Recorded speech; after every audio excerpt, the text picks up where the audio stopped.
The Legends of Genesis. By Hermann Gunkel. 1. The significance and scope of the legends. Are the narratives of Genesis history or legend? For the modern historian, this is no longer an open question. Nevertheless, it is important to get a clear notion of the basis of this modern position. The writing of history is not an innate endowment of the human mind. It arose in the course of human history and at a definite stage of development. Uncivilized races do not write history. They are incapable of reproducing their experiences objectively, and have no interest in leaving to posterity an authentic account of the events of their times. Experiences fade before they are fairly cold, and fact and fancy mingle. Only in poetical form, in song and saga, are unlettered tribes able to report historical occurrences. Only at a certain stage of civilization has objectivity so grown and the interest in transmitting national experiences to posterity so increased that the writing of history becomes possible. Such history has for its subjects great public events, the deeds of popular leaders and kings, and especially wars. Accordingly, some sort of political organization is an antecedent presumption to the writing of history. Only in the main a much later, time is the art of writing history, learned through the practice of writing national histories, applied to other spheres of human life, whence we have memoirs and the histories of families. But considerable sections of the people have never risen to the appreciation of history proper, and have remained in the stage of the saga, or in what in modern times is analogous to saga. Thus we find among the civilized peoples of antiquity two distinct kinds of historical records side by side, history proper and popular tradition, the latter treating in naive poetical fashion partly the same subjects as the former, and partly the events of older, prehistoric times. And it is not to be forgotten that historical memories may be preserved even in such traditions, although clothed in poetic garb. Even so did history originate in Israel. In the period from which the book of Genesis is transmitted to us, the art of history had been long established and highly developed according to ancient standards, having for themes, here as everywhere, the deeds of kings and especially wars. A monument of this history is found in the narratives of the second book of Samuel. But in a people with such a highly developed poetical faculty as Israel, there must have been a place for saga too. The senseless confusion of legend with lying has caused good people to hesitate to concede that there are legends in the Old Testament. But legends are not lies, on the contrary, they are a particular form of poetry.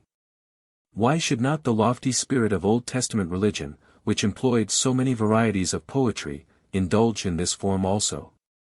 For religion everywhere, the Israelite religion included, has especially cherished poetry and poetic narrative, since poetic narrative is much better qualified than prose to be the medium of religious thought.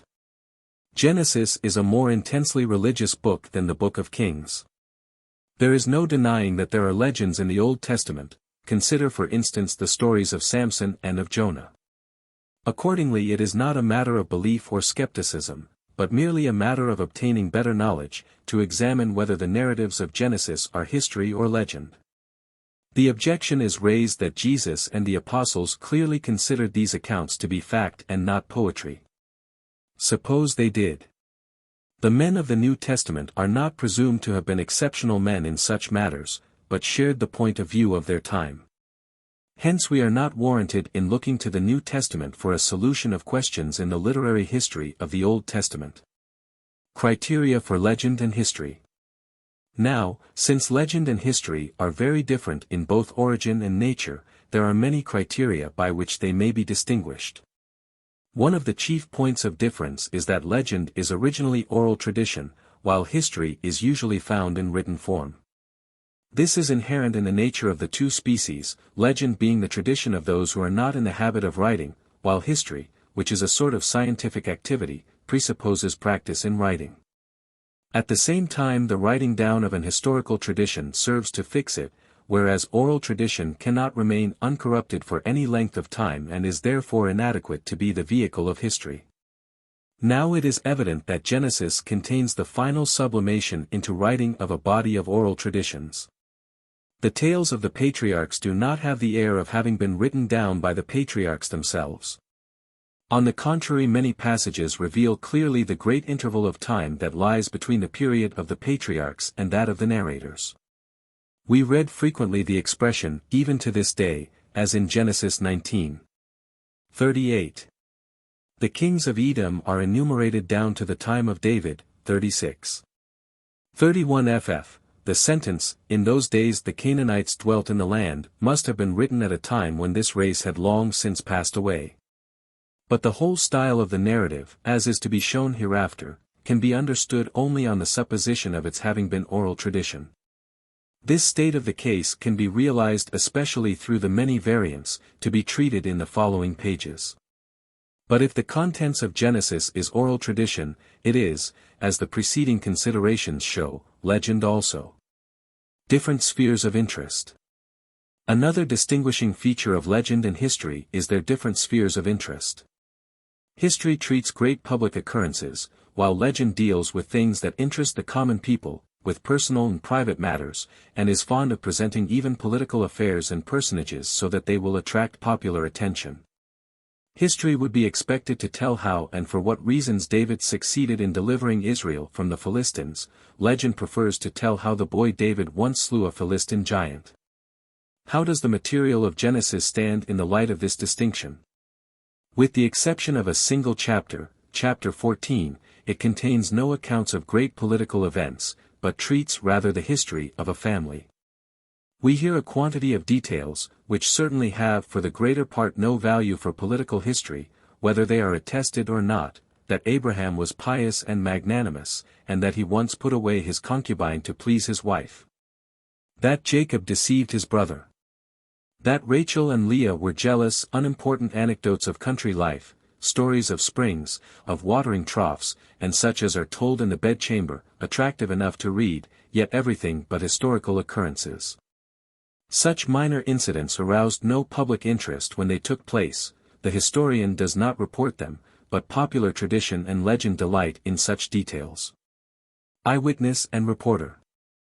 In the case of every event that purports to be a credible historical memorandum, it must be possible to explain the connection between the eyewitness of the event reported and the one who reports it. This is quite different in the case of legend, which depends for its material partly upon tradition and partly upon imagination. We need only apply this test to the first narratives of Genesis in order to recognize their character straightway. No man was present at the creation of the universe. No human tradition extends back to the period of the origin of our race, of the first peoples and the primitive languages. In former times, before the deciphering of hieroglyphs and cuneiform writing, it was possible for Israelitic tradition to be regarded as so old that it did not seem absurd to look to it for such reminiscences of prehistoric ages. But now when creation has widened so mightily in our view, when we see that the people of Israel is one of the youngest in the group to which it belongs, there is an end of all such conjectures. Between the origin of the primitive races of southwestern Asia and the appearance of the people of Israel upon the stage of life had rolled unnumbered millenniums.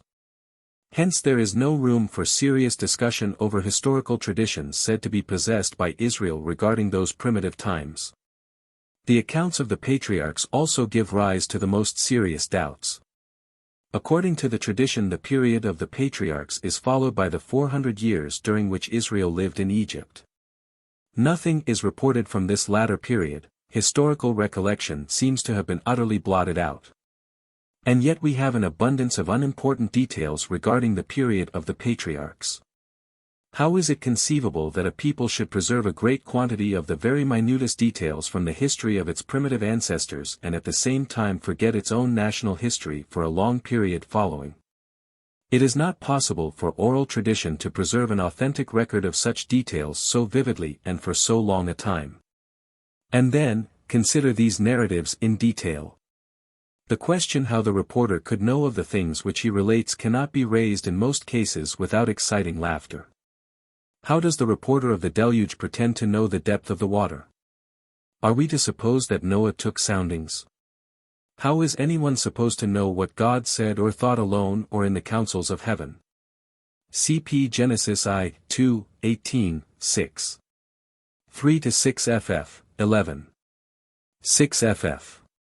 The criterion of incredibility. The clearest criterion of legend is that it frequently reports things which are quite incredible. This poetry has another sort of probability from that which obtains in prosaic life, and ancient Israel considered many things to be possible which to us seem impossible. Thus many things are reported in Genesis which go directly against our better knowledge. We know that there are too many species of animals for all to have been assembled in any ark, that Ararat is not the highest mountain on earth.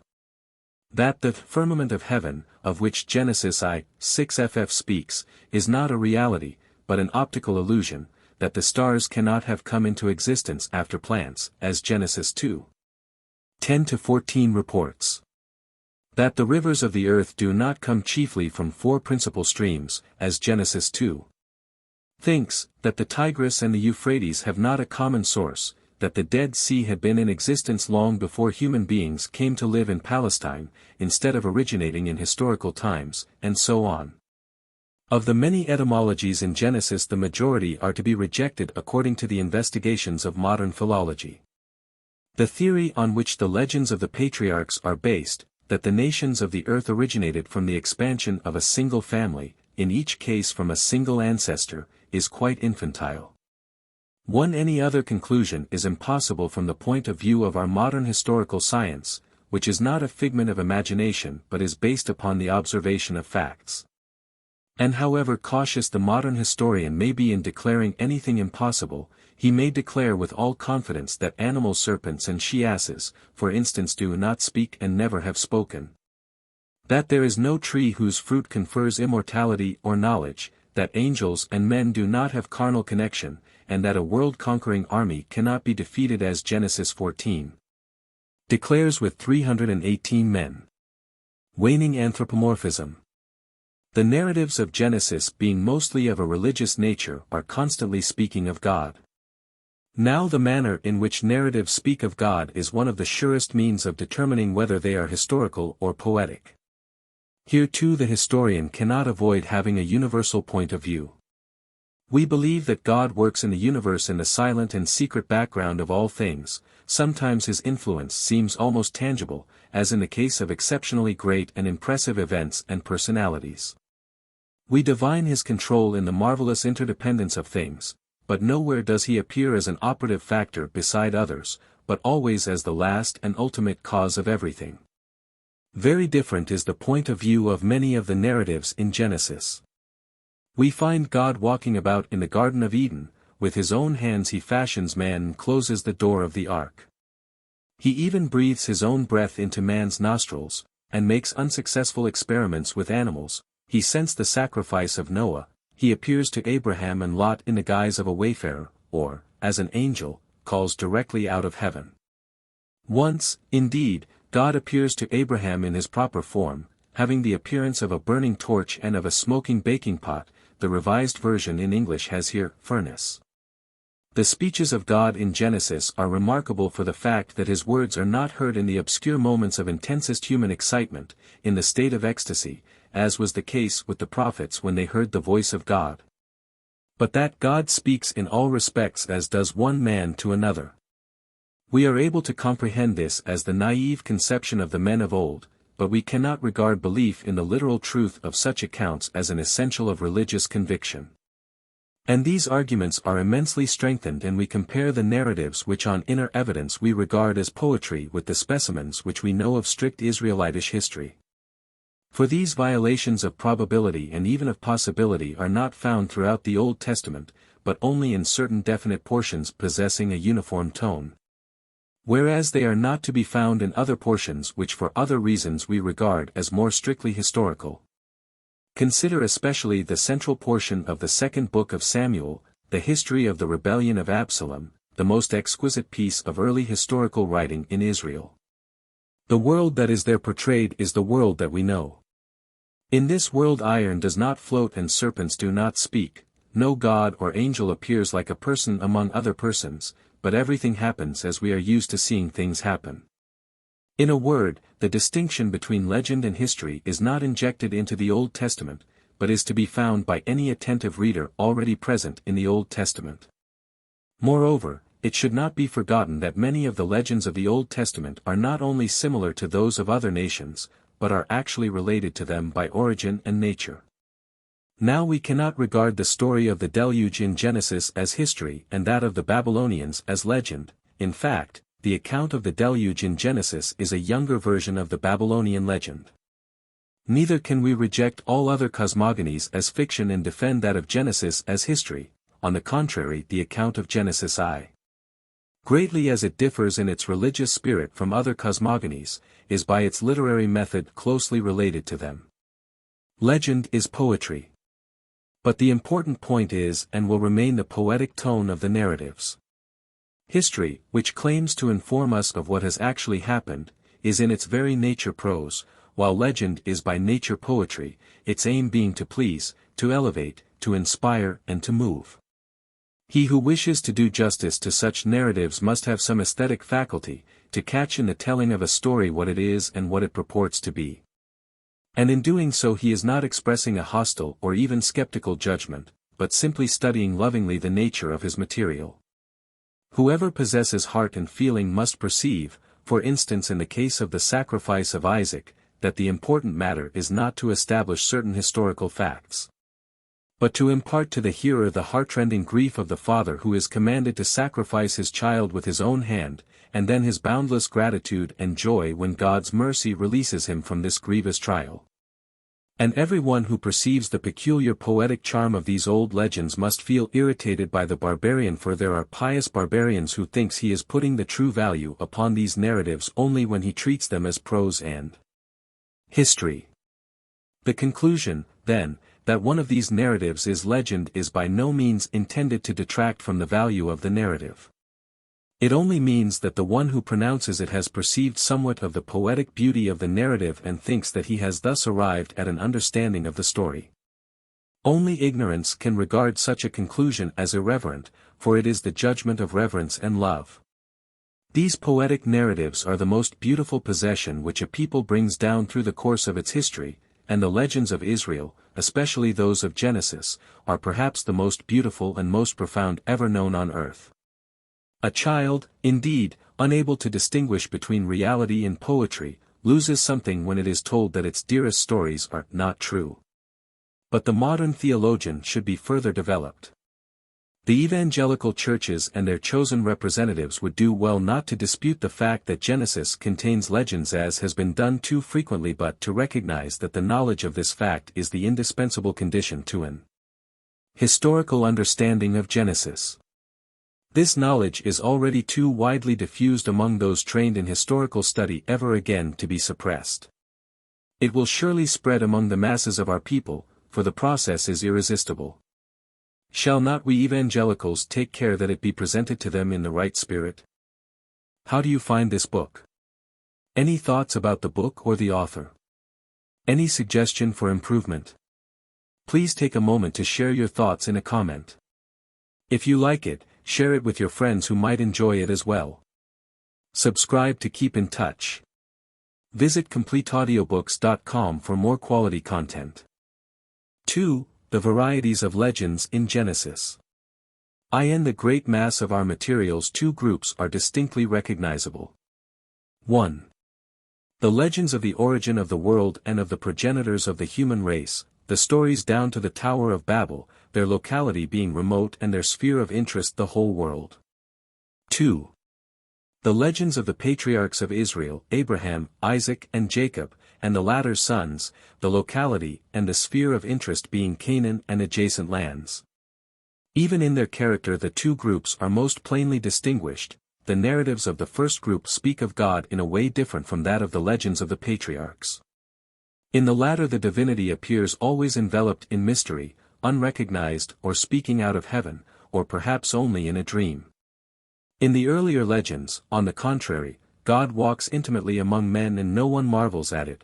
In the legend of paradise men dwell in God's house, it is assumed that he is in the habit of visiting them every evening. He even closes the ark for Noah, and appears to him in person, attracted by his sacrifice.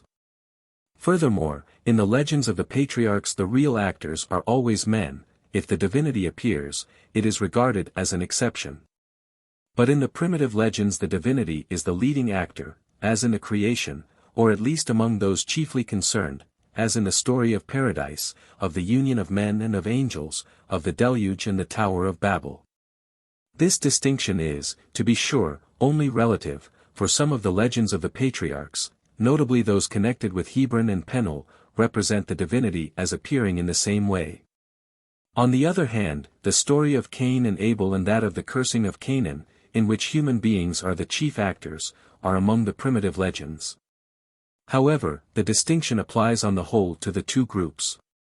This prominence of the action of the divinity in the primitive legends indicates that these have a more decidedly mythical character, that they are fated myths. Some legends are fated myths. Myths, let no one shrink from the word, are stories of the gods, in contradistinction to the legends in which the actors are men. Stories of the gods are in all nations the oldest narratives. The legend as a literary variety has its origin in myths. Accordingly, when we find that these primitive legends are akin to myths, we must infer that they have come down to us in comparatively ancient form. They come from a period of Israel's history when the childlike belief of the people had not yet fully arrived at the conception of a divinity whose operations are shrouded in mystery. On the other hand, these original myths have reached us in comparatively faded colors. This we can perceive in the narratives themselves, where we are able in some points to reconstruct an older form of the story than the one transmitted to us, notably Genesis 6. 1-4 is nothing but a torso. We are led to similar conclusions when we compare the primitive legends with the allusions to the myths which we find in the poets and prophets of the Old Testament and the later apocalyptic writers. 2. As, for instance, the myths of Yahveh's combat with Rahab or Leviathan, of the fall of Hello, and so on. The same result very clearly follows a comparison of the primitive legends of Genesis with the myths of the Orient, especially of the biblical story of the creation and the deluge with the Babylonian versions of the same subjects. The colossal outlines, the peculiarly brilliant colors which characterize these myths in the original form are lost in a measure in the biblical legends of the beginnings of things. The equivalence of the divine beings and the objects or realms of nature, the combat of the gods with one another, the birth of the gods, are some of the features which have disappeared in the version of Genesis. Monotheism hostile to myths. In all this we can see the essential character of the religion of Israel. The fundamental trait of the religion of Yahweh is unfavorable to myths. For this religion from its very beginning tends toward monotheism. But for a story of the gods at least two gods are essential. Therefore the Israel which we observe in the Old Testament could not tolerate genuine and unmodified myths, at least not in prose. The poet was excused for occasional allusions to myths. Hence in poetry we find preserved traces of a point of view older than that of the tradition of Genesis, one frankly familiar with myths. But the primitive legends preserved to us are all dominated by this unspoken aversion to mythology. The monotheism of Israel tolerates only those myths that represent God as acting alone, as in the story of the creation, and even then there is no real story, where action and counteraction give rise to a new situation or action. Or at the most, the story deals with action between God and men, where, however, men are too weak in the true Israelitish conception to be worthy rivals of God, to produce in their clash with God a real epic action. As soon as God intervenes all is decided. If in such a case a story is to be told, men must perform their part first. This is the method of the legends of Paradise and of the Tower of Babel. With the story of the deluge it is different, God taking part from the beginning, but as a result of this the continued interest of the hearer is not maintained. Furthermore, it should be noted that the legends preserved to us with mythical elements are much less numerous than the legends of the patriarchs in which this element is absent. This fact also may fairly be regarded as a result of the Israelitish aversion to mythology. The significance of myths.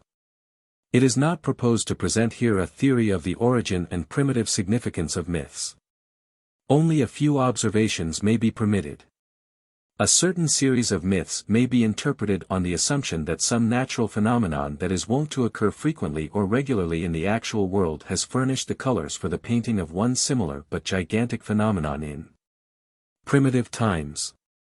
Thus the creation of the world is painted as spring on a grand scale, and the overflows of the rivers of Mesopotamia gave rise to the story of the deluge.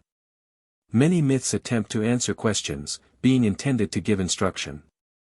This is the case with the primitive legends of Genesis. The story of creation raises the question, whence come heaven and earth? And at the same time, why is the Sabbath sacred? The story of paradise treats the question, whence are man's reason and his mortality? And along with this, whence are man's body and mind? Whence his language? Whence the love of the sexes? Whence does it come that woman brings forth with so much pain, that man must till the stubborn field, that the serpent goes upon its belly, and so on? The legend of Babel asks the question, whence is the variety of nations in language and location? The answers to these questions constitute the real content of the respective legends. In the case of the legend of the deluge this is different, but there is an etiological, or explanatory feature at the close. Why is there never such a flood again? And what is the meaning of the rainbow? All these questions interest not Israel alone, but the whole world. We know that ancient Israel in general was not inclined to philosophic speculation, but that it always took most interest in immediate and Israelitish affairs. But here is a place in which the ancient race is able to treat universal human problems, the profoundest questions of mankind. This they have done in unique fashion in the stories of the creation and of Eden. These are the beginnings of theology and of philosophy. It is no wonder that a special emphasis has been laid upon these features, and that every generation, since Genesis has been known, has read into it its own deepest thoughts. The legends of the patriarchs. The primitive legends are followed in Genesis by the legends of the patriarchs. The distinctive feature of these legends is that they tell of the progenitors of races, especially of Israel. At the foundation of these legends lies the theory that all races, Israel included, have come in each case from the family of a single ancestor, which gradually expanded. This theory is not supported by observed facts, for no human eye observes the origin of races. On the contrary, it is the remnant of a primitive poetic conception of tribal life. In earliest times the individual man counts for little. There is much more interest in the destinies of the race. The tribe, the nation, are regarded as real entities much more than at the present day. Thus it comes that the destinies of the race are regarded as being the destinies of a person. The race sighs, triumphs, is dejected, rebels, dies, comes to life again, etc. Thus too the relations of races are regarded as the relations of individuals. Two races, it is said, are brothers, i.e., are closely related and equal. If one of them is regarded as richer, stronger, or nobler, it is said to be the firstborn brother, or it comes of a better mother, while the other is younger, or comes of a concubine. Israel being divided into 12 tribes, we are told that the tribal ancestor of Israel had 12 sons. Some of these tribes having a closer union with one another, they are said to come from one mother. The relation of mother and son exists between Hagar and Ishmael, the more distant relation of uncle and nephew between Abraham and Lot. Originally these persons were the tribes themselves. This method of expression is still entirely current later in the pathetic poetry of the prophets. Edom builds his nest on high, Moab dies to the sound of trumpets, Ashur falls upon Israel like a lion upon his prey. Jerusalem and Samaria are two unchaste sisters, Edom has treated his brother Israel with enmity, etc. Such personifications must have been very familiar to the earliest ages. But as the world became more prosaic and these expressions were no longer understood in the simple narrative, the question was asked, who these persons, Jacob, Judah, Simeon, really were. And the answer given that they were the patriarchs and the later races and tribes their sons. An answer which seems to be a matter of course, since it was customary to refer to the individual Israelites and Ammonites as sons of Israel and sons of Ammon. Patriarchs represent tribes. We are not putting a new meaning into the legends which treat of such race individuals, when we regard their heroes, Ishmael, Jacob, Esau, and others, as tribes and try to interpret the stories about them as tribal events. We are simply getting at their meaning as it was understood in primitive times in Israel. On the other hand, we must go about this attempt with caution. for we must reckon with the possibility that some of these figures do not originally represent tribes, but only came to be regarded as patriarchs in a later time, and further. After the figures of the patriarchs had once become established as the heroes of epic legends, that legends of other sorts and wanting the basis of tribal history became attached to these. We may certainly regard as personifications of tribes those figures whose names are known to us in other connections as names of tribes, such are, notably, Ishmael, Ammon, Moab, the 12 tribes and their divisions. Sometimes it is perfectly evident from the narratives themselves that we have to do with tribes, as in the case of Cain and Abel, Jacob and Esau, Ham and Japhet. Accordingly, many of the narratives treating such ancestors are originally the experiences of races or tribes. Once in ancient times, so we may assume, there were conflicts over wells between the citizens of Gerar and the neighboring Bedouins, ending in a compromise at Beersheba. The legend depicts these affairs as a war and a treaty between Abimelech, king of Gerar, and the patriarchs called in the legend Abraham or Isaac. 21, 22 ff. 26. Dinah, the daughter of Jacob, is seduced by Shechem, and in punishment Shechem is treacherously assaulted by Dinah's brothers. Jacob, however, abjures the brothers and curses them. The history at the bottom of this is probably as follows: Dinah, an Israelitish family, is overpowered by the Canaanitish city of Shechem and then treacherously avenged by Simeon and Levi, the most closely related tribes. But the other tribes of Israel renounce them and allow the two tribes to be destroyed. The legend of Tamar, also, depicts in part early relations in the tribe of Judah. Judah allied itself with Canaanites. In the legend Hira of Adullam and Judah's wife, Bathsheba, a number of Judean Canaanitish tribes, Er and Onan, perished early. Finally 2 new tribes arose, Perez and Zerah. In the Esau-Jacob legend also there are quite evidently historical reminiscences. Esau and Jacob are brother tribes, Esau a tribe of hunters, Jacob a tribe of shepherds. Esau is the elder, but by sale or fraud he loses his birthright, that is, the older and better-known tribe of Esau was compelled to give way to the later and originally weaker tribe of Jacob and has now the poorer land. A similar rivalry is assumed by the legend between the Judean tribes of Perez and Zerah and between Ephraim and Manasseh. Reuben, the firstborn among the Israelitish tribes, loses his birthright on account of sin. The tribe of Reuben, which was the leading tribe in the earliest times, afterwards forfeited this position. Cain, the husbandman, slew his brother Abel, the herdsman, but was compelled to leave the land which they had before occupied in common. Shem, Japhet, and Canaan are originally brothers. But Japhet has now a much more extensive territory than the others, and Canaan is the servant of both. We hear of many migrations. From the north Abraham migrates to Canaan, after him Rebekah, to marry Isaac, and finally comes Jacob. The initial point of the migration is given as Ur-Kasdim and Haran the city of Nahor, 24. 10. In the legend of Joseph there is described a migration of Israelitish tribes to Egypt. The account of the trip of Abraham to Egypt has a similar basis.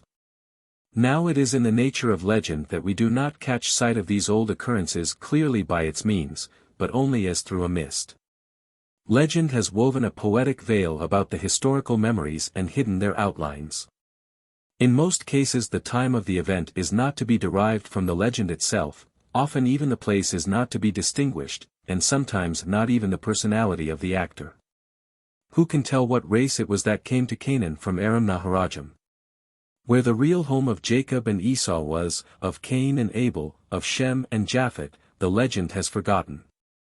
What tribes parted at Bethel, in case there is any historical basis to the legend of the separation of Lot and Abraham? And so, although the things of the past are hidden rather than revealed in these legends, he would be a barbarian who would despise them on this account, for often they are more valuable than would be prosaic reports of actual occurrences. For instance, if we had good historical data regarding Ishmael we should not value them highly, for this wild ass rendered little service to mankind, but as it is, touched by the hand of poetry, he is immortal. In these legends the clearest matter is the character of races. Here is Esau, the huntsman of the steppes, living with little reflection from hand to mouth, forgetful, magnanimous, brave, and hairy as a goat. And there is Jacob the herdsman, a smooth man, more cunning and accustomed to look into the future. His uncle Laban is the type of the Aramean, avaricious and deceitful, but to outward appearances an excellent and upright man, never at loss for an excuse. A more noble figure is Abraham, hospitable, peaceful, a model of piety.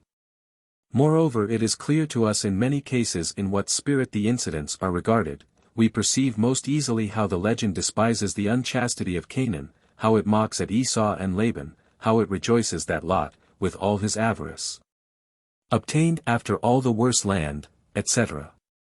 Antiquity of the legends. These legends have not hitherto received full justice, even when it has been recognized that they are legends.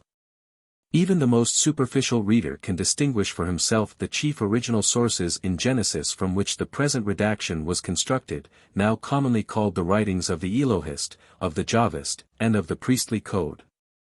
Since the sources of the Elohist and the Jahvist were written down in the 9th or 8th century B.C., some commentators have been disposed to think that the legends themselves originated in the main in the age of the Israelitish kingdom and furnished therefore no revelations of primitive history. But in reality these legends are much older.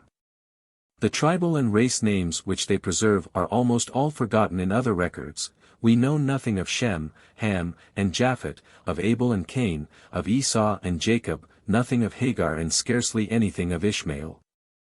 From the historical records of Israel. Hence we must conclude that these races all belong to prehistoric times. This is particularly evident in the case of Jacob and Esau, who were, to be sure, identified later with Israel and Edom.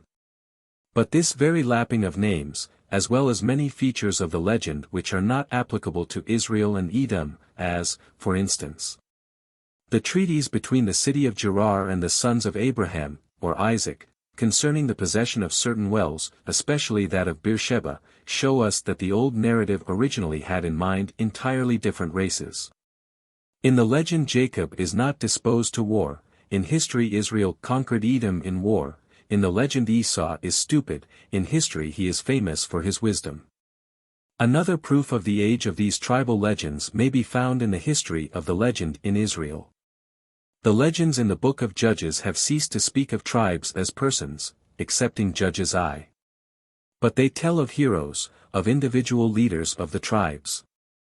The latest story that preserves the old style and to which an historical date can be assigned is the legend of the capture of Shechem, the Dinah legend of Genesis. Sometime in the earlier portion of the period of Judges, then, this naive style of narrative disappeared so far as we can ascertain. From that time on such narratives are merely transmitted, but no longer constructed new. Classification of legends.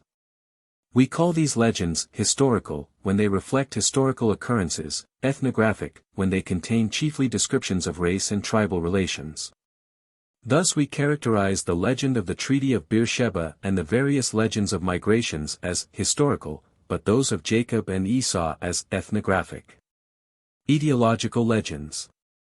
Alongside these narratives of Genesis are also etiological legends, that is, those that are written for a purpose, or to explain something. There is no end of the questions which interest a primitive people. The instinct for asking questions is innate in man, he wants to know of the origin of things. The child looks into the world with wide eyes and asks, why? The answer which the child gives itself and with which it is for the time satisfied, is perhaps very childish, and hence incorrect, and yet, if it is a bright child the answer is interesting and touching even for the grown man. In the same way a primitive people asks similar questions and answers them as best it can. These questions are usually the same that we ourselves are asking and trying to answer in our scientific researches. Hence what we find in these legends are the beginnings of human science. Only humble beginnings, of course, and yet venerable to us because they are beginnings, and at the same time peculiarly attractive and touching, for in these answers ancient Israel has uttered its most intimate feelings, clothing them in a bright garb of poetry. Some of these questions are the following. Ethnological legends. There is a desire to know the reasons for the relations of tribes. Why is Canaan the servant of his brethren? Why has Japheth such an extended territory? Why do the children of Lot dwell in the inhospitable east? How does it come that Reuben has lost his birthright? Why must Cain wander about a restless fugitive? Why is sevenfold vengeance proclaimed against the slayer of Cain? Why is Gilead the border between Israel and the Arameans? Why does Beersheba belong to us and not to the people of Gerar? Why is Shechem in possession of Joseph? Why have we a right to the holy places at Shechem and Machpelah? Why has Ishmael become a Bedouin people with just this territory and this God? How does it come that the Egyptian peasants have to bear the heavy tax of the fifth, while the fields of the priests are exempt? And with a special frequency the question was asked, how does Israel come to have this glorious land of Canaan? The legends tell in many variations how it came about that the patriarchs received this particular land. God gave it to Abraham because of his obedience. When on the occasion of the separation at Bethel Lot chose the east, the west fell to Abraham. Jacob obtained the blessing of the better country from Isaac by a deception, God promised it to Jacob at Bethel, and so on. Such ethnological legends, which tell a fictitious story in order to explain tribal relations, are of course very difficult to distinguish from historical legends which contain the remnant of a tradition of some actual event. Very commonly ethnological and ethnographic features are combined in the same legend. The relations underlying the story are historical, but the way in which they are explained is poetic. The usual nature of the answer given to these questions by our legends is that the present relations are due to some transaction of the patriarchs. The tribal ancestor bought the holy place, and accordingly it belongs to us, his heirs. The ancestors of Israel and Aram established Gilead as their mutual boundary. Cain's ancestor was condemned to perpetual wandering by the word of God, and so on. A favorite way is to find the explanation in a miraculous utterance of God or some of the patriarchs, and the legend has to tell how this miraculous utterance came to be made in olden times.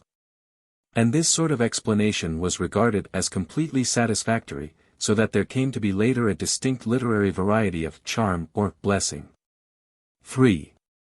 Childish as these explanations now seem to us, and impossible as it was for the men of old to find out the true reasons of such things. Yet we must not overlook the profundity of many of these poetic legends. They are all based on the assumption that the tribal and national relations of that day were not due to chance, but that they were all the results of events of the primitive world, that they were in a way predestined. In these legends we have the first rudiments of a philosophy of history. Etymological legends. Along with the above we find etymological legends or features of legends, as it were, beginnings of the science of language. Ancient Israel spent much thought upon the origin and the real meaning of the names of races, mountains, wells, sanctuaries, and cities. To them names were not so unimportant as to us, for they were convinced that names were somehow closely related to the things. It was quite impossible in many cases for the ancient people to give the correct explanation, for names were, with Israel as with other nations, among the most ancient possessions of the people. Coming down from extinct races or from faraway stages of the national language. Many of our current names such as Rhine, Moselle, Neckar, Harz, Berlin, London, Thames, Seine, etc., are equally unintelligible to those not trained in philology. It is probable that the very fact of the oddity and unintelligibility of these names attracted the attention of the ancient race. Early Israel as a matter of course explained such names without any scientific spirit and wholly on the basis of the language as it stood.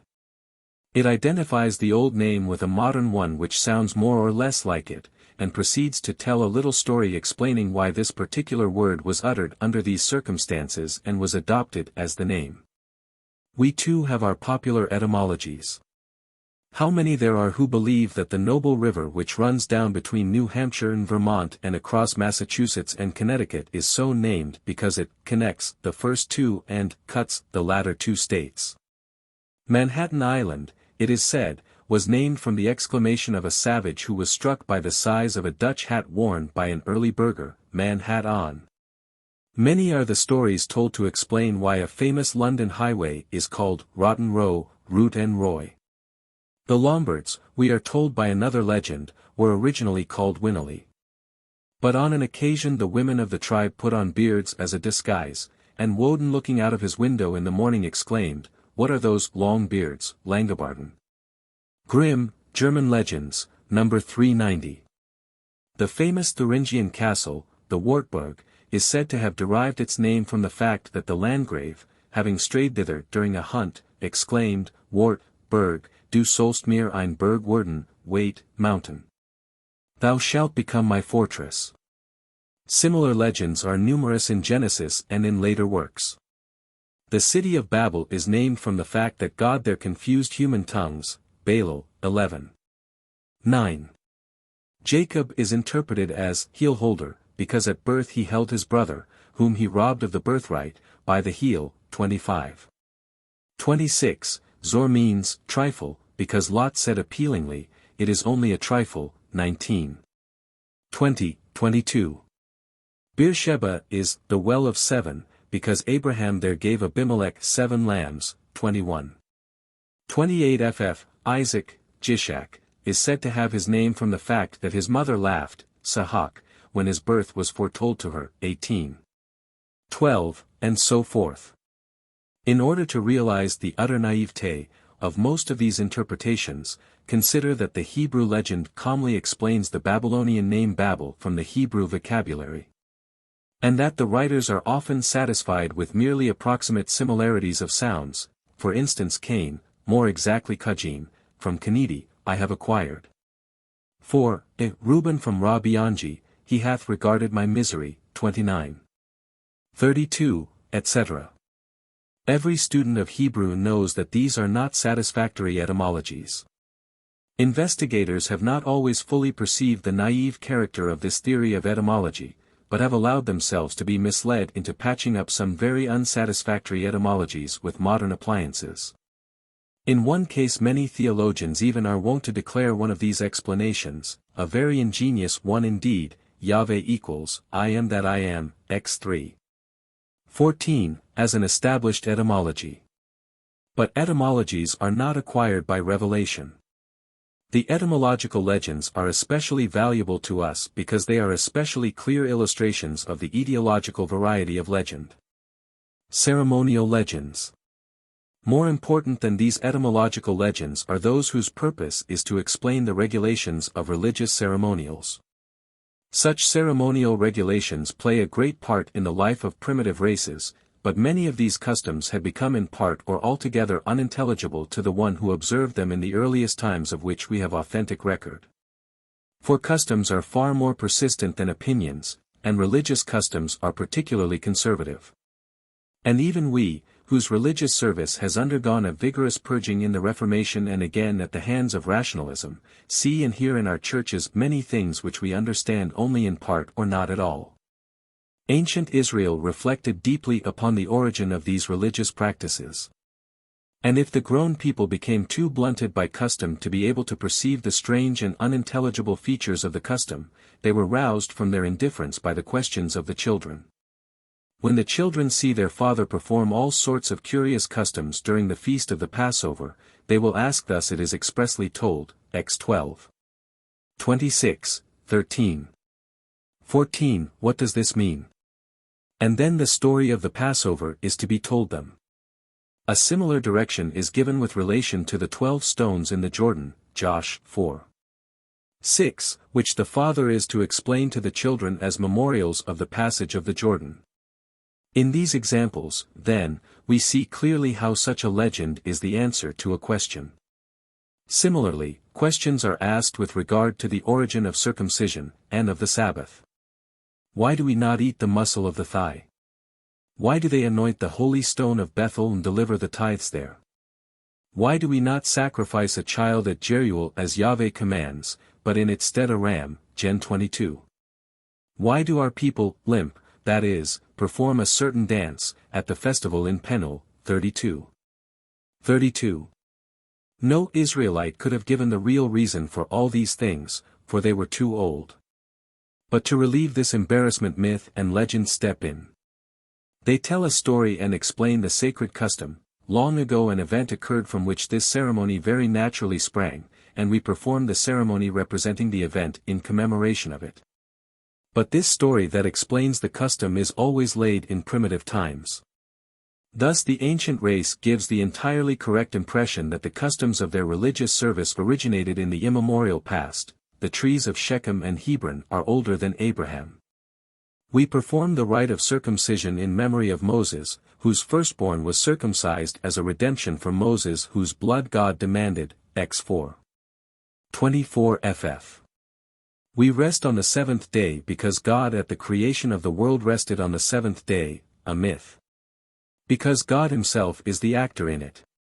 The muscle of the thigh is sacred to us because God struck Jacob on this muscle while wrestling with him at Peniel, 32:33. The stone at Bethel was first anointed by Jacob because it was his pillow in the night when God appeared to him, 28:11 ff. At Jeruel this is the name of the scene of the sacrifice of Isaac. 22:1-19, cf. the commentary, page 218 ff. God at first demanded of Abraham his child, but afterward accepted a ram. We limp at Peniel in imitation of Jacob, who limped there when his hip was lamed in the wrestling with God, 32:32, and so on. In all this matter we are constantly hearing of certain definite places, such as Bethel, Peniel, Shechem, Beersheba, Lacharoi, Jeruel, etc., and of the trees, wells, and stone monuments at these places. These are the primitive sanctuaries of the tribes and families of Israel. Primitive times felt that there was some immediate manifestation of the nature of the divinity in these monuments, but a later time, which no longer regarded the connection as so clear and so self-evident, raised the question. Why is this particular place and this sacred memorial so especially sacred?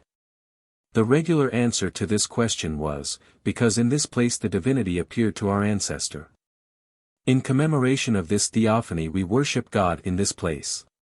Now in the history of religion it is of great significance that the ceremonial legend comes from a time when religious feeling no longer perceived as self-evident the divinity of the locality and the natural monument and had forgotten the significance of the sacred ceremony. Accordingly the legend has to supply an explanation of how it came about that the god and the tribal ancestor met in this particular place. Abraham happened to be sitting under the tree in the noonday heat just as the men appeared to him, and for this reason the tree is sacred. 19:1 ff. The well in the desert, Lacharoi, became the sanctuary of Ishmael because his mother in her flight into the desert met at this well the God who comforted her. 16:7 ff. Jacob happened to be passing the night in a certain place and resting his head upon a stone when he saw the heavenly ladder, therefore this stone is our sanctuary. 28:10 ff. Moses chanced to come with his flocks to the holy mountain and the thorn bush, Ex 3:1 ff. Probably every one of the greater sanctuaries of Israel had some similar legend of its origin. We can easily imagine that any such legend of a sanctuary was originally told on the occasion of the festival concerned and on the original spot, just as the feast of the Passover and the legend of the Exodus.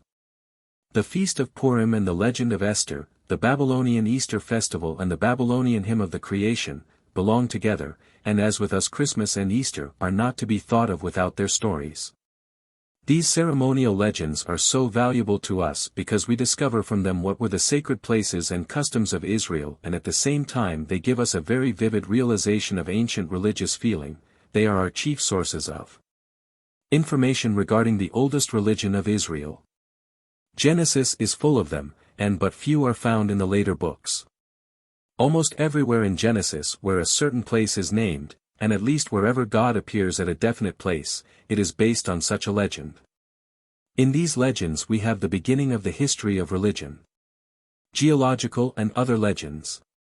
Aside from the foregoing we may distinguish a number of other sorts of legends, of which at least the geological deserves mention.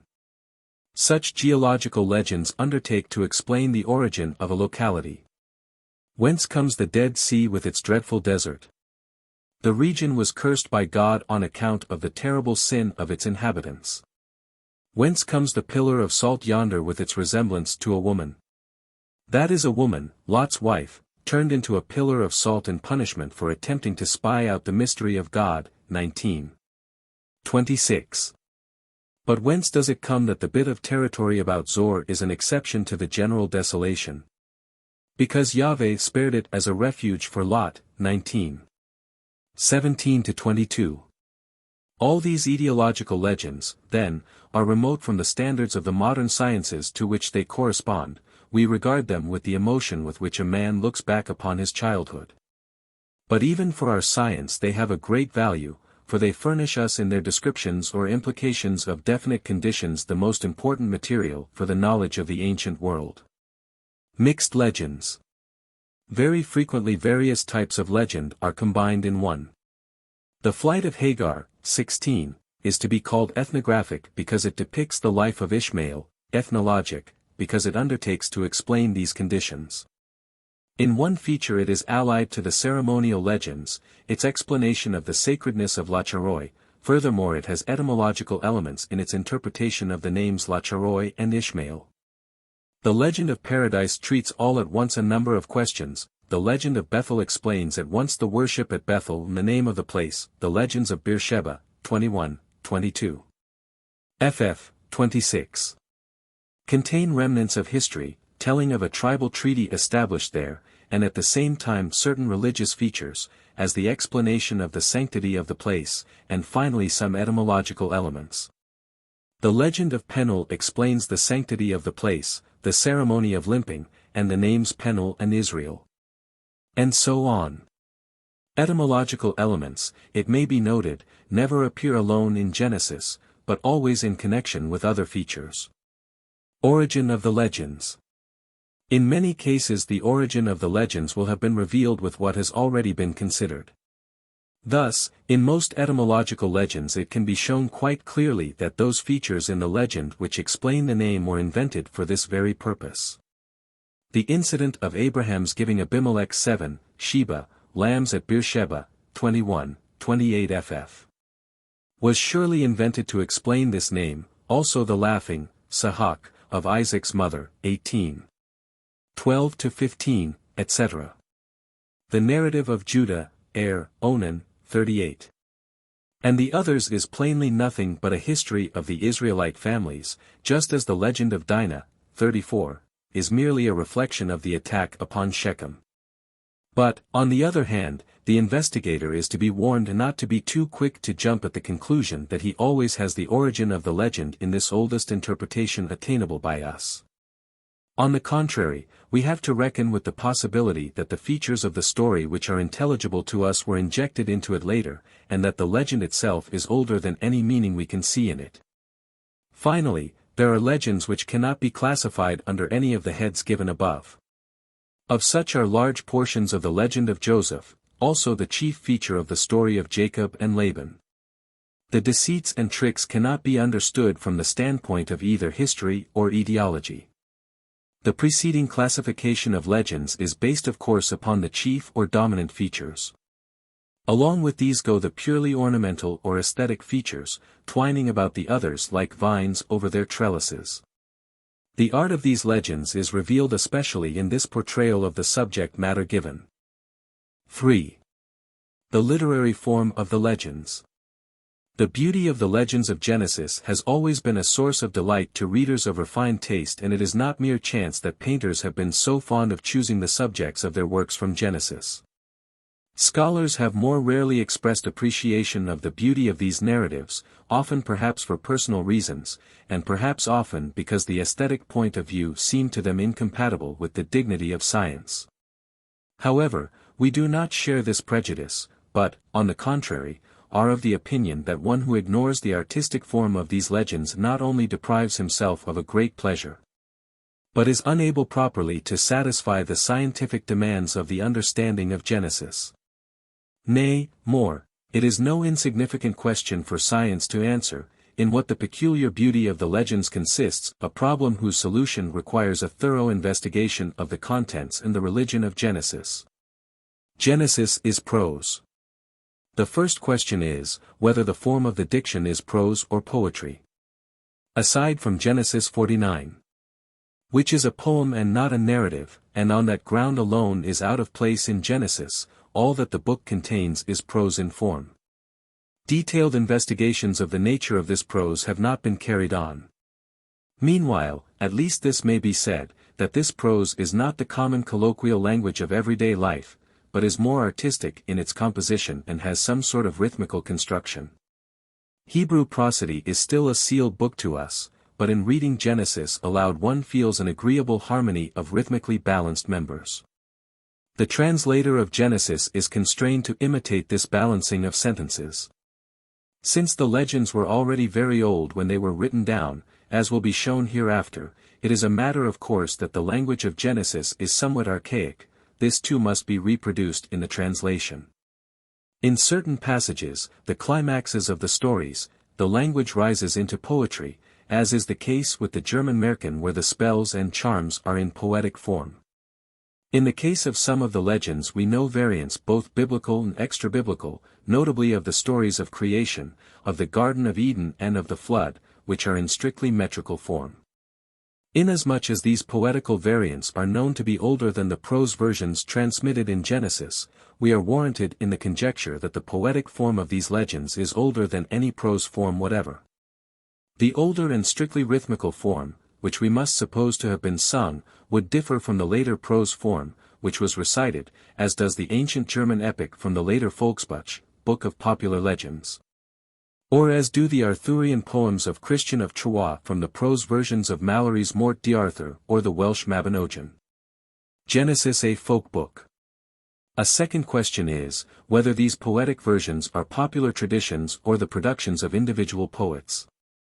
Modern investigators have answered the general principle of the question to the effect that Genesis is popular oral tradition written down. We are able to explain clearly how such popular traditions originate. Of course, in the ultimate beginning it was always an individual who improvised or devised this or that poem. But it is characteristic of such popular traditions that we are never able to observe them in the germ any more than we can in the case of language, but that they appear, wherever we hear of them, as primitive possessions inherited from the patriarchs. Between the poet who first conceived them and the time when they were fixed for transmission to posterity a long period elapsed, and in this period the legends were repeated from generation to generation and passed through many hands. Yet however faithfully such legends are transmitted, they are inevitably altered in the course of the centuries. And thus they finally become the common product of the people.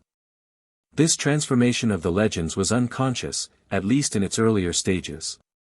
Only in the more recent modifications is it reasonable to assume the operation of conscious art. Both narrators and auditors regarded the legends as true stories.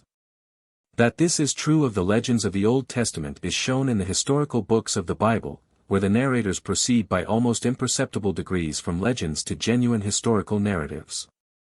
It follows also from the legends themselves, which go about in all seriousness to account for actual conditions, because the woman was made from man's rib, therefore he longs for union with her. Here we see that this story was no mere poetical figure to the one who told it, but an event that had actually happened. And furthermore, it is to be expected from the nature of the case. Legends come from ages and stages of civilization which have not yet acquired the intellectual power to distinguish between poetry and reality. It is therefore no slight error when modern investigators declare the legend of paradise to be an allegory which was never intended to represent actual occurrences. Moreover, for the very reason that the legend is the product of the whole people, it is the expression of the people's mind. And this is a point of greatest importance for our interpretation of the legends of Genesis. We are warranted in regarding the judgments and sentiments presented in Genesis as the common possession of large numbers of people. The contents of Genesis in primitive form. Accordingly, we should attempt in considering Genesis to realize first of all the form of its contents when they existed as oral tradition. This point of view has been ignored altogether too much hitherto, and investigators have instead treated the legendary books too much as books. If we desire to understand the legends better we must recall to view the situations in which the legends were recited. We hear of such situations X 12. 26f, 13. 14f, Joshua 4. 6. When the children ask about the reason of the sacred ceremony then the father answers them by telling the story. Similarly, we can imagine how the story of Sodom was told with the Dead Sea in view, and the legend of Bethel on the summit of Bethel. But the common situation which we have to suppose is this: in the leisure of a winter evening the family sits about the hearth. The grown people, but more especially the children, listen intently to the beautiful old stories of the dawn of the world, which they have heard so often yet never tire of hearing repeated. Many of the legends, as will be shown later, have such a marked artistic style that they can scarcely be regarded in this form as products of the collective people. On the contrary, we must assume that there was in Israel, as well as among the Arabs, a class of professional storytellers. These popular storytellers, familiar with old songs and legends, wandered about the country, and were probably to be found regularly at the popular festivals. We have already seen, page 38, that the transmitted prose narrative was perhaps preceded by a narrative in regular rhythmical form and intended for singing. In the case of these songs the circumstances of their presentation may have been different. From the precedent of the Babylonian poem of the creation, which in its form is an Easter hymn in praise of Marduk, we may infer that the legends regarding forms of worship go back to hymns for the sanctuary which were perhaps sung by the priest at the sacred festivals and on the sacred ground, p. 33. But however this may be, the legends regarding sanctuaries as we have them now had certainly ceased to be sung, and, as their peculiarly colorless attitude shows, were not connected with the sacred place in this form, but belong already to popular tradition. The real unit in Genesis. A new and fundamental question is, what unit is really the constituent unit in Genesis, the one which we should first apply ourselves to? For there are a number of different units in Genesis. The most comprehensive unit is the whole Pentateuch, then Genesis, and then the single collections of legends that preceded it, then the individual legends of which the book was composed. Among these a distinction has to be made between the independent individual legends, such, for example, as those of the flight of Hagar and the sacrifice of Isaac, and on the other hand certain groups of several legends constituting legend cycles, such as the cycle which treats the destinies of Abraham and Lot down to the birth of their sons, or the one comprising Jacob's experiences with Esau and with Laban, or the one of which Joseph is the hero. All of these various units must be considered. But the first question is, which of these units is most important for our purposes, that is, which of them was the original unit in oral tradition? This is a question that arises in many similar cases: which is the elemental unit, the song book, the individual group of songs in it, or the individual song? Is it the gospel, the address, or the individual utterance that is reported of Jesus? The whole apocalypse, the separate apocalyptic documentary sources, or the individual vision? For the proper understanding of Genesis, also, it is of critical importance that this question be clearly met and correctly answered. Hitherto investigators have seemed to regard it as a matter of course that the original sources were the constituent units, though the true view has not been without witnesses. 4. Popular legends in their very nature exist in the form of individual legends. Not until later do compilers put several such legends together, or poets construct of them greater and artistic compositions. Thus it is also with the Hebrew popular legends. The legends of Genesis even in their present form give clear evidence of this. Every single legend that is preserved in an early form is a complete whole by itself. It begins with a distinct introduction and ends with a very recognizable close. Compare certain specific cases. Abraham wishes to sue for a wife for his son, being too old himself he sends out his oldest servant, thus the story opens. Then we are told how the old servant finds the right maiden and brings her home. Meantime the aged master has died. The young master receives the bride, and he was comforted for the death of his father. Everyone can see that the story ends here. Abraham is directed by God to sacrifice his son. This is the exposition, from 22 on, which makes an entirely new start. Then we are told how Abraham was resolved upon the deed and very nearly accomplished it, but at the last moment the sacrifice was prevented by God himself. Isaac is preserved to Abraham. Then they return together to Beersheba. We see that the narrative always opens in such a way that one recognizes that something new is about to begin, and it closes at the point where the complication that has arisen is happily resolved. No one can ask, what followed? Similarly, the unity of the separate legends is shown in the fact that they are in each case filled with a single harmonious sentiment. Thus, in the story of the sacrifice of Isaac, emotion is predominant. In that of Jacob's deception of Isaac, humor; in the story of Sodom, moral earnestness; in the story of Babel, the fear of Almighty God. Many stories are entirely spoiled by following them up immediately with new ones which drive the reader suddenly from one mood to another. Every skillful storyteller, on the contrary, makes a pause after telling one such story, giving the imagination time to recover, allowing the hearer to reflect in quiet on what he has heard while the chords that have been struck are permitted to die away. Any one, for instance, who has followed the story of Isaac sympathetically, feels at the close the need of repose in which to recover from the emotion aroused. Those stories especially which aim to give a reason for some present condition, cpp. 17 and 25-36, require a pause at the close so that the hearer may compare the prophecy and its present fulfillment. As evidence of this, consider the close of the story of Eden, of the flood, or of the drunkenness of Noah. Legend cycles.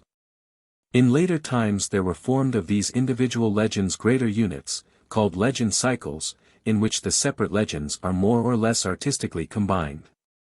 But even here it is not at all difficult in most cases to extricate the original constituent elements from one another. Thus the legend cycle which treats Abraham and Lot separates clearly into the following stories: 1. The migration of Abraham and Lot to Canaan; 2. Their separation at Bethel; 3. The theophany at Hebron; 4. The destruction of Sodom; 5. The birth of Ammon and Moab; 6. The birth of Isaac. The legend cycle of Jacob-Esau-Laban divides clearly into the legends of Jacob and Esau, of Jacob and Laban, the legends of the origin of the 12 tribes, with various legends interspersed of the origin of ritual observances.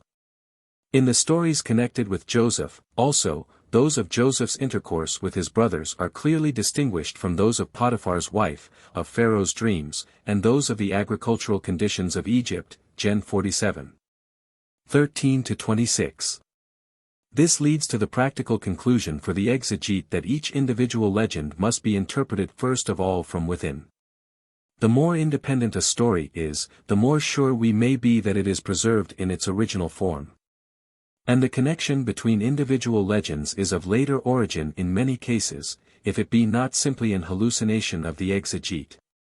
As an example of a primitive legend which is almost wholly without antecedent assumptions, take the story of Hagar's flight, Gen 16, for which we need to know only that there is a man named Abraham with a wife named Sarah. Everything else is told by the legend itself. An example of a later narrative is that of the suit for the hand of Rebekah, chapter 24. This legend is based upon a whole series of individual elements which belong to other legends, as the kinship and migration of Abraham, the promise of Yahweh at the migration, the facts that Isaac was his only son and the son of his old age, and so forth. Hence it is the individual legend with which we shall have to deal first in this treatise. Length of legends. What are the limits of such a story? Many of the stories of Genesis extend over scarcely more than 10 verses. This is the case with the stories of Noah's drunkenness, of the Tower of Babel, of Abraham's journey to Egypt, of Hagar's flight or the exile of Ishmael, of the trial of Abraham, of Jacob at Bethel and at Peniel. After these very brief stories we can group a series of more detailed stories occupying about a chapter, such as the story of Paradise, of Cain's parricide, of the flood, of the theophany at Hebron, of the betrothal of Rebekah, of the fraud perpetrated upon Isaac by Jacob. Finally the legend cycles exceed this limit of space. This matter of the compass of the legends constitutes a decided distinction between them and our modern productions. Even the most complex legend groups of Genesis, such as that of Joseph, are of very modest extent by modern standards, while the older legends are absolutely abrupt to modern taste. Now, of course, the brief compass of the old legends is at the same time an index of their character. They deal with very simple occurrences which can be adequately described in a few words. And this compass accords also with the artistic ability of the narrator and the comprehension of the hearer. The earliest storytellers were not capable of constructing artistic works of any considerable extent. Neither could they expect their hearers to follow them with undiminished interest for days and even weeks continuously. On the contrary, primitive times were satisfied with quite brief productions which required not much over half an hour. Then when the narrative is finished, the imagination of the hearer is satisfied and his attention exhausted. On the other hand, our narratives show us that later times were no longer satisfied with the very brief stories of primitive construction. A more fully developed aesthetic faculty demands more scope for its expression. Thus greater compositions arose. This growth in the compass of legends was favored by the circumstance of their being written down. Written productions are naturally more discursive than oral ones, because the eye in reading can more easily grasp larger conceptions than the ear in hearing. Accordingly, this too is a measure of the relative age of legends, though a measure which must be used with caution. The briefer a legend, the greater the probability that we have it in its original form. Simplicity and clearness of primitive literary art. The brevity of the legends is, as we have seen, a mark of the poverty of primitive literary art, but at the same time this poverty has its peculiar advantages. The narrow limits within which the narrator moves compel him to concentrate his entire poetic power into the smallest compass, so that, while these creations are small, they are also condensed and effective. And the moderate grasp which these small works of art have to reckon upon in their hearers results also in making the narratives as clear and synoptic as possible. To make this last fact more evident, consider in the first place the balance of parts. Not only the longer of these narratives, but especially the briefest also are outlined with extraordinary sharpness. Thus, the story of Noah's drunkenness is constructed as follows: exposition, Noah's drunkenness. The occurrences: 1. Canaan's shamelessness, 2. The filial respect of Shem and Japheth, 2. The judgments: 1. Concerning Canaan. 2. Concerning Shem and Japheth. Or take the story of the Garden of Eden, chapter 3, The sin, 1. The serpent tempts Eve, 2. The woman and the man's sin, 3. As consequence, the loss of their innocence, 2. The examination, 3. The punishments: 1. The curse upon the serpent, 2. Upon the woman, 3. Upon the man, 4. Conclusion: the expulsion from the garden. By means of such plain and beautiful analyses the narratives gain in clearness, that is, in the prerequisite of all aesthetic charm. The whole is analyzed into divisions and subdivisions which are themselves easily grasped and the relation of which to one another is perfectly plain. And these outlines are never painfully forced, but seem to have come quite as a matter of course from the nature of the subject. Consider, for instance, in the story of Eden, how perfectly the outline corresponds to the contents. In the fall the order is, serpent, woman, man. The examination begins with the last result and reverses the process, the order here being, man, woman, serpent. The punishment falls first upon the chief sinner, and accordingly the original order is here resumed, serpent, woman, man. Hence the modern reader is advised to heed the systematic arrangement of parts, since the analysis will at the same time give him the course of the action. Furthermore, the narrator of the legend, unlike the modern novelist, could not expect his hearers to be interested in many persons at once, but on the contrary, he always introduces to us a very small number. Of course the minimum is 2, because it takes at least 2 to make a complication of interests. Such are the cases of the separation of Abraham and Lot, of Esau's sale of his birthright, and of the story of Penuel. There are 3 personages in the story of the creation of the woman, God, the man and the woman, in the story of Cain's fratricide, God, Cain and Abel, in the story of Lot in the cave, and of the sacrifice of Isaac. There are 4 in the story of Eden, of Abraham's journey into Egypt, of Hagar's flight, of the deception practiced upon Isaac by Jacob. There are indeed narratives in which more personages take part, as in the case of the detailed story of the suit for the hand of Rebekah, and especially in the stories of the 12 sons of Jacob. Yet even here the narrators have not been neglectful of clearness and distinctness.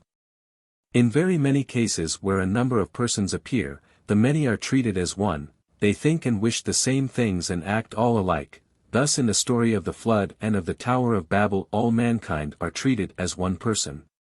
So also with the brothers Shem and Japheth, with the 3 men at Hebron and at Sodom, according to the original version of the story, Lot's son-in-law at Sodom, the courtiers of Pharaoh, the citizens of Shechem, Gen.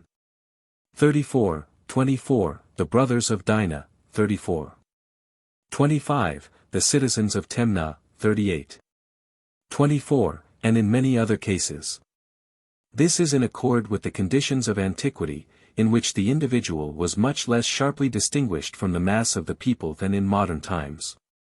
At the same time, however, this condensation of several persons into one is due to the inability of the narrator to catch and depict the actual distinctions among individuals.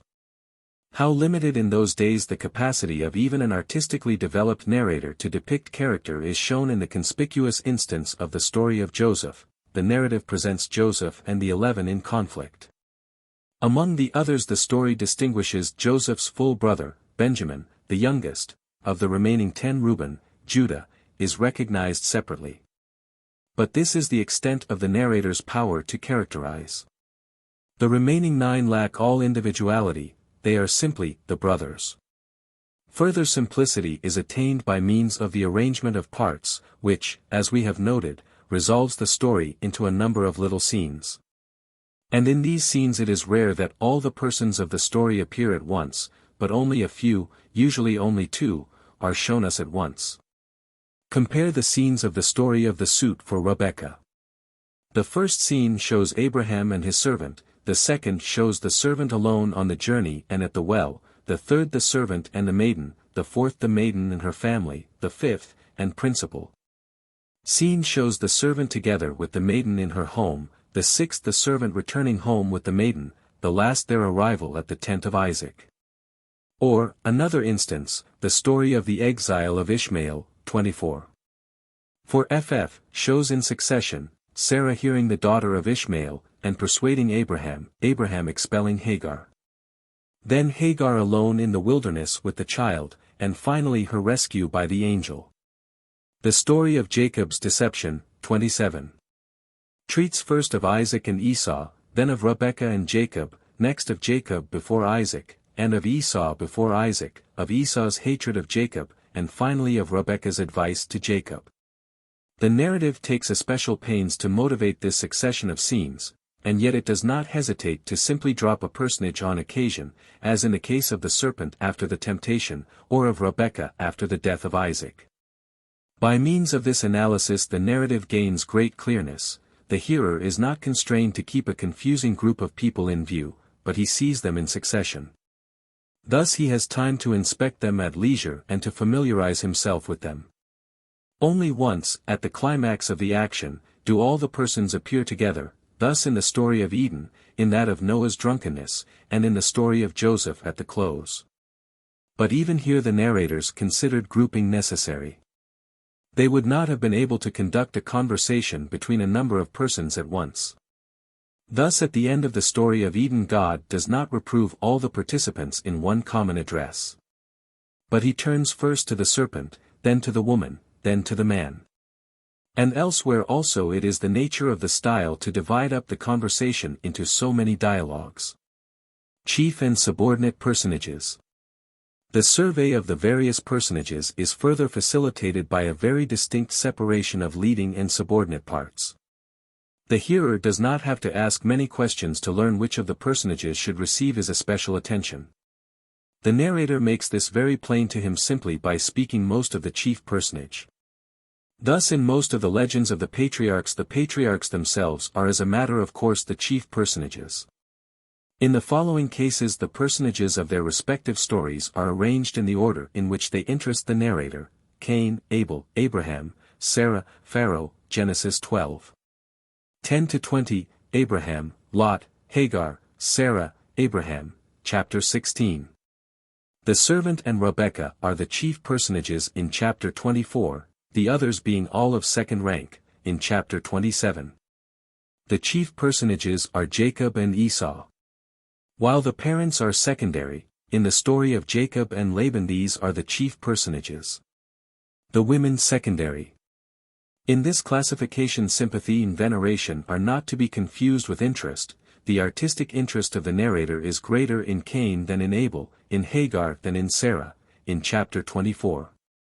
The servant is the chief personage while Abraham has only a subordinate part. In many cases it is the destinies of a single leading personage that we pursue, noticeably in the case of the stories of Joseph. Description of characters. In attempting to discover the method by which characters are depicted we are first struck by the brevity with which subordinate personages are treated.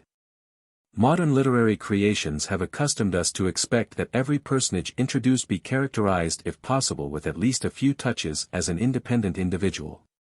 The method of the primitive saga man is entirely different. The personages whom he considers altogether or temporarily subordinate receive little or no characterization. In view of the primitive feeling on the subject it is a matter of course that not much attention was paid to slaves. The attendants of Esau, 32. Or of Laban, 31. 23, are introduced merely to show their master's importance, and have no further significance. The narrators did not even consider it necessary to mention the sin of the two chamberlains of Pharaoh, Sly. 1, or the feelings of Dinah, 34, or those of Sarah on the journey to Egypt, 12. 10 Hira, the friend of Judah, 38. 1 I2, 20, is not characterized, the sin of Er, 37. 7, is not specified, nothing is told of Shua, the wife of Judah, 38. 2-12. That is really characteristic, the same is true of Joseph's steward, 43. 16, of Potiphar, and others. And even the characterization of the chief personages is remarkably brief according to our notions. Only a few traits are ascribed to them, often but one. Cain is jealous of his brother, Canaan is shameless, Shem and Japheth respectful. In the story of the separation of Lot and Abraham, the former is greedy, the latter conciliatory. In the story of Hebron, Abraham is hospitable, and in the migration he is obedient to the will of God. In the story of Penuel, Jacob is strong and brave, in the affair with Esau he is crafty, in the story of Joseph he is fond of the children of Rachel. In the somewhat complex story of the fall the serpent is crafty and evil, the man and the woman are guileless as children, the woman is fond of dainties and gullible, the man follows his wife. Even in the case of God each individual story as a rule speaks of but one single quality. In most of the legends he is the gracious helper, in others, as the stories of Paradise and Babel, he is the lofty sovereign whose concern is to keep men within bounds. We are struck by this paucity in the legends, since we are familiar in modern compositions with portraits made up of many separate traits and painted with artistic detail. The art of the primitive storytellers is very different. True, it is based upon the actual conditions of primitive ages in one respect. The men of antiquity were in general more simple than the many-sided men of modern times. Yet it would be an error to suppose that men in those earlier days were as simple as they are represented to be in the legends. Compare in evidence of this the character sketches of a somewhat mature art in the second book of Samuel. With this example in mind we shall recognize also that there is some other ground for the brevity of the legends of Genesis than that abbreviation of the real which is inevitable in every artistic reproduction of life. Popular legends treat men as types. It is, on the contrary, a peculiar popular conception of man that we meet in Genesis. This conception was unable to grasp and represent many sides of man, much less all, it could see but a little. But so much the more need had it to catch the essential traits of the individual, wherefore it constructed types. Thus in the story of the flight of Hagar, Hagar is the type of the slave, 16. Who is too well treated, Sarah of the jealous wife, Abraham the type of the conciliatory husband. Rachel and Leah are types of the favorite and of the unloved wife. In the story of the migration of Abraham to Egypt, or the story of Joseph, Pharaoh acts like the typical Oriental king in such cases, his courtiers are courtiers and nothing more, Abraham's servant, chapter 24, is an old and tried servant. Isaac, in the story of the deception, is a blind old man, and Rebekah a cunning, partial mother. Abraham in his migration and in chapter 22 is the type of the pious and obedient man. A number of figures are the types of the races which are said to be descended from them: the shameless Canaan, the generous but stupid Esau, the crafty Laban, the still more crafty Jacob, cp. page 23. Doubtless it is another sign of the lack of creative grasp when the legends thus present to our eyes species instead of individuals, but the narrators have made a virtue of necessity. Within the limited sphere assigned to them they give us extraordinary achievements. The types which they had the opportunity to observe they have depicted with a confidence and a clearness similar to those displayed in the national types preserved to us by the Egyptian painters. And for this very reason many of the old legends still fascinate the modern reader, and even the unlearned reader. They often reproduce universally human conditions and relations which are intelligible without interpretation unto this day. To the special student, however, they yield much greater pleasure, for to him they furnish the most intimate revelations regarding primitive conditions and sentiments. As a natural conclusion from this simplicity of the characters represented, we recognize that the art of these popular legends was far from undertaking to show any development in the characters, such as improvement or degeneration. Not that primitive times ignored the possibilities of such changes. The denunciations of the prophets as well as historical evidence prove the contrary. But the art of the storyteller is far from equal to the task of depicting such an inward change. All that modern exegetes claim to have found in Genesis in this line is simply imported into the sources. Jacob's dishonest character did not change at all. And Joseph's brethren are not at all reformed in the course of the story, but simply punished. While, therefore, the individual legends recognize in the main only one quality of the personages involved, the legend cycles are able to give more detailed descriptions, although after a peculiar manner. The characteristic instance is, of course, the portrayal of the figure of Joseph in the cycle of legends devoted to his history. Here each individual legend brings out one or two sides of his nature. One legend, 37, tells us that he was loved by his father and therefore hated by his brethren, and that he had dreams. Another, 39, tells us that everything throve under his hand, and that he was fair and chaste. A third, XL, that he could interpret dreams. And a fourth, Zli, that he was crafty, and so on. Combining all these individual traits we get finally a complete portrait. Furthermore, the narrators are exceedingly grudging in the outward description of their personages. They reveal nothing regarding hair, complexion, eyes or garb. In all this they seem to take the normal Hebrew type for granted. And wherever they deviate from this rule in their description it is done for specific reasons. Esau is red and hairy, 25. 25, clearly because he is a type of the Edomite. Joseph wears his long garment with sleeves, 37. 3, as a badge of the love of his father. Leah had tender eyes, and Rachel is beautiful of form, 29. 17, to explain why Jacob rejects Leah and loves Rachel. Now if we ask what principle the storyteller follows when he does emphasize definite characteristics of his personages, we discover that the characterization is generally subordinated to the action. The particular quality of the person is emphasized that is necessary for the development of the action, all others are ignored. The story of the deception practiced by Jacob tells how the latter, following his mother's counsel, induces his father to bless him instead of Esau. Here Jacob is crafty, he practices deception. Esau is stupid, he lets himself be cheated. Isaac is easily deceived, is blind. Rebekah is cunning, she gives the deceitful advice and is partial to Jacob.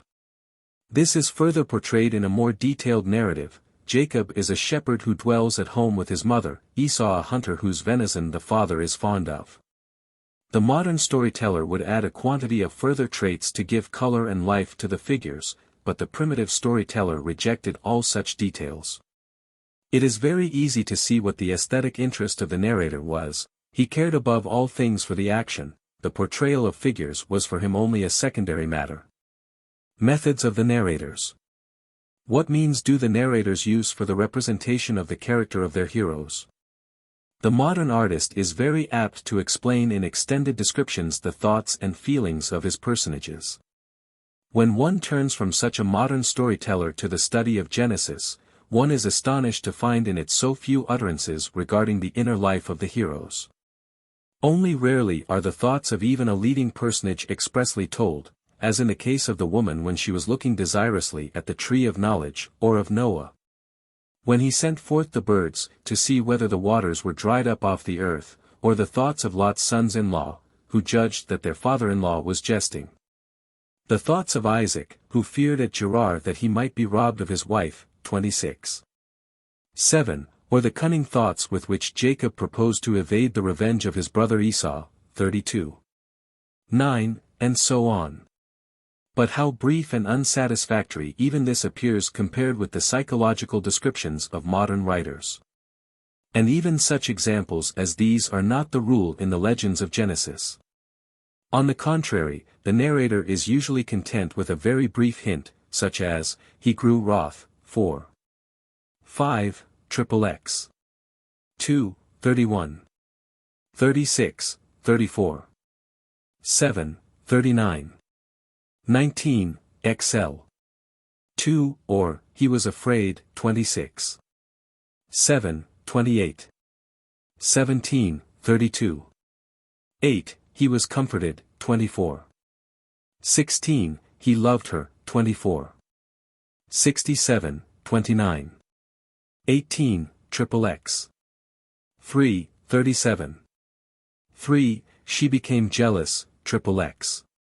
1, he was filled with fear, 27. 33, he eyed him with hatred, 27. 41, 37. 4, and elsewhere. But even these brief hints are far from frequent. On the contrary, we find very often not the slightest expression regarding the thoughts and feelings of the person concerned, and this in situations where we cannot avoid a certain surprise at the absence of such expressions.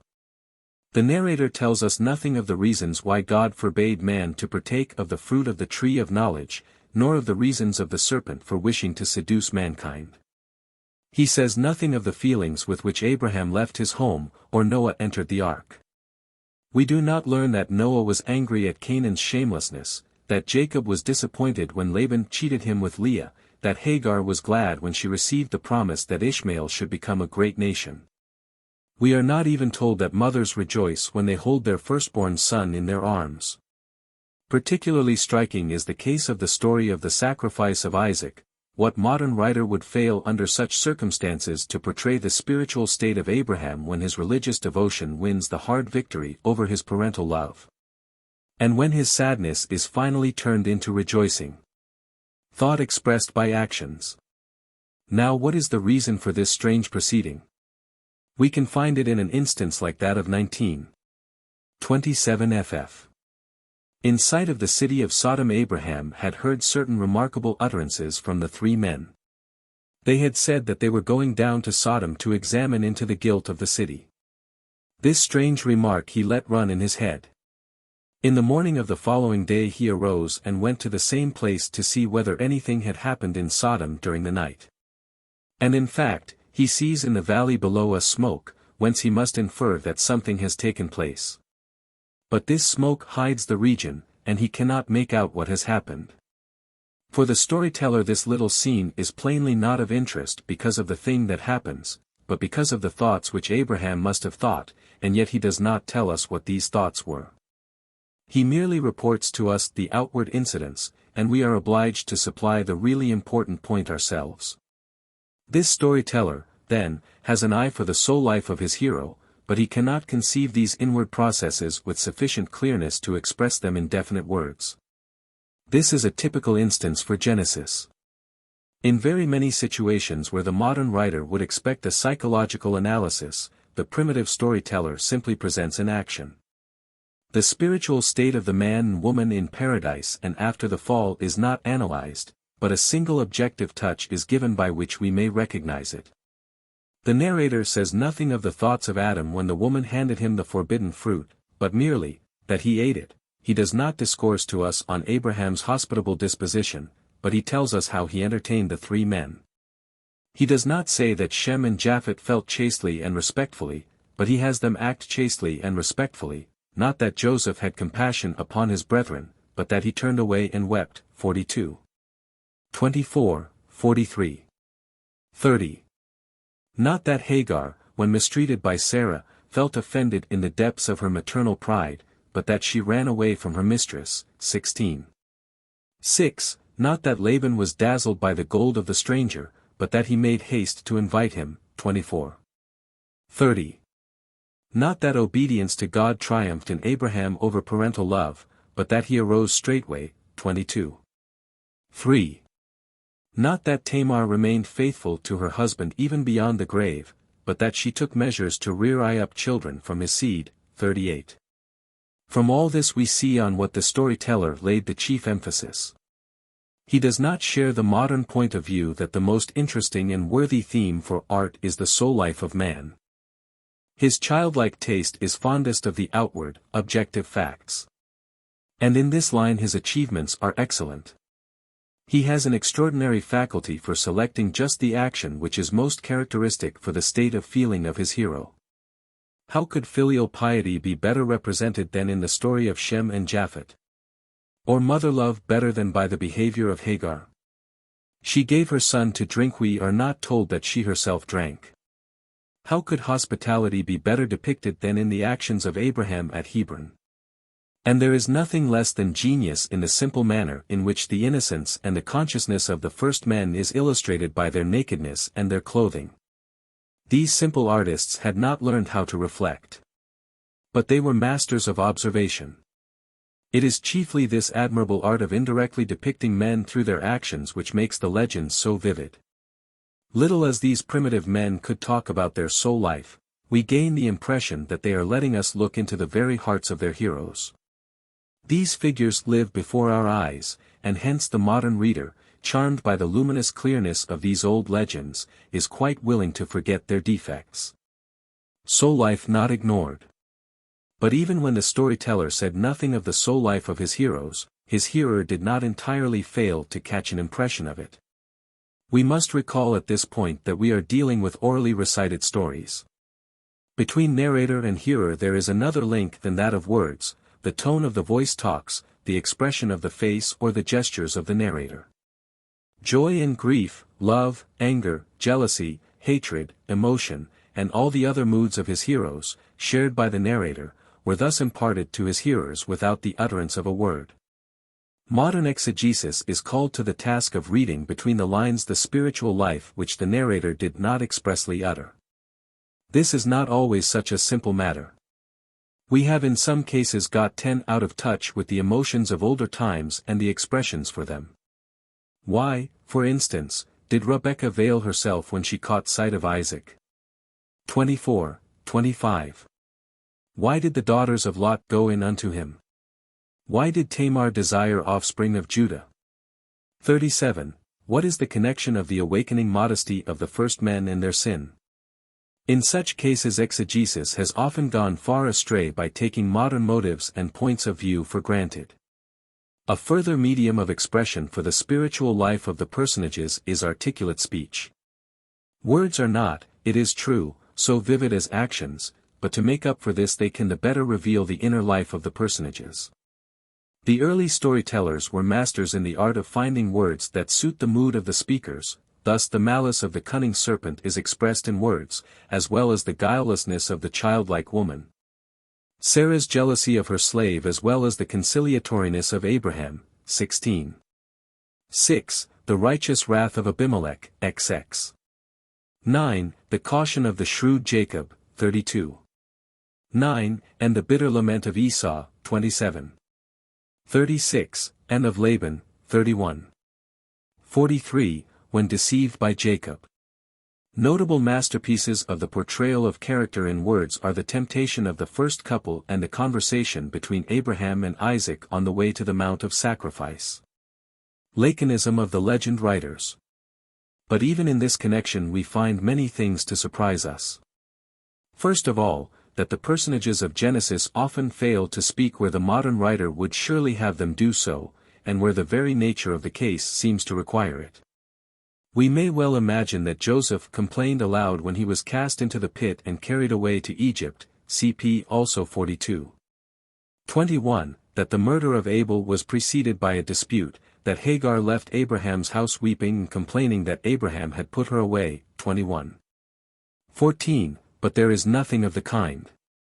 The first couple do not utter a word of reply when God pronounces his curse upon their future, they do not even indulge in self-accusations, not a word does Rebekah say in chapter 26. Nor Noah during the deluge, nor Abraham in chapter 18, when a son is promised him or when he is commanded to sacrifice Isaac, neither does Hagar when she sees her child dying, nor later when God heard the weeping of Ishmael. One who examined these references might easily conclude that the personages of Genesis were intended to be portrayed as taciturn and even secretive, he would find the only talkative individual to be God. But if we go more deeply into these legends, we perceive that this extraordinary laconism is part of the style of the narrator. The narrators subordinated everything to the action.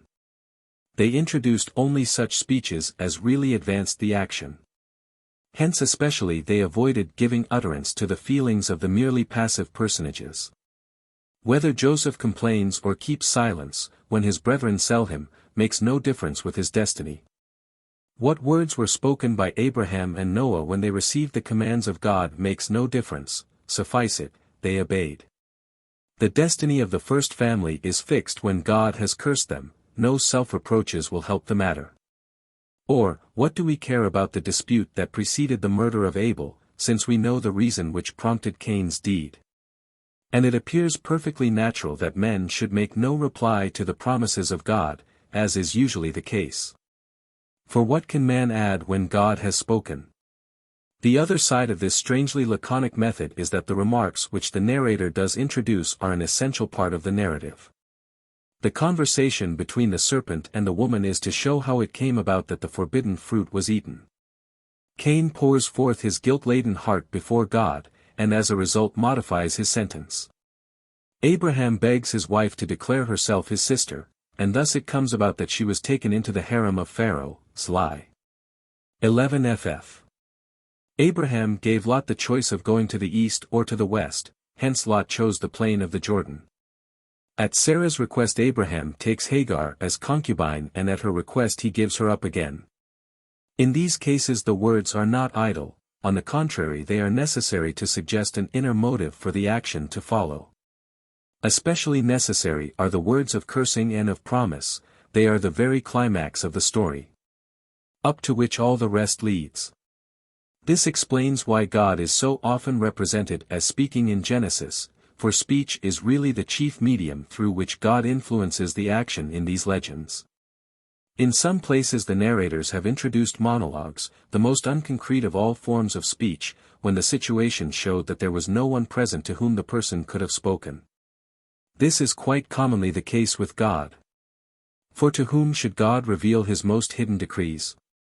But in a few cases we can infer, I. 26, 2. 6f, an elder form of the account, in which God addressed himself to his celestial associates. But even in the laconic legends there are speeches which, while they are not exactly necessary, either characterize a person or attempt to give the opinion of the narrator, or which aim at some other point which the narrator wants to make. Many of the speeches in Genesis are exceedingly brief. Recall the lament of Hagar, I am fleeing before the face of my mistress, 16. 8, or the words of the daughters of Lot, 19. 31, of Sarah, 21. 2, of Abraham, 21. 24, I will swear. Of Rebekah, 24. 18 ff, of Jacob, 25. 33, swear to me this day, of Isaac, 26. 7, she is my sister, of the shepherds of Gerar, 26. 20, the water is ours, of Isaac's slaves, 26. 32, we have found water, of Laban, 29. 14, yeah, thou art my flesh and blood, and so on. Of course, the speeches are not always so brief, they are especially apt to grow longer in the solemn and impressive formulae of cursing and blessing. But in general we may see in brevity a characteristic mark of a certain type in Genesis. Even such utterances do not always reveal the ultimate purpose of the actors, and reveal their spiritual life only in an indirect way. Hence the expressions are not always entirely clear for us, and require an especial gift for their interpretation. We are told that God forbade to man the fruit of the tree of life, but his reason for this is not given. What thought was in God's mind when threatening man with immediate death, whereas this result did not actually follow? So, too, we learn that the serpent desires to betray the woman, but not his reason. And even such psychological masterpieces as the story of the temptation are only indirect portrayals of soul life. No nature love in Genesis. Very many of the legends are no less laconic in their descriptions of incidental circumstances. In this respect also there is a great difference between the primitive literary art and that of modern storytellers.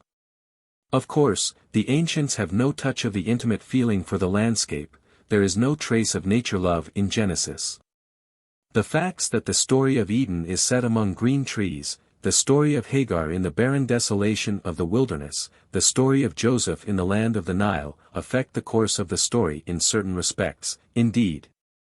Since the first pair clothe themselves with leaves and since the desert is a place where one can get lost, and where there is no water. But these facts in no wise affect the mood or sentiment of the action. Economy of details. But aside from this intimate feeling for the life of nature, which was foreign to the primitive man, how easy it would have been to give a description of paradise. What modern poet would have missed the opportunity? But the early storytellers were content to say that there were beautiful trees there, and the source of mighty rivers. It is a piece of the same method that the narrator does not tell us with what weapon Cain slew Abel. He tells us merely that Noah planted vines and then that he drank of the wine, omitting the intervening steps of picking and pressing the grapes. He no more tells us how the contempt of Hagar was expressed, 16:4, than how Sarah took her revenge.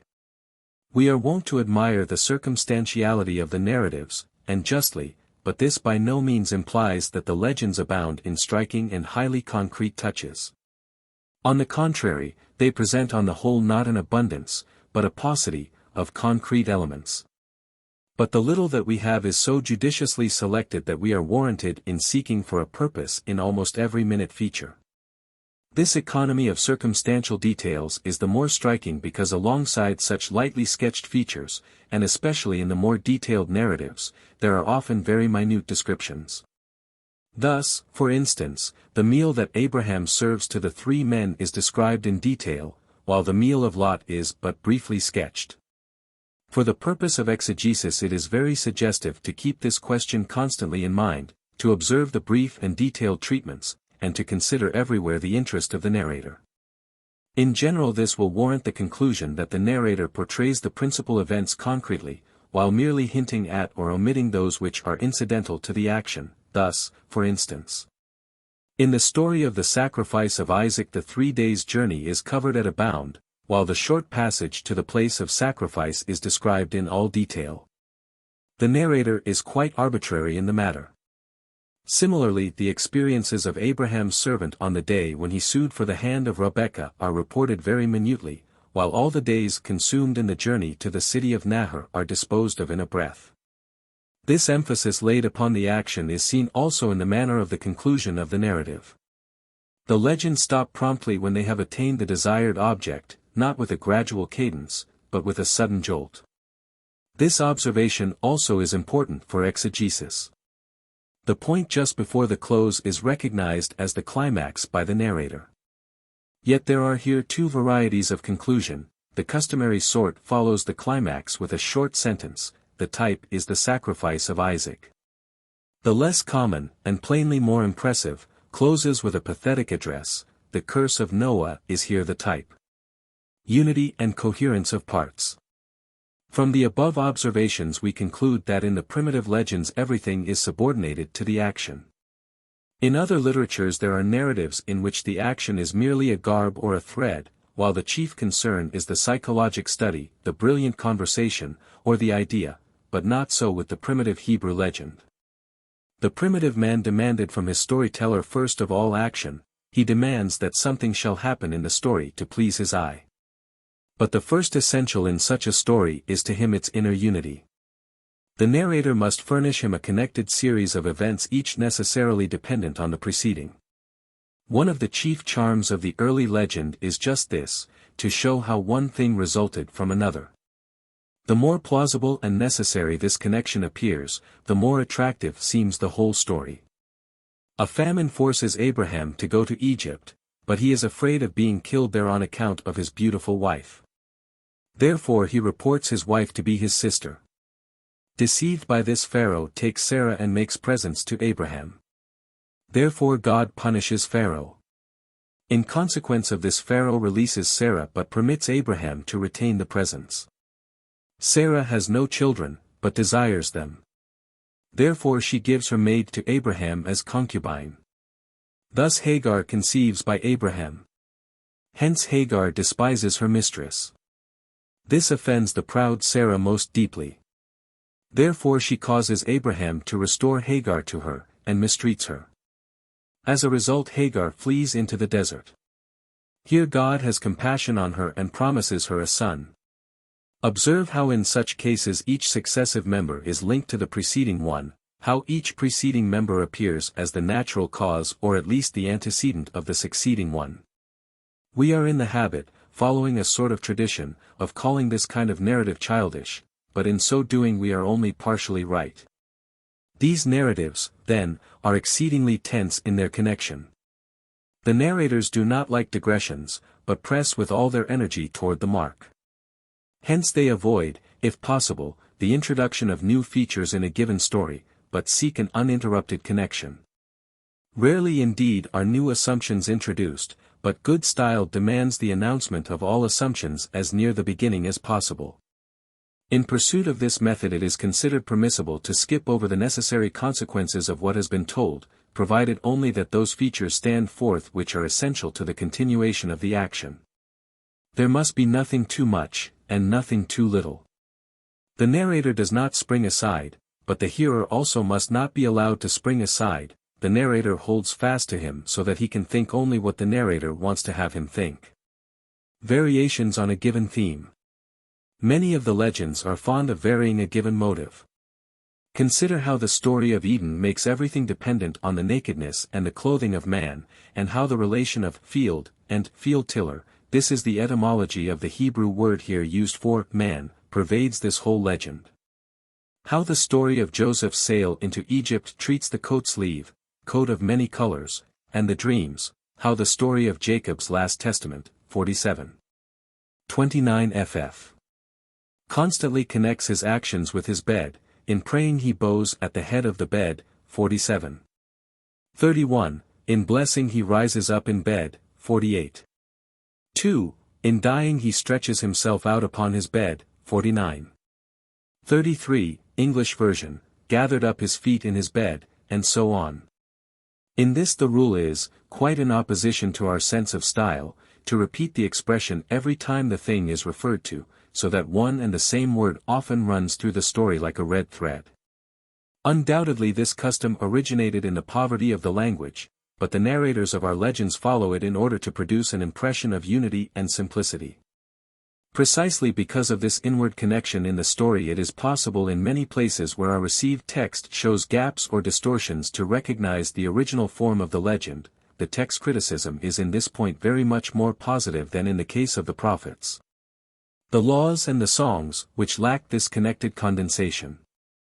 Plausibility demanded. Furthermore, the course of the action must be probable, highly credible, even unavoidable. Nowhere must the hearer be able to make the objection that what is being told is inconsistent with what has preceded or with itself.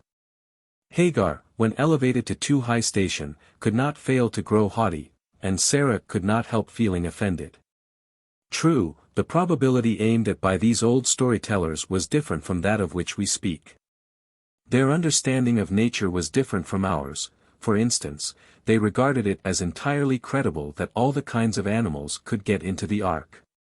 Furthermore, the way in which they speak of God and his participation in the affairs of the world was naiver than is possible for us of modern times. They regarded it as quite plausible that the serpent should have spoken in primitive times. That Joseph, the Grand Vizier, should look after the sale of the corn in person. Hence it would be quite unwarranted to speak of the arbitrariness and childish recklessness of the legend simply because the assumptions of the narrators are impossible to us in modern times.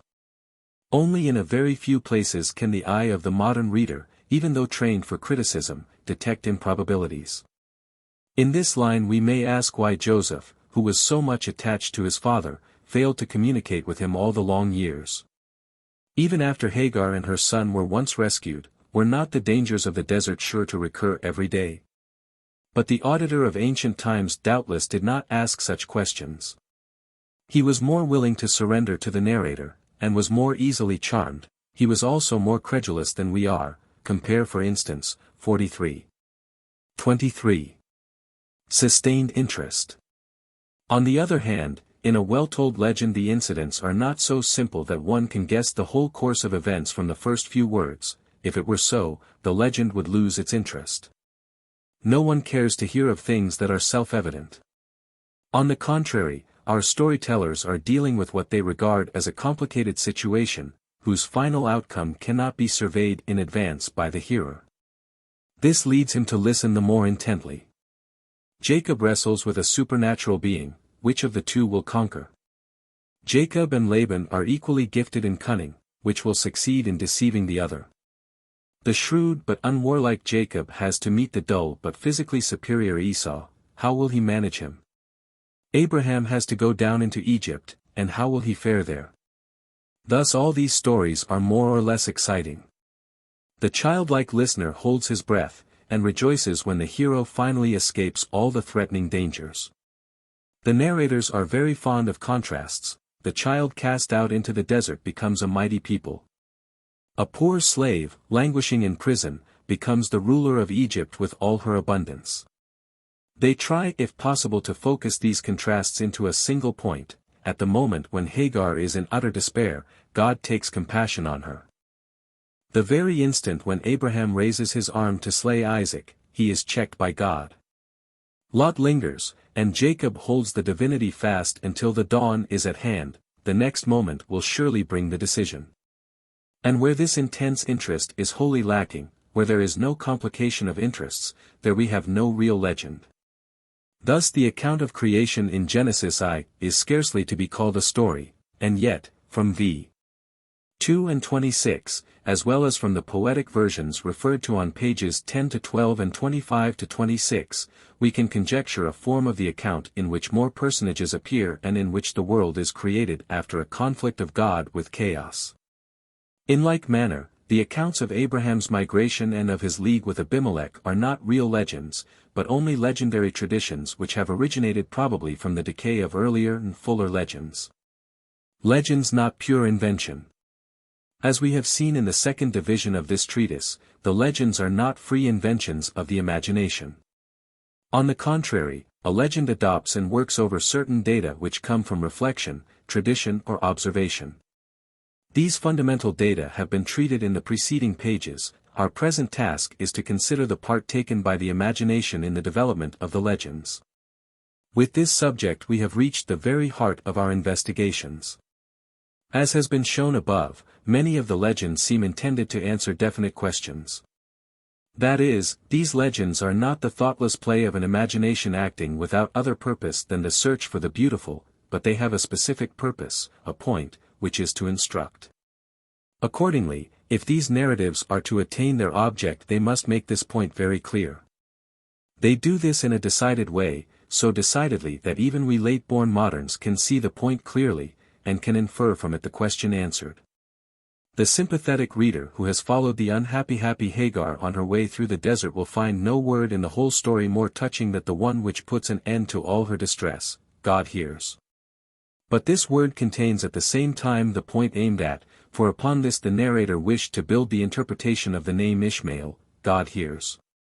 Or what word in the legend of the sacrifice of Isaac stamps itself so deeply upon the memory as the affecting word with which Abraham from the depths of his breaking heart quiets the questioning of his unsuspecting child, God will provide.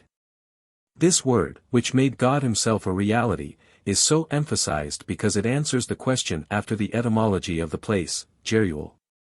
Other legends reflect historic events or situations, and in such cases it was the duty of the narrator to bring out these references clearly enough to satisfy his well-informed hearer. Thus in the legend of the flight of Hagar the actors are at first mere individuals whose destinies are interesting enough, to be sure, but at the climax.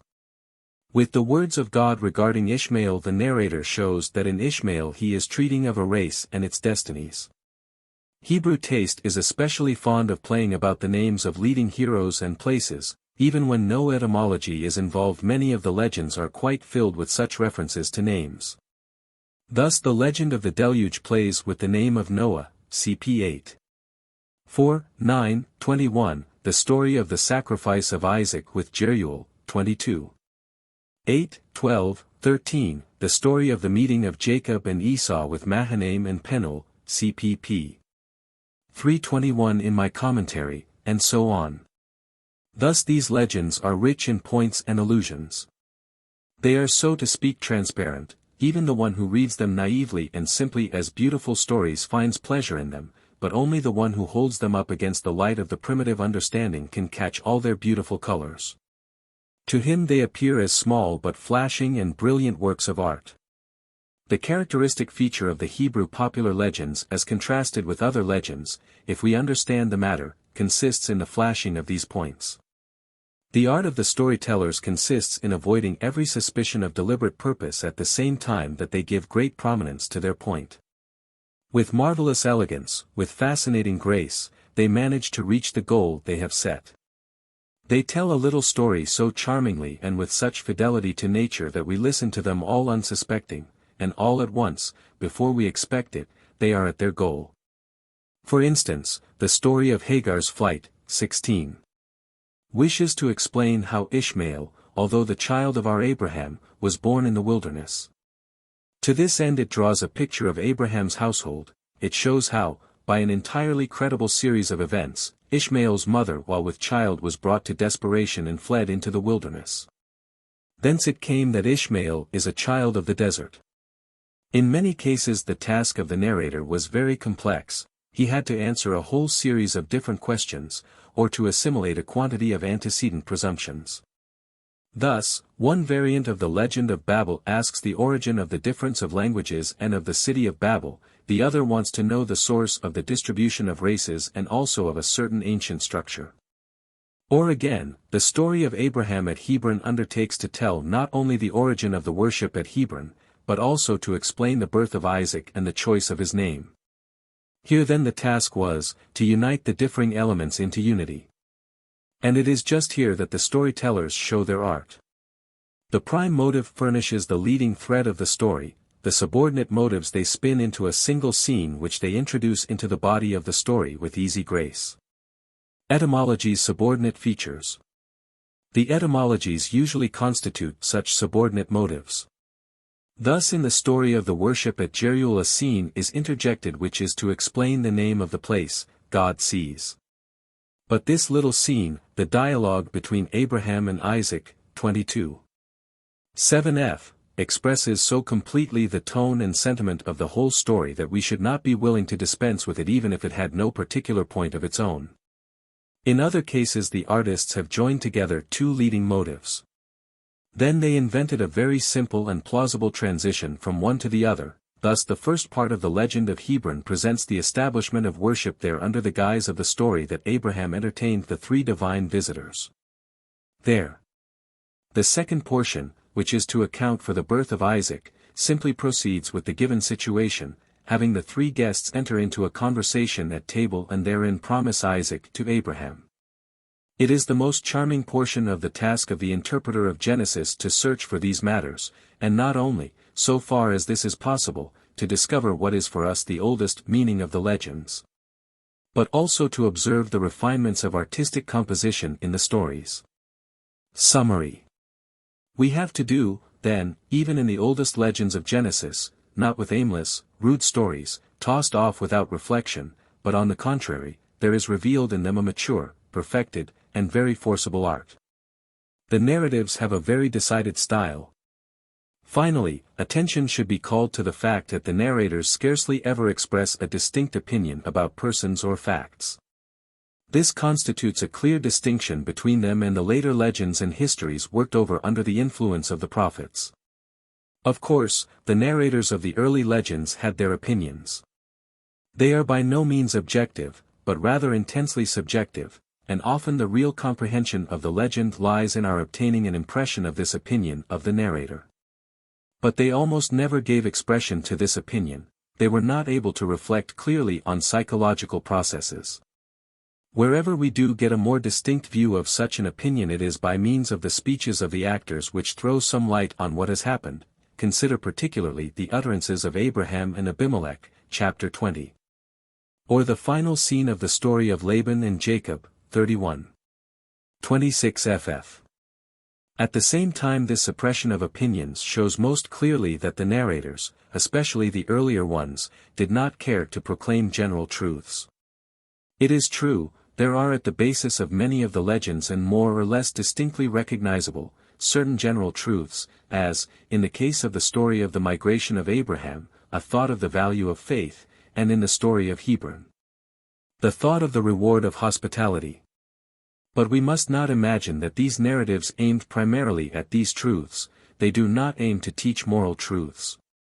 With myths, as has been shown on pages 15 to 17, this is different, for they aim to answer questions of a general nature. An early Israelitish romance. Out of the type of legend which has been sketched in essentials in the preceding pages, there was evolved, as we may discover even in Genesis itself, another type relatively much nearer to modern fiction.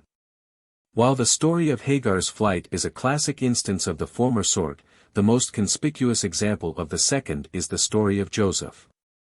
It is necessary only to compare the two narratives in order to see the great differences in the two kinds. There, everything characteristically brief and condensed; here, just as characteristically, everything long spun out. The first striking difference is the extent of the stories.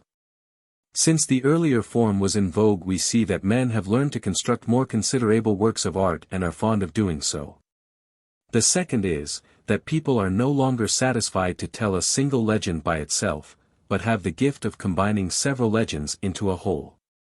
Thus it is in the story of Joseph, so also in the Jacob-Esau-Laban story and in the legends of Abraham and Lot.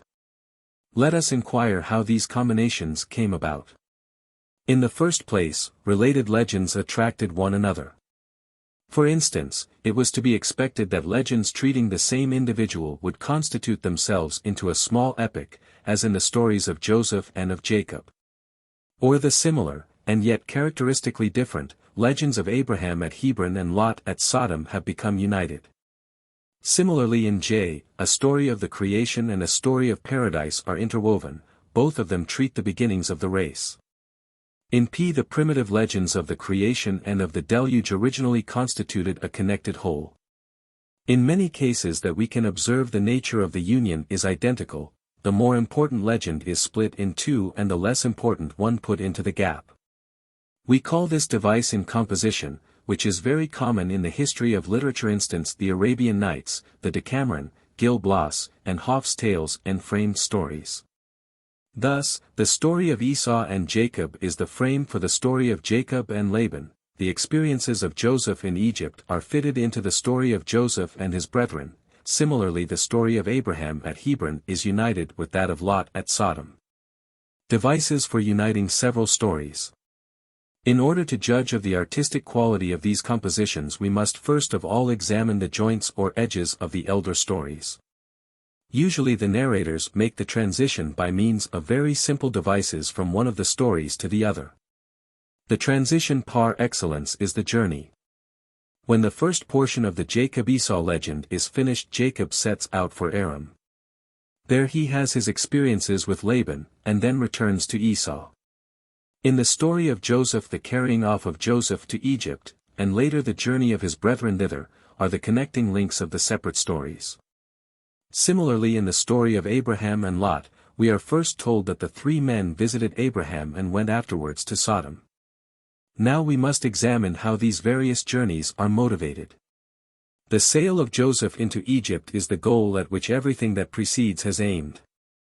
The journey of his brethren to Egypt is prompted by the same great famine which had already been the decisive factor in bringing Joseph to honor in Egypt. And the experiences of the brethren in Egypt are based upon Joseph's advancement. Thus we see that the story of Joseph is very cunningly blended into a whole. There is less of unity in the story of Jacob. But even here there is a plausible motive why Jacob goes to Laban: he is fleeing from Esau. In other respects we find here the original legends side by side unblended. On the contrary, in the story of Abraham and Lot no reason is alleged why the three men go directly from Abraham to Sodom. That is to say, there is here no attempt at an inner harmonizing of the different legends, but the narrator has exerted himself all the more to devise artificial links of connection. This is why he tells that Abraham accompanied the men to the gates of Sodom, and even returned to the same place on the following morning. In this we receive most clearly the impression of conscious art, which is trying to make from originally disconnected elements a more plausible unity. In the Joseph legend we have an instance of a much more intimate blending of parts than the frames of these other stories, a whole series of different adventures harmonized and interwoven. Epic discursiveness. Another characteristic feature of the Joseph story is its discursiveness, which stands in notable contrast with the brevity of the older narratives. We find in it an abundance of long speeches, of soliloquies, of detailed descriptions of situations, of expositions of the thoughts of the personages. The narrator is fond of repeating in the form of a speech what he has already told. What are we to think of this epic discursiveness? Not as an especial characteristic of this particular narrative alone, for we find the same qualities, though less pronounced, in the stories of the wooing of Rebekah, of Abraham at the court of Abimelech, Genesis XX. In some features of the story of Jacob, notably the meeting of Jacob and Esau, and the stories of the sacrifice of Isaac and various features of the story of Abraham and Lot also furnish parallels. Very evidently we have to do here with a distinct art of storytelling, the development of a new taste. This new art is not satisfied, like its predecessor, with telling the legend in the briefest possible way and with suppressing so far as possible all incidental details. But it aims to make the legend richer and to develop its beauties even when they are quite incidental.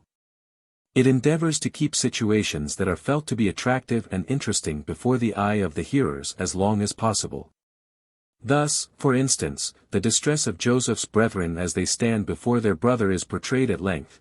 There is evident intent to delay the narrative, so that the hearer may have time to get the full flavor of the charm of the situation. Thus Joseph is not permitted to discover himself at the very first meeting, in order that this scene may be repeated. He is made to demand that Benjamin be brought before him, because the aged Jacob hesitates a long time to obey this demand, and thus the action is retarded. Similarly in the story of the sacrifice of Isaac, the narrative is spun out just before the appearance of God upon the scene, in order to postpone the catastrophe and intensify the interest. The means that is applied over and over again to prolong the account is to report the same scene twice, though of course with variations. Joseph interprets dreams for Egyptian officials twice. Joseph's brethren must meet him in Egypt twice. Twice he hides valuables in their grain sacks in order to embarrass them, 42. 25 ff. 44. 2 ff. Twice they bargain over Joseph's cup with the steward and with Joseph himself, 43. 13 ff. 25 ff. and so on. Sometimes, though surely less frequently. It is possible that the narrators have invented new scenes on the basis of the earlier motives, as with the last scene between Joseph and his brethren, chapter 50. Quite unique is the intercalated episode, the negotiations of Abraham with God regarding Sodom, which may almost be called a didactic composition. It is written to treat a religious problem which agitated the time of the author, and which occurred to him in connection with the story of Sodom. These narrators have a quite remarkable fondness for long speeches, so great as to lead them to subordinate the action to the speeches. The most marked instance is the meeting of Abraham with Abimelech, chapter 20. Here, quite in opposition to the regular rule of ancient style, the events are not told in the order in which they occurred, but a series of occurrences are suppressed at the beginning in order to bring them in later in the succeeding speeches. Thus the narrator has attempted to make the speeches more interesting even at the expense of the incidents to be narrated. It is also a favorite device to put substance into the speeches by having what has already been reported repeated by one of the personages of the story, 43. 13, 21, 30 ff, 43. 3, 7, 20 f, 44. 19 ff. The rule of style in such repetition of speech is, contrary to the method of Homer, to vary them somewhat the second time. This preference for longer speeches is, as we clearly perceive, a secondary phenomenon in Hebrew style, the mark of a later period. We observe this in the fact that the very pieces which we recognize from other considerations as the latest developments of the legend or as intercalations, 13. 14 to 17, 16. 9f, 18. 17 to 19, 23 to 33, are the ones which contain these speeches. We may find this delight in discursiveness in other species of Hebrew literature also. The brief, condensed style of Amos is followed by the discursive style of a Jeremiah, and the same relation exists between the laconic sentences of the Book of the Covenant and the long-winded expositions of Deuteronomy. Between the brief apothegms which constitute the heart of the Book of Proverbs and the extended speeches which were afterwards added by way of introduction, between the oldest folk songs, which often contain but a single line each, and the long poems of art poetry. Interest in soul life. We do not always agree with this taste of the later time. For instance, the story of Joseph approaches the danger line of becoming uninteresting from excessive detail. On the other hand, this discursiveness is at the same time the evidence of a newly acquired faculty. While the earlier time can express its inner life only in brief and broken words, the new generation has learned to observe itself more closely and to express itself more completely. With this there has come an increase of interest in the soul life of the individual. Psychological problems are now treated with fondness and with skill. Thus in the story of the sacrifice of Isaac there was created the perfection of the character study. The narrator of the stories of Joseph shows himself a master of the art of painting the portrait of a man by means of many small touches. Especially successful is the description of Joseph's inner vacillation at the sight of Benjamin, 43. 30, and the soul painting when Jacob hears that Joseph is still alive, XLV. 26, and elsewhere. But while in these later narratives the incidental features of the old legend are still developed with greater detail. On the other hand, this very fact has naturally thrown the chief features somewhat into the background and made the original point of the whole less obvious. This result has been further favored by the circumstance that the original points had in many cases ceased to be altogether clear to those of the later time. Thus in the story of Joseph the historical and ideological elements have lost importance. The difference between the two styles is so great that it seems advisable to distinguish them by different names, and to limit the use of legend to the first while we call the second romance. Of course, the transition between the two is fluctuant. We may call such transition forms as the story of Laban and Jacob, or that of Rebekah, legends touched with romance, or romances based on legendary themes. On the relative age of these styles, also, an opinion may be ventured, though with great caution. The art of narrative which was acquired in the writing of legends was applied later to the writing of history, where, accordingly, we may make parallel observations. Now we see that the oldest historical writing known to us has already adopted the detailed style. Accordingly we may assume that this detailed style was cultivated at least as early as the beginning of the time of the kings. And therefore the condensed style must have been cultivated for many centuries before that time. However, it should be observed, this fixes only the time of the styles of narrative, and not the age of the narratives preserved to us in these styles. 4. History of the development of the legends of Genesis in oral tradition. At the time when they were written down the legends were already very old and had already a long history behind them. This is in the very nature of legend. The origin of legends always eludes the eye of the investigator, going back into prehistoric times. And so it is in the present case. The Great Age of the legends is seen, for example, in the fact that they often speak of vanished tribes, such as Abel and Cain, Shem, Ham and Japhet, Jacob and Esau, none of which are known to historical times, and further, by the primitive vigor of many touches that reveal to us the religion and the morality of the earliest times, as for instance, the many mythological traces, such as the story of the marriages with angels, of Jacob's wrestling with God, and the many stories of deceit and fraud on the part of the patriarchs, and so on. Foreign influences. A portion of these legends, perhaps very many, did not originate in Israel, but were carried into Israel from foreign countries. This too is part of the nature of these stories, this wandering from tribe to tribe, from land to land, and also from religion to religion. Thus for instance many of our German legends and Märchen came to us from foreign lands. And even to this day there is perhaps nothing which modern civilized peoples exchange so easily, and so extensively as their stories, as may be seen, for instance, in the enormous circulation of foreign novels in Germany. Now if we recall that Israel lived upon a soil enriched by the civilization of thousands of years, that it lived by no means in a state of isolation but was surrounded on all sides by races with superior culture. And if we consider further the international trade and intercourse of the early ages, which went from Babylonia to Egypt and from Arabia to the Mediterranean by way of Palestine, we are warranted in assuming that this position of Israel among the nations will be reflected in its legends as well as in its language, which must be literally full of borrowed words.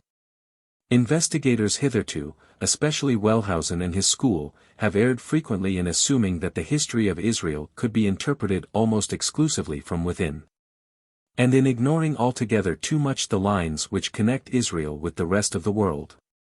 Let us trust that the investigators of the future will be more disposed than has hitherto been the case to give the history of Israel its place in the history of the world. Of course, with our slender knowledge of the primitive Orient we are in large measure thrown back upon conjectures. Yet this cannot justify us in ignoring altogether the surroundings in which Israel lived, and there are after all certain things which we may declare with tolerable certainty. Babylonian influences. Babylonian influence is evident more than any other in the primitive legends. We can demonstrate this in the case of the legend of the deluge, of which we possess the Babylonian version.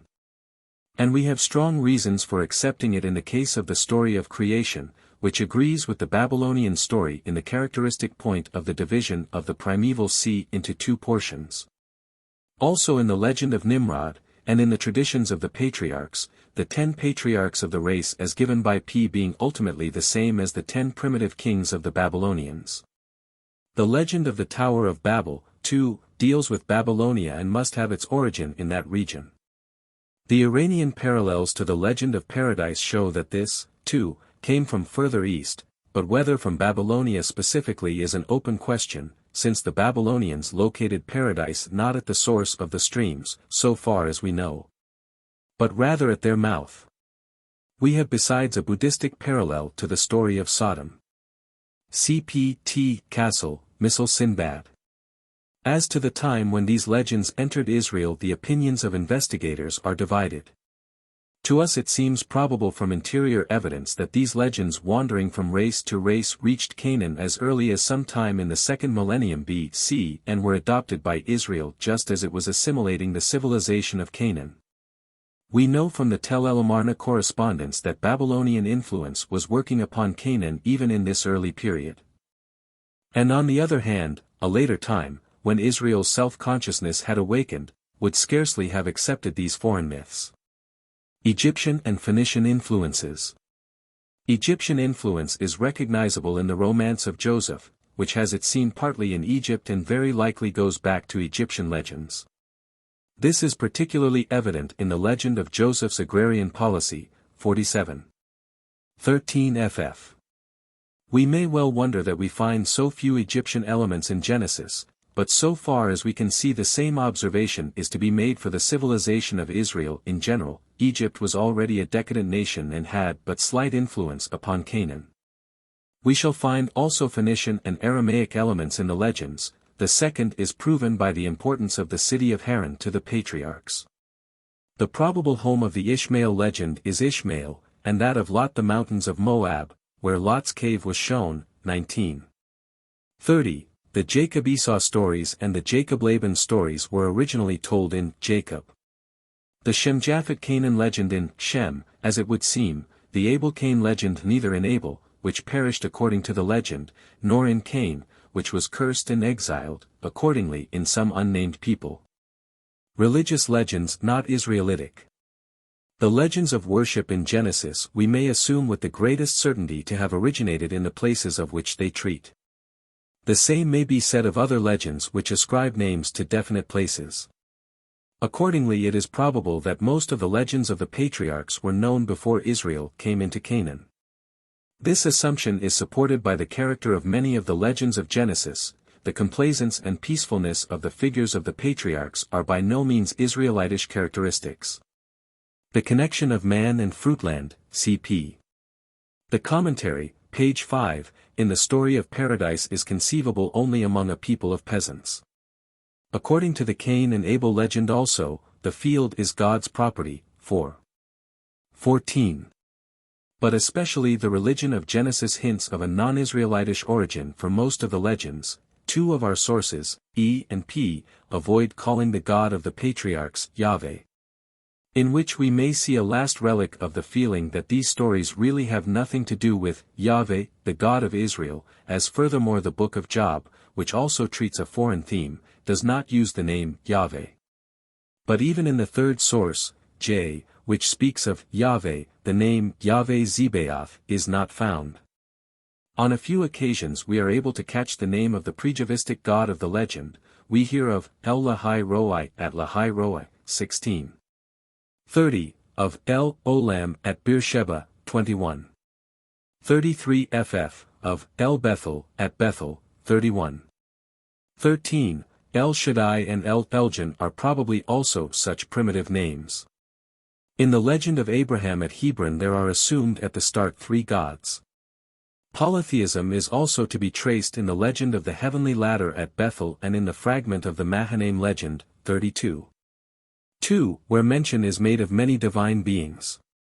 We recognize Israelitish origin with perfect certainty only in those legends that introduce expressly Israelitish names, that is particularly in the legends of Dinah, Simeon and Levi, 34, Tamar, Judah, 38, and Reuben 35:22. But we do not mean to declare by this that other narratives may not be of Israelitish origin. In particular the considerable number of legends which have their scene in Negeb, southward of Judah, may very likely be of Israelitish origin. But Israelitish tradition flows unmixed, so far as we can see, only from the introduction of the story of Moses.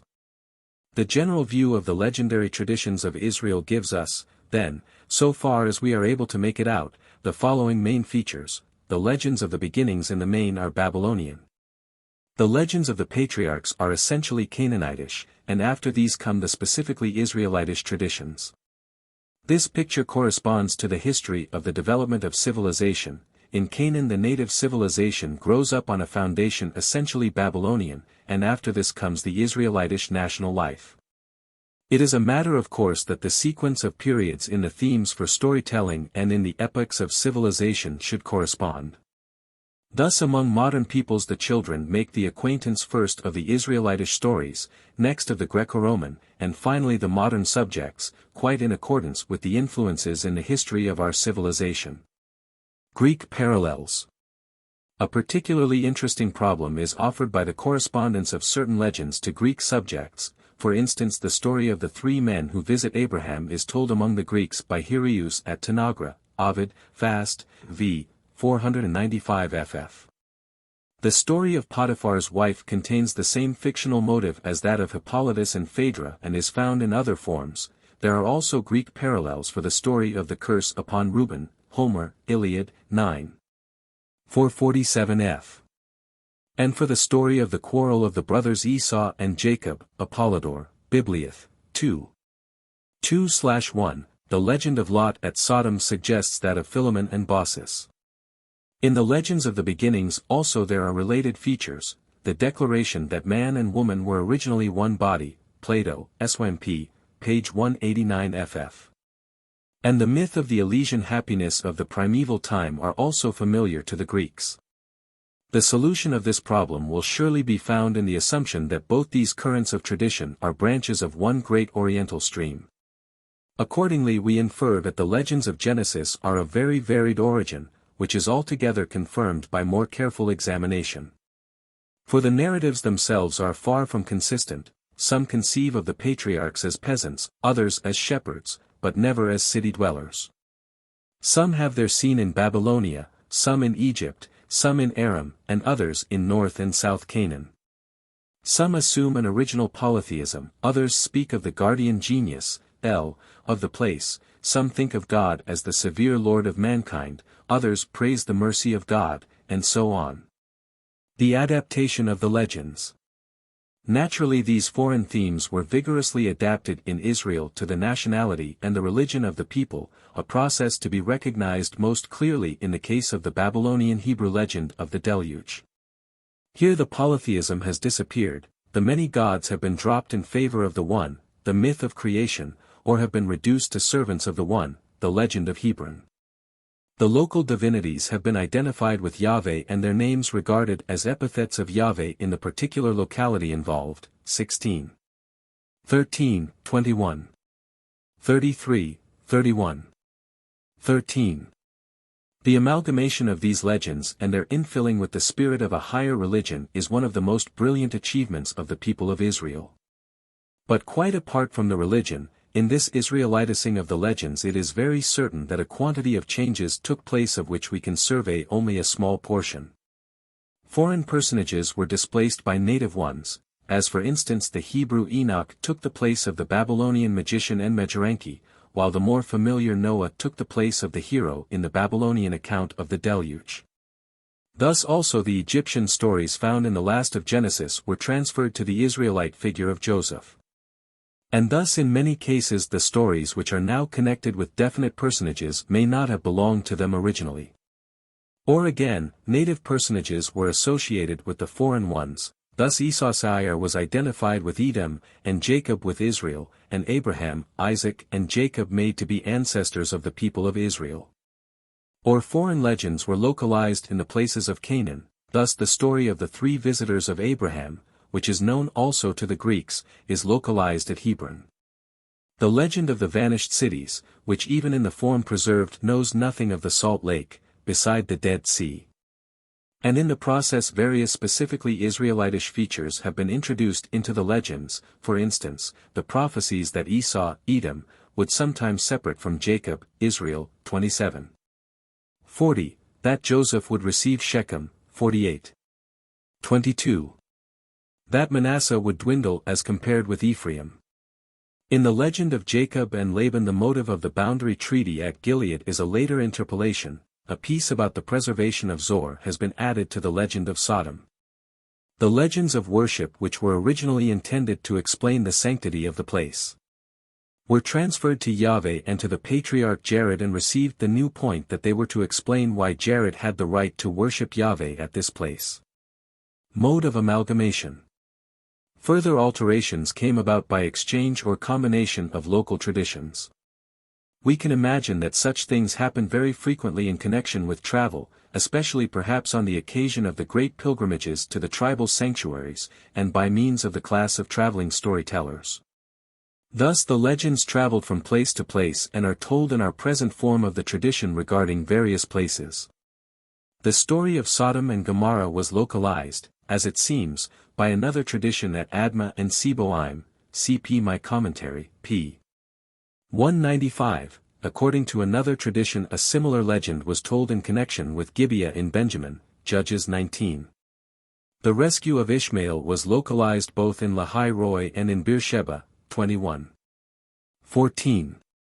The meeting of Jacob and Esau on the former's return was located at Mahanaim and at Penuel on the Jabbok, in northeastern Canaan, where it seems originally not to belong, since Esau is supposed to be located in Edom, south of Canaan.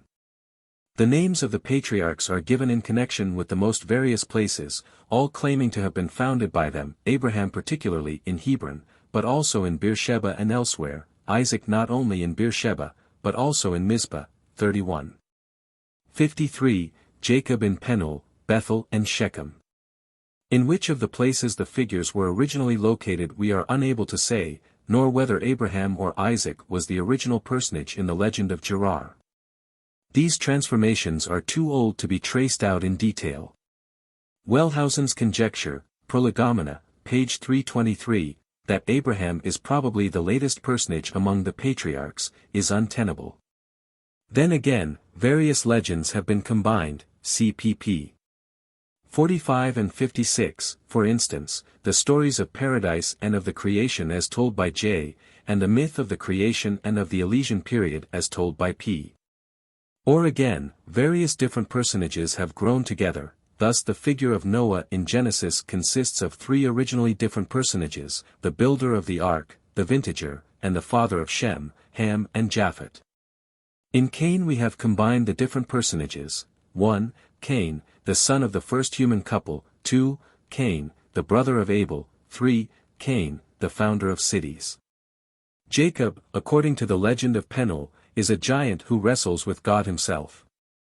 According to the Jacob-Esau stories he is shrewd but cowardly, thus seeming to be an entirely different person. Probably the Jacob to whom God reveals himself at Bethel is still a different person. Incidentally to the joining together of the legends the pedigrees of the patriarchs were established, thus Abraham became the father of Isaac, and he in turn of Jacob, thus Ishmael was made a son of Abraham and Lot made his nephew, and so on. And the reasons for this are not at all clear. How old this pedigree may be we cannot tell. The amalgamation of the legends is a process which certainly was underway long before Israel was in Canaan, we can imagine that.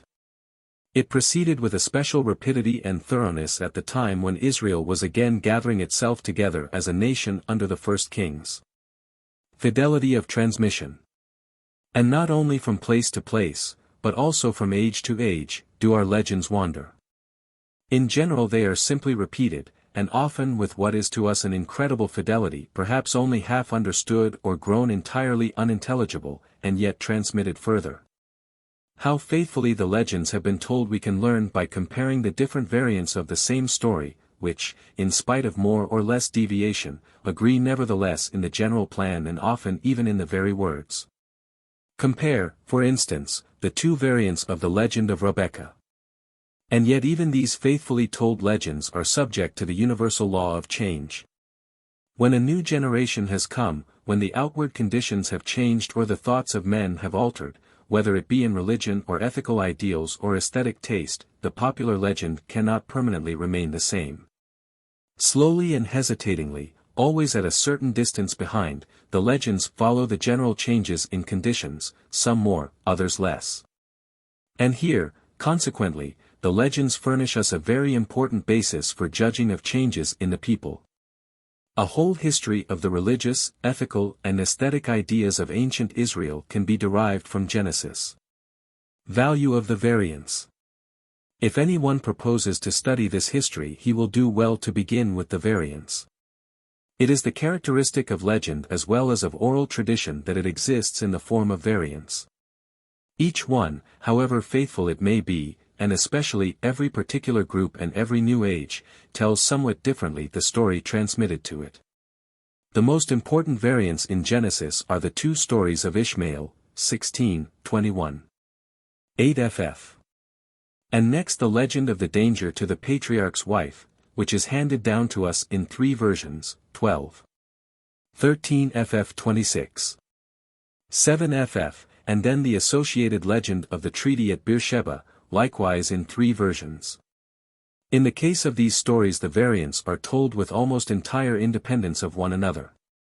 To these are to be added the many cases in which the stories are transmitted to us in the variants of J and E, or of the various hands in J, worked over by the hand of an editor.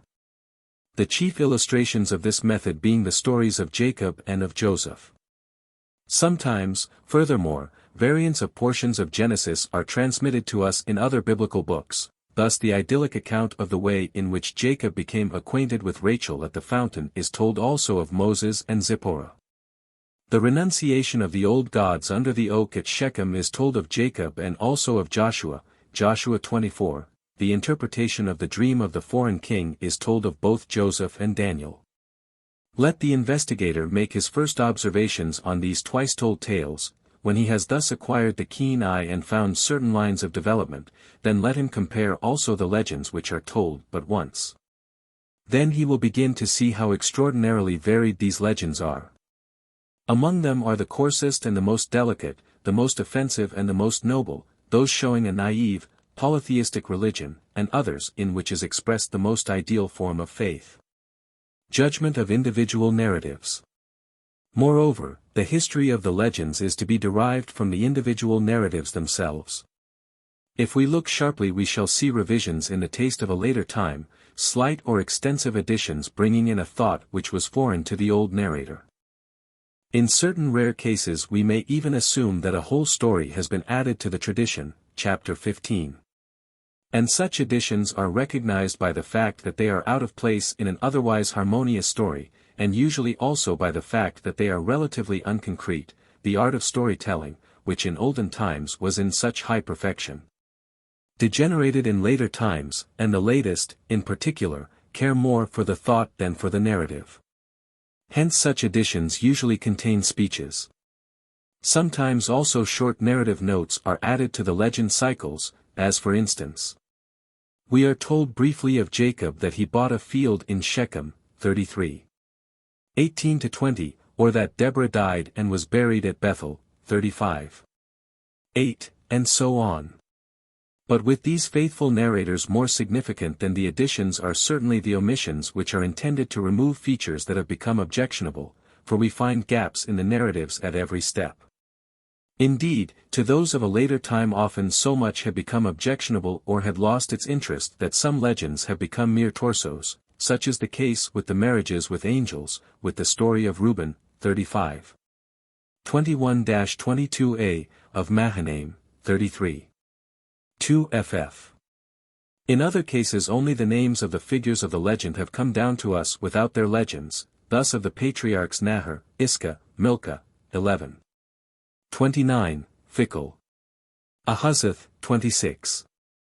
26. From the legend of the giant Nimrod we have only the proverbial phrase, like Nimrod, a mighty hunter before the Lord, X, 9. By other instances we can see that the stories, or particular portions of them, have lost their connection and were accordingly no longer rightly understood. The narrators do not know why Noah's dove brought precisely an olive leaf, 8.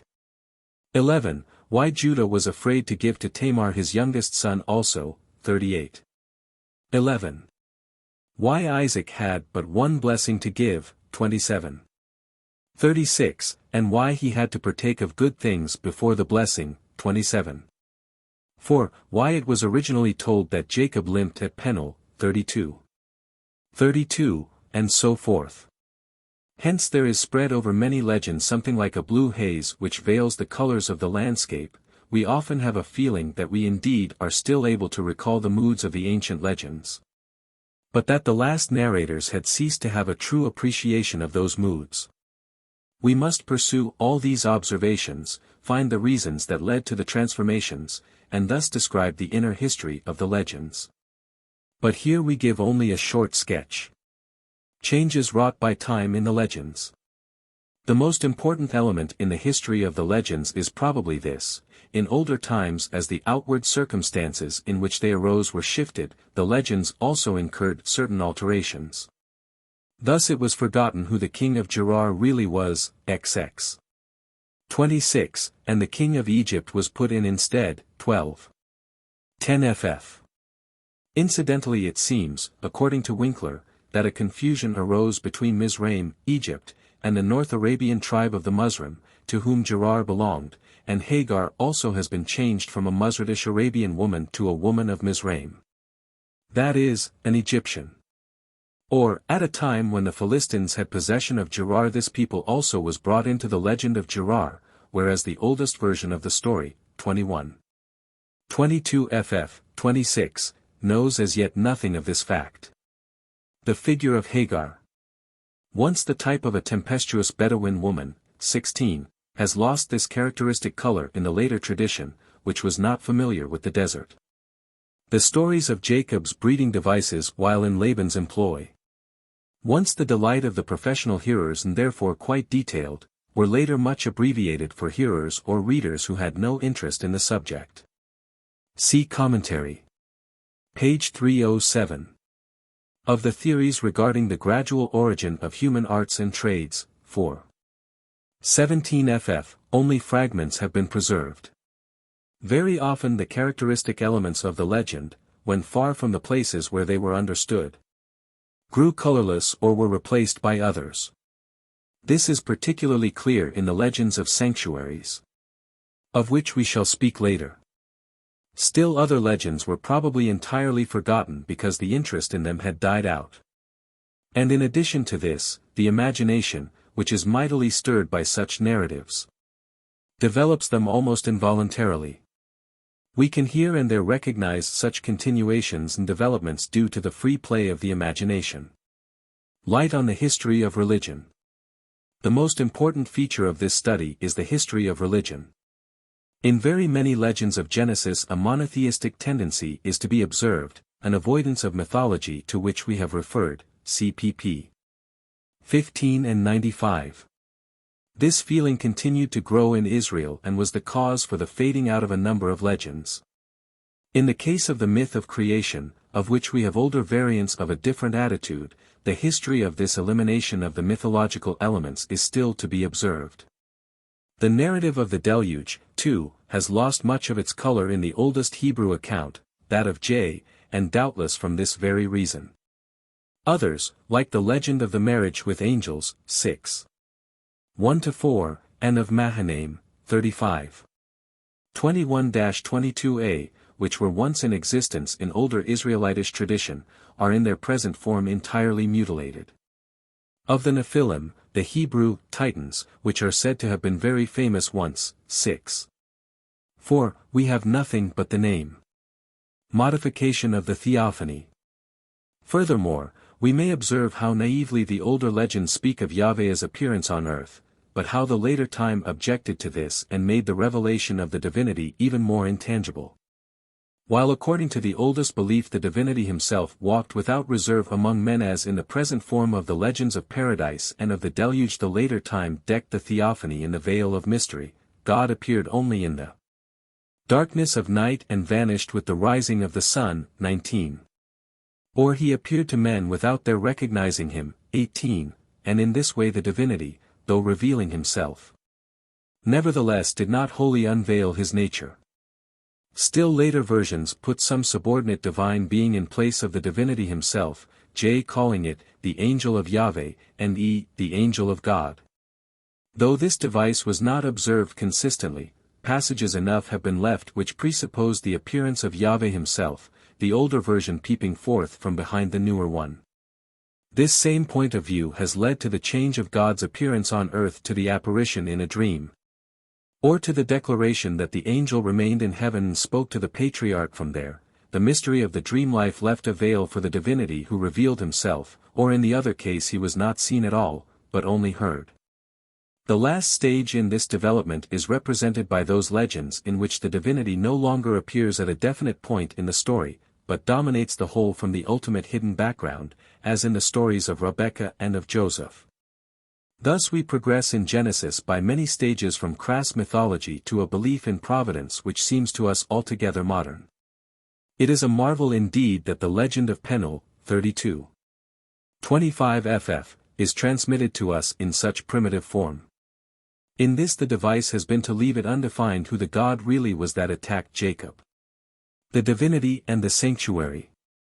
We recognize in this process of refining the nature of the theophany at the same time the dissociation of the divinity from the sanctuaries, the oldest belief that the God belonged to this particular place and could operate nowhere else, is not clearly found in a single legend of Genesis. On the contrary, the opinion of the legend is that the places are sacred to the divinity because he had once in primitive time appeared here to some ancestor. Even the very old legend of Hebron, which actually has God appear and eat, does not allege that the divinity came forth out of the tree. In the story of Hagar's flight, the mother of Ishmael meets the divinity at the well, but no explanation is given as to what connection he had with the well. The great age of this whole point of view is to be gathered from the story of Bethel. The oldest religion had thought to find the god of the place in the stone itself, as the name of the sacred stone, Bethel, or house of God, shows. But those of the later age believed that God dwelt high above Bethel, in heaven, and only a ladder preserved the connection between the real dwelling of God and its symbol. This belief in the heavenly dwelling of the divinity rested, as the legend shows, upon a polytheistic basis. Jacob sees many divine beings going up and down the ladder. Many legends of sanctuaries are transmitted to us in very faded form, from the story of Ishmael, in both versions, and likewise from the legends of Hebron, 18, Mahanaim, 32. 2f, Penuel, 32. 25ff. And others. We no longer gather that the scenes of the stories are places of worship.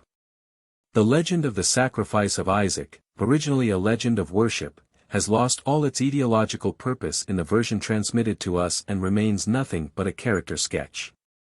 In the legend of Penuel, too, the etiological element is now forgotten. The anointing of the stone at Bethel, once a sacrificial ceremony, seems in its transmitted form to be no more than a sort of rite of consecration. The Meseba, once sacred stones, symbols of the divinity, are finally mere memorial or tomb stones. The cave of Machpelah, once a place of worship, is nothing but the burial place of the patriarchs in our form of the narrative.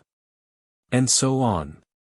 The fading out of these legends of worship shows plainly that these stories are not preserved for us in the form in which they were probably told originally on the spot for the purpose of establishing its sanctity.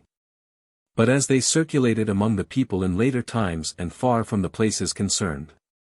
At the same time we see from this colorless character of the legends concerning the popular sanctuaries that the latter had ceased to occupy the foreground of religious interest with the people, or at least with certain groups of the people. The bond between religion and the sanctuaries was already loosened when the passionate polemic of the prophets severed it. How else could the people of Judah have accepted the Deuteronomian Reformation, which destroyed these places with the exception of the royal temple at Jerusalem? 2 Kings 23. God's relation to man. Genesis furnishes the most varied utterances concerning the relation of the divinity to mankind. In the oldest legends we hear how God holds men in check, how he guards and favors certain individuals in accordance with his sovereign pleasure, and how he glorifies and aggrandizes his people above all others. In certain of the oldest legends God's action in such cases seems not to involve at all any thought of the moral or religious attitude of men. God reveals himself to Jacob at Bethel simply because Jacob happens to come to Bethel. Similarly at Penuel the divinity assails Jacob without any evident reason. God is pleased with Abel's offering simply because he loves Abel the shepherd. He protects Abraham in Egypt and gives a fortunate outcome to the patriarch's deception. In any conflict of the patriarch with third parties God takes the part of his favorite even when the latter is plainly in the wrong, as in the case of Abraham in dealing with Abimelech XX. 7, or when he has indulged in very questionable practices, as in the case of Jacob with Laban, and so on. But alongside these there are other legends upon a higher plane, according to which God makes his favor to depend upon the righteousness of men. He destroys sinful Sodom, but saves Lot because of his hospitableness. He destroys the disobliging Onan, and exiles Cain because of his fratricide. Joseph is helped by him because he has deserved assistance by his chastity and his magnanimity. To Abraham he gives a son because of his kindness to strangers. These legends all belong, taken absolutely, to a later time which has a finer ethical sense, yet they are all primitive in Israel. The belief that God looks with approval upon the just and rewards the wicked according to his sin is certainly familiar to the religion of Israel from the beginning. C.P. I Sam 24. 20, 2 Sam 3. 39. From a broader point of view we may include here another group of legends which tell how God has compassion on the outcast and despairing. A particularly affecting instance of this is the legend of the exile of Hagar, 21. 8 ff. A third variety of legend emphasizes strongly what it is that wins God's approval, to wit, faith, obedience, invincible trust. These God imputes as righteousness. At God's command Noah built a ship upon dry land. Following God's word, Abraham left his secure home and migrated to alien lands, trusting in God's promise that he should become a nation despite the fact that he had not even a son as yet. Thus they won the favor of God. The legend of the suit for the hand of Rebekah also shows how such steadfast trust in God is rewarded. In the legend of the sacrifice of Isaac we have a wonderful character sketch showing how the man of true piety submits to even the hardest and most terrible trials if God so commands. The famous prayer of Jacob, 32:10-13, portrays the humble gratitude of the pious man who confesses himself to be unworthy of the divine favor. The narratives and pieces which speak thus of divine favor mark the climax of high religious feeling in Genesis. It is these especially which give value to Genesis even for the piety of the present day. We see in them a comparatively late development. This conclusion is supported by other reasons in the case of most of them. The Babylonian legend of the deluge, for instance, knows nothing of the trial of the hero's faith.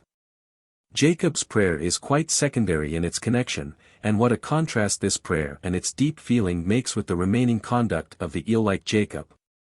What a difference between it and the legend which stands beside it, Jacob's wrestling with the divinity. It is to be noted also how peculiarly inconcrete the story of Abraham's Exodus is, while the narrative of the covenant, chapter 15, is perhaps a later composition without any basis of tradition. Not merely a tribal God. Thus we can discern here a series of thoughts about God leading from the crudest up to the highest. But in any case these legends teach that it is an error to think that ancient Israel conceived only of a relation between God and Israel. On the contrary, it is everywhere a matter of the relation of God to individual men.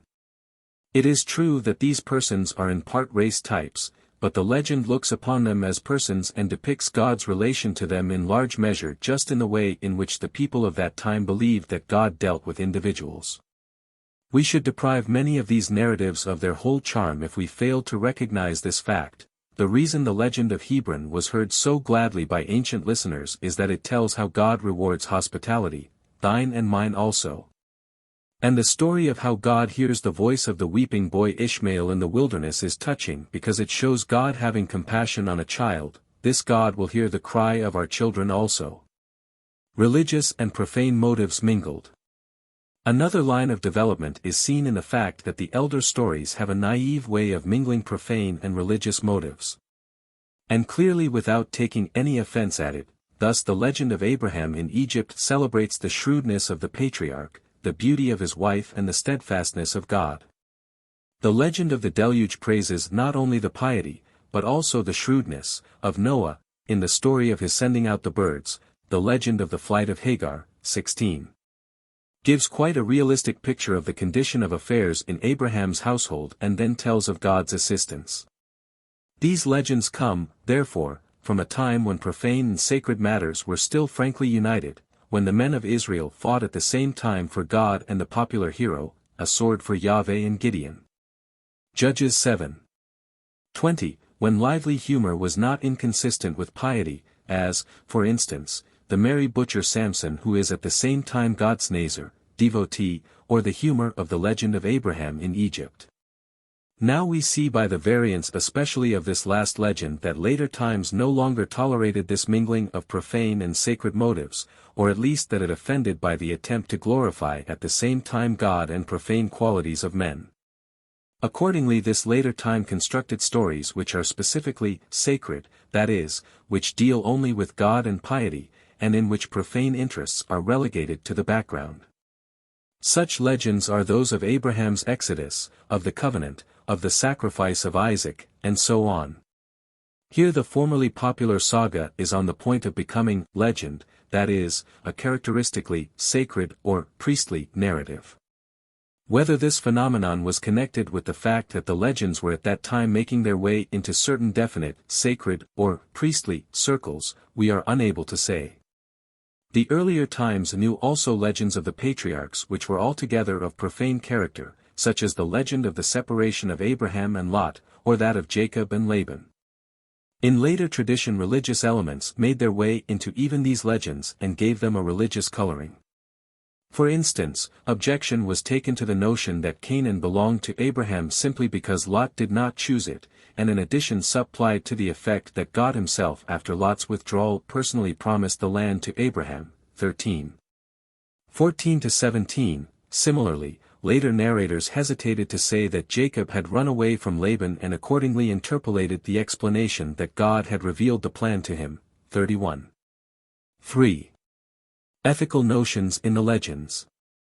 Furthermore, a whole history of ethics can be constructed from these legends. Many of the legends of the patriarchs are filled with the pure enjoyment of the characters of the patriarchs. Consequently, many things in these characters which are to us offensive caused no hesitation in the time which first told the stories, but were, on the contrary, a source of pleasure or of inspiration. The people of old took pleasure in Benjamin's career of plunder, 49:29, in Hagar's defiant spirit, 16. And in the courage of Tamar and the daughters of Lot, who took seed of a man where they could find it, and further in the shrewd deceit of Abraham in Egypt, in Joseph's cunning when he introduced his brothers to his prince as shepherds, 47:1f.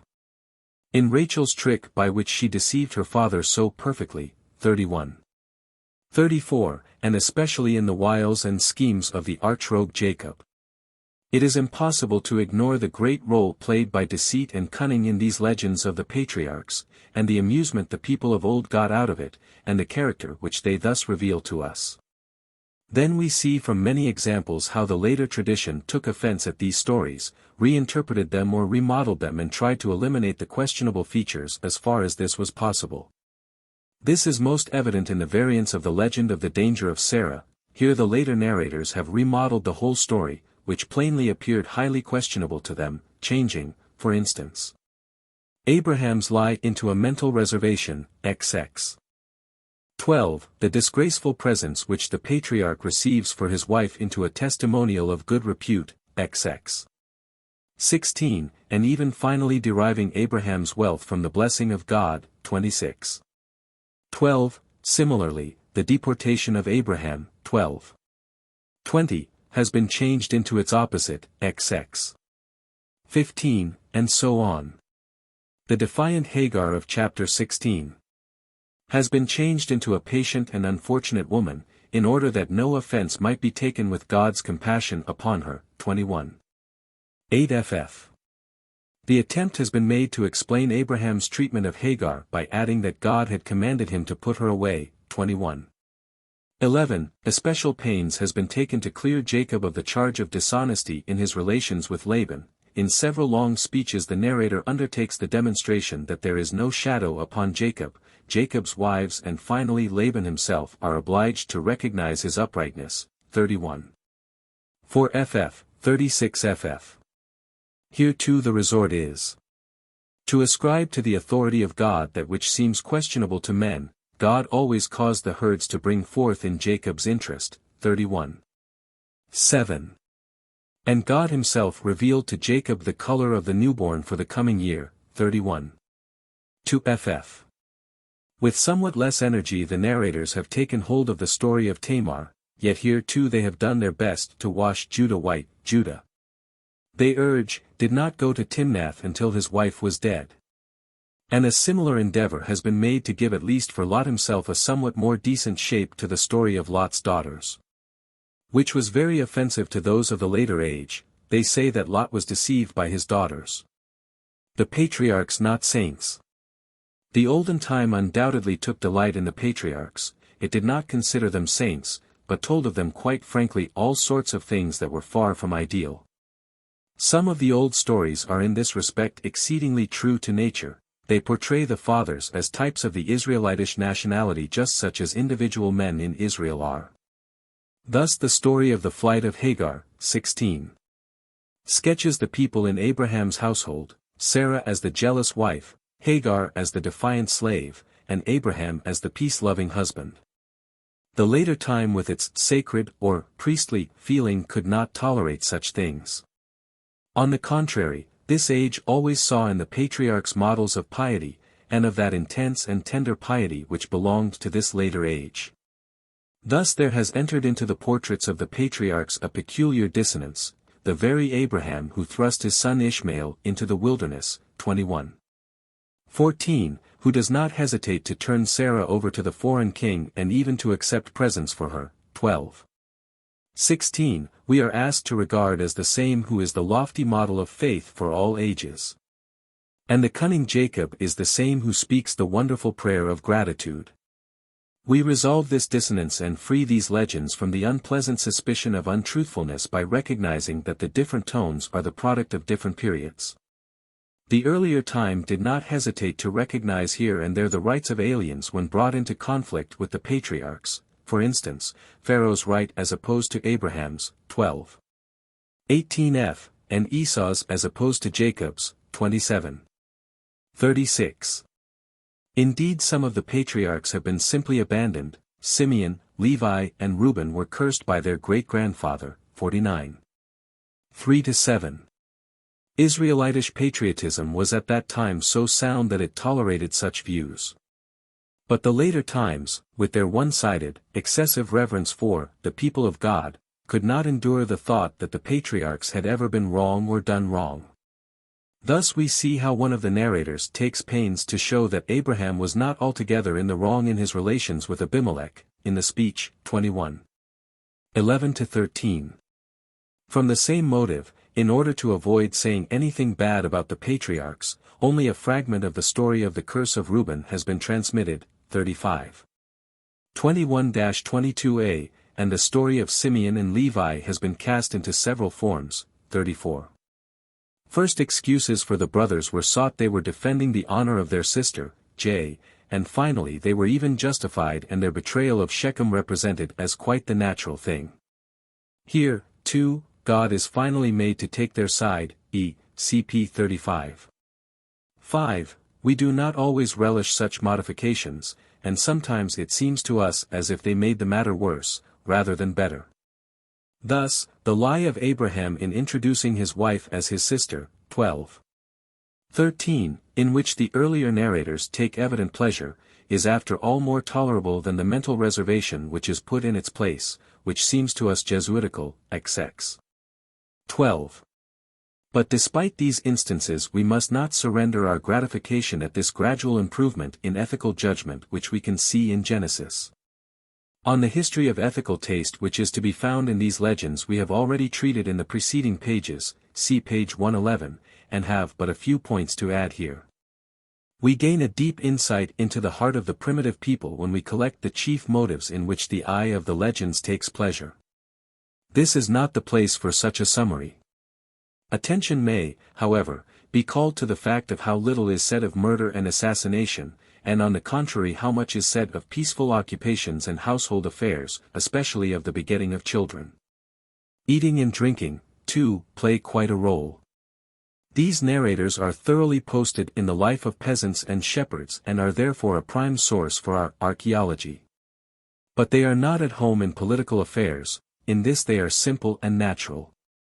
The older legends are often quite coarse, for instance, the legend of the defiant Hagar, 16. Or Jacob's deception of his blind father and the delight of the listeners, 27, or the exceedingly coarse way in which Laban's quick-witted daughter deceives her father, 31. 34f. It must have been a strong, coarse race that took pleasure in such stories. How very different are the later stories which overflow with tears, such as the legend of the exile of Hagar, 21.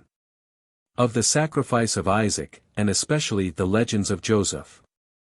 Here a different generation is expressing itself, one that loves emotion and tears. Still another distinction between the older and the later time is that the former was interested in the familiar things of its nearest surroundings, while the latter tries to give a piquant charm to its stories by locating the legend far away and introducing the description of foreign customs, as in the story of Joseph. Criteria of the age of the legends. Accordingly we have an abundance of grounds on which we can establish the age or the youth of the narratives. Sometimes we are enabled to outline a very brief preliminary or prenatal history of the legend in question, as for instance in the case of the legend of Hagar, 16. In which first an El, then Yahweh himself, and then his messenger, was the divinity that appeared. Often a series of various arguments lead to a given conclusion, that a legend is late or early. Thus the legend of Abraham in Egypt is to be regarded for many reasons as very old, it is very brief, has a primitive local coloring, and does not idealize its personages, and so on. On the other hand, many arguments lead to the conclusion that the legend of Joseph is very late, it has the latest, spun-out style, few ideological elements, contains the belief in providence, and so on. But very often the various considerations cross one another, in that case it is evident that the legend contains a confused mixture of early and late elements, thus the narrative in chapter 15. Containing no complications, seems to be relatively late, but the theophany in fire and smoke is surely a very primitive conception. The different phases of development have not been distinct and clear-cut, early features often continue to hold their own for a long time. Hence it will be necessary to conceive of this outline of the history of the legends not as simple and straightforward, but as very confused and full of vicissitudes. Tribal legends. If we take one more survey of the history of these transformations, we shall surely have to admit that we can get sight of only a small part of the entire process. These transmutations must have begun at a very early period, a period so early that our sources give us no insight into it. This should warn us against supposing that we are able to arrive always at the very primitive significance of the stories from the historical and ideological allusions which we find in the narratives. In this connection we may refer to the legends in which there have been no such allusions from the beginning, especially the legend of Jacob and Laban. An especial warning is needed against rashly interpreting as tribal legends those legends whose heroes are plainly ancestors of tribes, for it may be, as has been shown above, that the story was applied to the tribal hero long after its origin. And if it is scarcely possible for us to declare from the sources handed down to us the original significance of the legends, neither may we claim to know in every case who the originals were of the figures in the legends of the patriarchs. Some of them are really names of countries, or races, and of tribes, as for instance, Israel, Ishmael, Ammon, Moab, Rachel, Leah, Hagar, Keturah, and the tribes of Israel. In an inscription of Thutmose III, ca. 1500 BC. Mention is made of a Canaanitish tribe or district Jaqub'ar, which would correspond to a Hebrew Jagab-el, Hebrew El equals Egyptian Ar. And the name Jacob-el would be related to Jacob as Jephthahel and Jabnel are related to Jephthah and Jabn, they are all names of tribes or of places, like Israel, Ishmael, and Jeremiel. Even on this evidence we should conclude that Jacob was originally the name of a Canaanitish district, which existed in Canaan before the Israelitish immigration. 5. Patriarchs disguised divinities. Still another question is, whether these tribal names were not also originally names of divinities, as for instance Ashur is at the same time the name of the god of Ashur, Assyria. This is to be assumed for Gad, which is at the same time the name of the god of fortune, and also for Edom cp the name Obed-Edom, servant of Edom. 6 names of divinities have been suspected further in Selah, cp.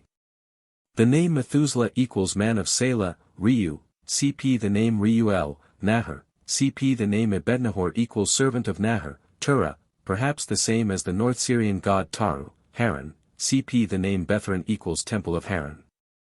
Sarah and Milcah are, as we know, names of the goddesses of Haran, with which the biblical figures of Sarah and Milcah have perhaps some connection. This suggests very easily the thought that Abraham, the husband of Sarah, has been substituted for the moon, god of Haran. The name Laban, too, suggests a god. Labana means moon. The fact that Laban is represented as being a shepherd would correspond to his character as a moon god, for the moon god may be represented as the shepherd of the clouds. In ancient as well as in modern times the attempt has been repeatedly made to explain the figures of Abraham, Isaac, and Jacob also as originally gods. There is no denying that this conjecture is very plausible. The whole species of the legend, though not indeed every individual legend originated in the myth, at least many legends are derived from myths. And such an interpretation is very natural for the stories of Jonah in the whale's belly, of Esther, of Samson, Semez's son, and others. What is more natural than to attempt this interpretation with the legends of Genesis, whose origin goes back in part to prehistoric times when myths were the order of nature? But as we look at it, the attempts in this line hitherto made have not been exactly fortunate and have sometimes failed to demonstrate their theses.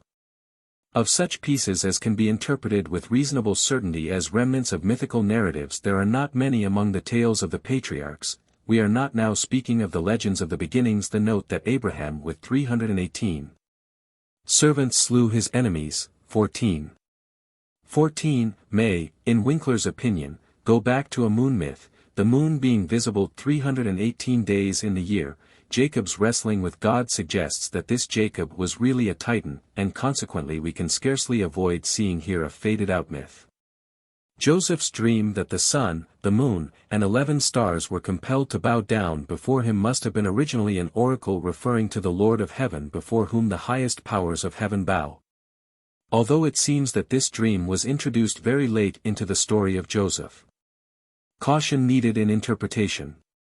But before we are warranted in declaring with regard to a figure in Genesis that it bears the impress of an earlier god, we must demand not merely that certain elements of a story permit a mythical interpretation, but that whole legends shall possess striking resemblances to known myths, or that they can be interpreted as myths in perfectly clear and unquestioned fashion. Such a demonstration as this has not been given by investigators hitherto. 7 Let us hope that those who attempt it in the future may be more successful. But let us by no means fail to recognize the fact that Israel in historical times, when these legends were told, saw in Abraham, Isaac, and Jacob, not gods but men, its ancestors. And we must further demand that those investigators who propose to find mythological foundations to our legends must first of all investigate most carefully the history of the legends which lies before us so clearly in the sources. Only for the oldest elements of the legends may a mythical origin be ultimately expected. Accordingly we are unable to say what the figures of Abraham, Isaac, and Jacob, which chiefly interest us, may have signified originally. But this is by no means strange. These matters are simply too primitive for us. Meditative apologetic is wont to lay great importance upon the historical verity of Abraham. In our opinion there is no longer any room for this assumption, and moreover it is hard to see what significance this position can have for religion and the history of religion. For even if there had once been a leader by the name of Abraham, as is generally believed, and who conducted the migration from Haran to Canaan, this much is beyond question with everyone who knows anything of the history of legends. That a legend cannot be expected to preserve throughout so many centuries a picture of the personal piety of Abraham. The religion of Abraham is in reality the religion of the narrators of the legends, ascribed by them to Abraham. 5. Jahvist, Elohist, Jehovist, the later collections. The collecting of legends began even in the state of oral tradition. In the preceding pages, see page 79 ff. We have shown how individual stories first attracted one another and greater complexes of legends were formed. Connecting portions were also composed by these collectors, such, notably, as the story of the birth of the sons of Jacob, which is not at all a popular legend but the invention of older storytellers, and must have been in existence even before the work of J&E. And there are further additions, such as the note that Jacob bought a field at Shechem, and other similar matters. Those who first wrote down the legends continued this process of collection. The writing down of the popular traditions probably took place at a period which was generally disposed to authorship and when there was a fear that the oral traditions might die out if they were not reduced to writing. We may venture to conjecture that the guild of storytellers had ceased to exist at that time, for reasons unknown to us. And in its turn the reduction to writing probably contributed to kill out the remaining remnants of oral tradition, just as the written law destroyed the institution of the priestly Torah. And the New Testament canon the primitive Christian pneumatics. The collection of the legends in writing was not done by one hand or at one period, but in the course of a very long process by several or many hands. We distinguish two stages in this process. The older, to which we owe the collections of the Jahvist designated by J and the Elohist designated by E, and then a later, thorough revision in what is known as the Priestly Codex P. In the preceding pages, as a rule, only those legends have been used which we attribute to J and E.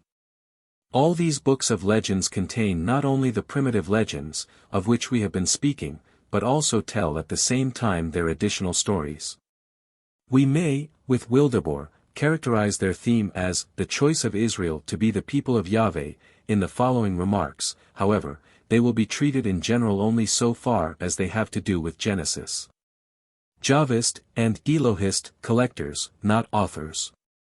Previous writers have in large measure treated J and E as personal authors, assuming as a matter of course that their writings constitute, at least to some extent, units and originate in all essential features with their respective writers. And attempting to derive from the various data of these writings consistent pictures of their authors. But in a final phase criticism has recognized that these two collections do not constitute complete unities, and pursuing this line of knowledge still further has distinguished within these sources still other subordinate sources. 8. But in doing this there has been a neglect to raise with perfect clearness the primary question, how far these two groups of writings may be understood as literary unities in any sense, or whether, on the contrary, they are not collections. Codifications of oral traditions, and whether their composers are not to be called collectors rather than authors. That the latter view is the correct one is shown, 1. By the fact that they have adopted such heterogeneous materials. J contains separate legends and legend cycles, condensed and detailed stories, delicate and coarse elements, primitive and modern elements in morals and religion, stories with vivid antique colors along with those quite faded out. It is much the same with E, who has, for instance, the touching story of the sacrifice of Isaac and at the same time a variant of the very ancient legend of Jacob's wrestling with the angel. This variety shows that the legends of E, and still more decidedly those of J, do not bear the stamp of a single definite time and still less of a single personality, but that they were adopted by their collectors essentially as they were found. Secondly, the same conclusion is suggested by an examination of the variants of J and of E. On the one hand they often agree most characteristically, both, for instance, employ the most condensed style in the story of Penuel, and in the story of Joseph the most detailed. For this very reason, because they are so similar, it was possible for a later hand to combine them in such a way that they are often merged to a degree such that it is impossible for us to distinguish them. On the other hand, they frequently differ, in which case J very often has the elder version, but often the reverse. Thus the robust primitive version of the Hagar story in J, chapter 16, is older than the lachrymose version of E, 21. The story of Jacob and Laban is told more laconically and more naively by J than by E. In the narrative of the birth of the children of Jacob, J speaks with perfect frankness of the magic effect of the mandrakes, XXX. 14 ff. Instead of which E substitutes the operations of divine favor, XXX. 17. In the story of Dinah, J, who depicts Jacob's horror at the act of his sons, is more just and more vigorous in his judgment than E, where God himself is compelled to protect Jacob's sons, 35. 5. See variant reading of RV. In the story of Joseph the Ishmaelites of J, 37. 25, are older than the Midianites of E, 37. 28, who afterwards vanish from the account, in the testament of Jacob his wish, according to E, 48. 7. To be buried beside his best-loved wife is more tender and more sentimental than his request in J, 47. 29 ff. To rest in the tomb with his ancestors, and other similar cases might be cited. On the other hand, E does not yet know of the Philistines in Gerar of whom J speaks, 21. 26. The deception of Jacob by means of the garb of skins in E is more naive than that by means of the scent of the garments in J. The many divine beings whom, according to E, Jacob sees at Bethel are an older conception than that of the one Yahweh in the version of J. Only in J, but not yet in E, do we suddenly meet a belated Israelitising of the legend of the covenant of Gilead, 31:52. In the story of Joseph, Reuben, who had disappeared in historical times, occupies the same position as does in J the much better known Judah of later times. The vocabulary of E whereby he avoids the name of Yahweh throughout Genesis, is based, as shown above, see page 92, upon an early reminiscence which is lacking in J. On the other hand, one cannot deny that this absolutely consistent avoidance of the name of Yahweh before the appearance of Moses shows the reflection of theological influence, which is wholly absent in J. These observations, which could easily be extended, show also that there is no literary connection between J and E. J has not copied from E, nor E from J. If both sources occasionally agree verbally, the fact is to be explained on the basis of a common original source. But thirdly, the principal point is that we can see in the manner in which the legends are brought together in these books the evidence that we are dealing with collections which cannot have been completed at one given time, but developed in the course of history. The recognition of this fact can be derived especially from a careful observation of the manner of J, since J furnishes us the greatest amount of material in Genesis. The observation of the younger critics that several sources can be distinguished in J, and especially in the story of the beginnings, approves itself to us also. But we must push these investigations further and deeper by substituting for a predominantly critical examination which deals chiefly with individual books. An historical study based upon the examination of the literary method of J and aiming to give a history of the entire literary species. The Jahvist sources. In J's story of the beginnings we distinguish three sources, two of which present what were originally independent parallel threads. It is particularly clear that J contained originally two parallel pedigrees of the race, beside the traditional Canaanite genealogy, a set height line, of which v. 29 is a fragment. In combining the two earlier sources a third one was also introduced, from which comes the legend of Cain and Abel, which cannot originally belong to a primitive time. In the story of Abraham also we can recognize three hands. Into a cycle of legends treating the destinies of Abraham and Lot have been introduced other elements, such as the legend of Abraham in Egypt and the flight of Hagar. Probably from another book of legends. Still a third hand has added certain details, such as the appeal of Abraham for Sodom. More complicated is the composition of the stories of Jacob. Into the cycle of Jacob, Esau, and Laban have been injected certain legends of worship. Afterwards there were added legends of the various sons of Jacob. We are able to survey this process as a whole very well, but are no longer able to detect the individual hands. While the individual stories of the creation merely stand in loose juxtaposition, some of the Abraham stories and especially the Jacob-Esau-Laban legends are woven into a closer unity. This union is still closer in the legend of Joseph. Here the legends of Joseph's experiences in Egypt and with his brothers constitute a well-constructed composition, but here too the passage on Joseph's agrarian policy, 47:13 ff. which interrupts the connection, shows that several different hands have been at work.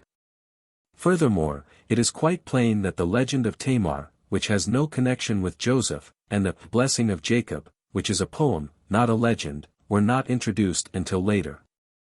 From this survey we perceive that J is not a primary and definitive collection, but is based upon older collections and is the result of the collaboration of several hands. The same condition is to be recognized in E, though only by slight evidences so far as Genesis is concerned, as in the present separation by the story of Ishmael, 21:8 ff, of the two legends of Gerar, XX, 21:25 ff. which belong together, or in the derivation of Beersheba from Abraham, 21:25 ff, by the one line of narrative, from Isaac, 46:1-3, by the other.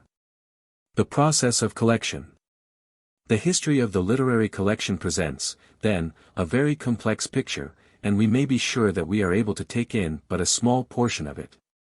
In olden times there may have been a whole literature of such collections, of which those preserved to us are but the fragments, just as the three synoptic Gospels represent the remains of a whole Gospel literature.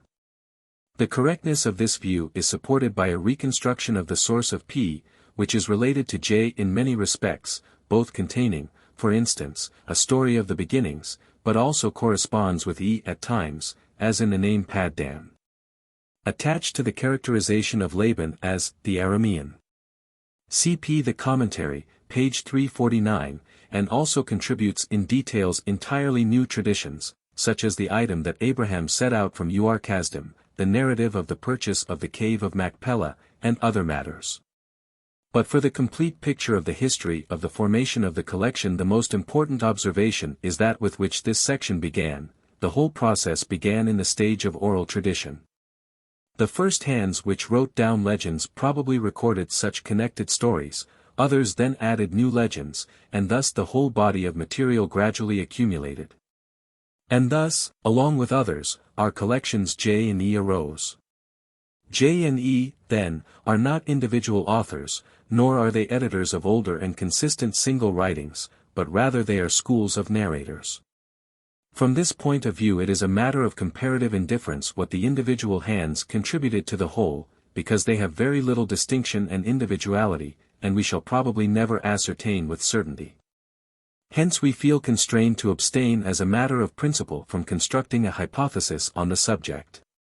Relation of the collectors to their sources.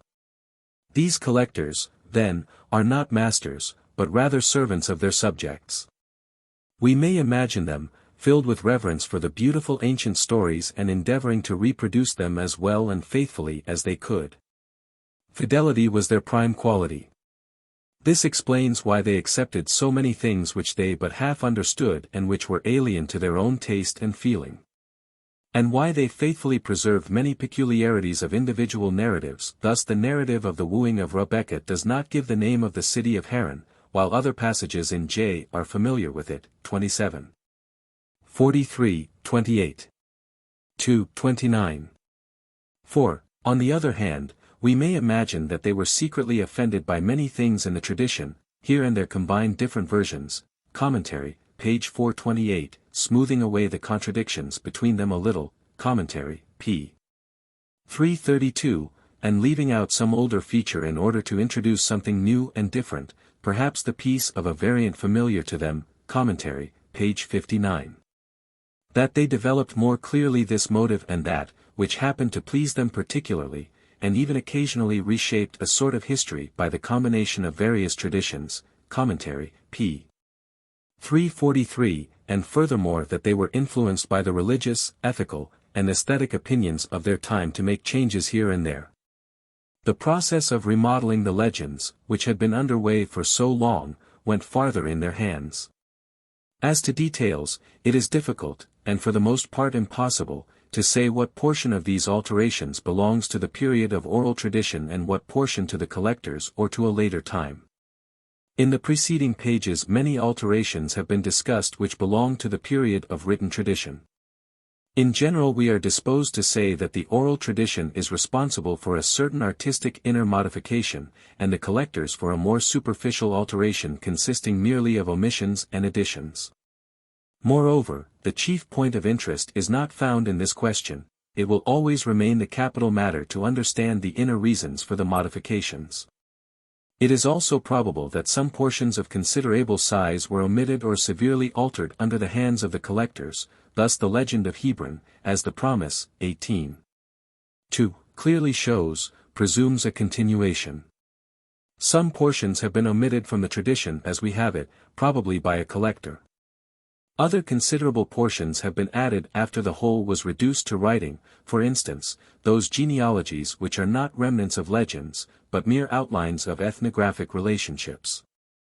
Furthermore, a piece such as the conversation of Abraham with God before Sodom, which by its style is of the very latest origin, and other cases of this sort. Moreover, a great, primitive poem was added to the legends after they were complete, Genesis 49. We cannot get a complete general view of the changes made by these collections. But despite the fidelity of the collectors and details, we may assume that the whole impression made by the legends has been very considerably altered by the collection and redaction they have undergone. Especially probable is it that the brilliant colors of the individual legends have been dulled in the process. What were originally prominent features of the legends lose their importance in the combination with other stories. Commentary, page 161. The varying moods of the separate legends are reconciled and harmonized when they come into juxtaposition, jests, perhaps, now filled in with touches of emotion, page 331, or combined with serious stories, commentary, p. 158, cease to be recognized as mirthful. The ecclesiastical tone of certain legends becomes the all-pervading tone of the whole to the feeling of later times. Thus the legends now make the impression of an old and originally many-colored painting that has been many times retouched and has grown dark with age. Finally, it must be emphasized that this fidelity of the collectors is especially evident in Genesis. In the later legends, which had not such a firm hold upon the popular taste, the revision may have been more thoroughgoing. Relation of Jahvist to Elohist. The two schools of J and E are very closely related. Their whole attitude marks them as belonging to essentially the same period. From the material which they have transmitted, it is natural that the collectors should have treated with a special sympathy the latest elements, that is, particularly those which were nearest to their own time and taste. The difference between them is found first in their use of language, the most significant feature of which is that J says Yahweh before the time of Moses, while E says Elohim. Besides this, there are other elements. The tribal patriarch is called Israel by J after the episode of Penuel, but Jacob by E. J calls the maidservant Esipa, E calls her Ama, J calls the grain sack, sack, E calls it Amtate, and so on. But, as is often the case, such a use of language is not here an evidence of a single author, but rather the mark of a district or region. In very many cases we are unable to distinguish the two sources by the vocabulary. Then the only guide is, that the variants from the two sources present essentially the same stories, which show individual differences in their contents. Thus in J Isaac is deceived by Jacob by means of the smell of Esau's garments, in E by the skins, a difference which runs through a great portion of both stories. Or, we observe that different stories have certain pervading marks, such as, that Joseph is sold in J by Ishmaelites to an Egyptian householder. But in E is sold by Midianites to the eunuch Potiphar. Often evidences of this sort are far from conclusive. Consequently we can give in such cases nothing but conjectures as to the separation of the sources. And where even such indications are lacking, there is an end of all safe distinction. In the account of the beginnings we cannot recognize the hand of E at all. It is probable that he did not undertake to give it, but began his book with the patriarch Abraham. Perhaps there is in this an expression of the opinion of the school that the history of the beginnings was too heathenish to deserve preservation. Often but not always the version of J has an older form than that of E. J has the most lively, objective narratives, while E, on the other hand, has a series of sentimental, tearful stories, such as the sacrifice of Isaac, the expulsion of Ishmael, and Jacob's tenderness for his grandchildren. Their difference is especially striking in their conceptions of the theophany. J is characterized by the most primitive theophanies, E, on the other hand, by dreams and the calling of an angel out of heaven. In a word, by the least sensual sorts of revelation. The thought of divine providence, which makes even sin contribute to good ends, is expressly put forth by E in the story of Joseph, but not by J. Accordingly there is reason for regarding J as older than E, as is now frequently done. Their relation to the prophetic authors is to be treated in subsequent pages. Inasmuch as J in the story of Joseph puts Judah in the place of Reuben, since he gives a specifically Judean version in the case of the legend of Tamar, and because he has so much to say of Abraham, who, it seems, has his real seats in Hebron and in Negeb, southward of Judah, we may agree with many recent critics in placing the home of this collection in Judah. It has been conjectured on the contrary that E has its home in northern Israel. In fact, this source speaks a great deal of northern Israelitic localities, but yet, at the same time, much of Beersheba. Furthermore, in the story of Joseph E hints once incidentally at the reign of Joseph, 37. 8, though this too may be derived from the tradition. Certainly it cannot be claimed that the two collections have any strong partisan tendency in favor of the North and South kingdoms respectively. Other characteristics of the collectors than these can scarcely be derived from Genesis. Of course, it would be easy to paint a concrete picture of J and E, if we venture to attribute to them whatever is to be found in their books. But this is forbidden by the very character of these men as collectors. 9. The age of the Jahvist and Elohist schools. The question of the absolute age of J and E is exceedingly difficult. We, who believe that we have here to deal with a gradual codification of ancient traditions, are constrained to resolve this question into a number of subordinate questions. When did these traditions arise? When did they become known in Israel? When did they receive essentially their present form? When were they written down? That is to say, our task is not to fix a single definite date, but we are to make a chronological scale for a long process. But this is a very difficult problem, for intellectual processes are very difficult in general to fix chronologically. And there is the further difficulty that blocks us in general with all such questions about the Old Testament, that we know too little about ancient Israel in order to warrant positive conclusions in the present case. Very many of the chronological conjectures of literary criticism, in so far as they are based only upon the study of the history of religion, are more or less unsafe. The origin of many of the legends lies in what is for Israel a prehistoric age. Even the laconic style of the legends is primitive. The stories of the Judges are already in a more detailed style. After the entrance of Israel into Canaan, foreign themes come in streams. Very many of the legends presuppose the possession of the land and a knowledge of its localities. Among the Israelitish subjects, the genealogy of the 12 sons of Jacob does not correspond with the seats of the tribes in Canaan, and must, therefore, represent older relations. The latest of the Israelitish legends of Genesis that we know treat the retirement of Reuben, the origin of the families of Judah and the assault upon Shechem, that is, events from the earlier portion of the period of the Judges. In the later portion of this period the poetic treatment of races as individuals was no longer current. By this time new legends of the patriarchs had ceased to be formed. The period of the formation of legends of the patriarchs is, then, closed with this date, about 1200. The correctness of this estimate is confirmed by other considerations. The sanctuary at Jerusalem, so famous in the time of kings, is not referred to in the legends of the patriarchs. On the contrary, the establishment of this sanctuary is placed by the legends of worship in the time of David, 2 Sam 24. The reign of Saul, the conflict of Saul with David, the united kingdom under David and Solomon, the separation of the two kingdoms and the war between them. We hear no echoes of all this in the older legends, a clear proof that no new legends of the patriarchs were being formed at that time. At what time the legends of Moses, Joshua and others originated is a question for discussion elsewhere. A remodeling of the legends. The period of the formation of the legends is followed by one of remodeling. This is essentially the age of the earlier kings. That is probably the time when Israel was again gathered together from its separation into different tribes and districts to one united people, the time when the various distinct traditions grew together into a common body of national legends. The great growth which Israel experienced under the first kings probably yielded it the moral force to lay claim to the foreign tales and give them a national application.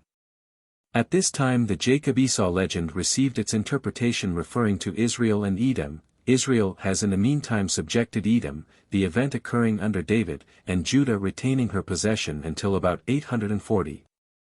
Meanwhile Ephraim has outstripped Manasseh, probably in the beginning of the period of the kings. In the legend of Joseph there occurs an allusion to the dominion of Joseph, 37. 8e, which, however, found its way into the legend at some later time. The dreadful Syrian wars, which begin about the year 900, are not yet mentioned in the Jacob-Laban legend, but only occasional border forays. The city of Ashur, which was the capital until 1300, has passed from the memory of the Hebrew tradition, but Nineveh, x. 2, the capital from about 1000 on, seems to be known to it. Accordingly we may at least assume that by 900 BC. The legends were essentially, so far as the course of the narrative goes, as we now read them. As for allusions to political occurrences later than 900, we have only a reference to the rebellion of Edom, about 840, which, however, is plainly an addition to the legend, 27. 40b. The other cases that are cited are inconclusive. The reference to the Assyrian cities, x. 2ff, does not prove that these passages come from the Assyrian period, for Assyria had certainly been known to the Israelites for a long time. Just as little does the mention of Keilah warrant a conclusion, for the city was restored in 870, though it had been the capital since about 1300. In both of these points I differ from the conclusions of Cornell, Einleitung in das Alte Testament, 3p. 46, according to Lagarde, Mittelungen, 3, page 226 ff, the Egyptian names in Genesis lie.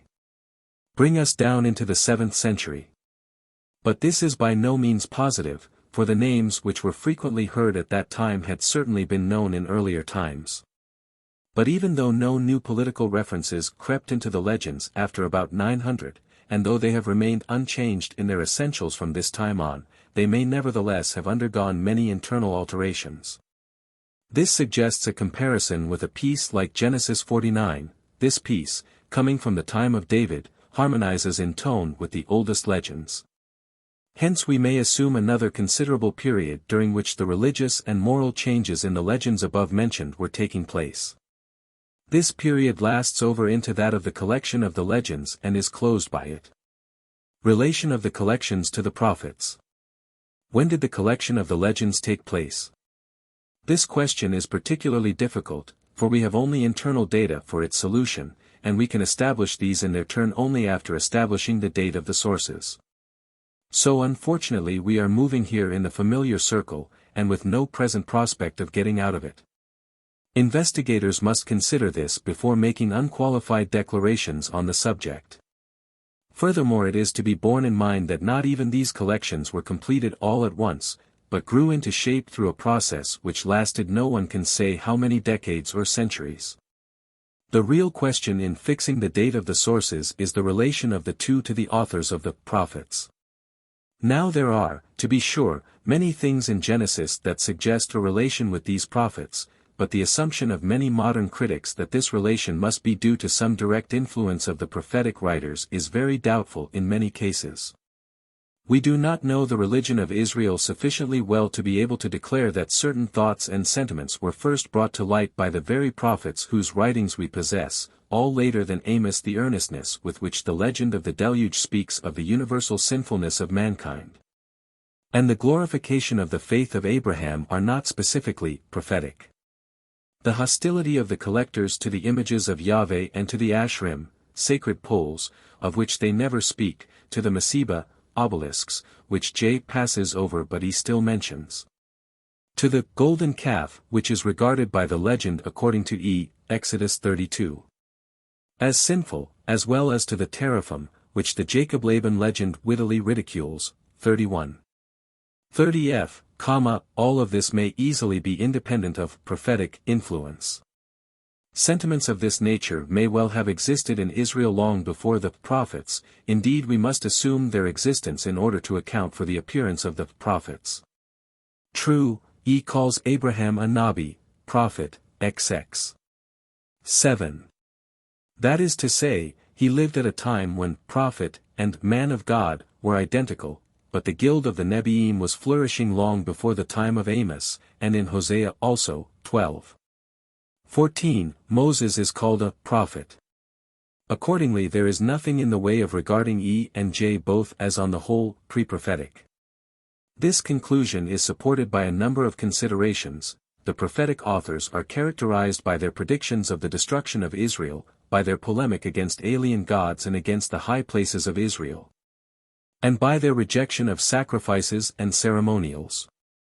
These very characteristic features of the prophets are absent in J and E in Genesis. J has no notion of other gods at all except Yahweh, and Jacob's abolition of alien gods for the sake of a sacred ceremony in honor of Yahweh, 35. For in the tradition of E, does not sound like a prophetic utterance. Of an opposition to strange gods there is never any talk, at least not in Genesis. And while these collections contain nothing that is characteristically prophetic, they have on the other hand much that must needs have been exceedingly offensive to the prophets.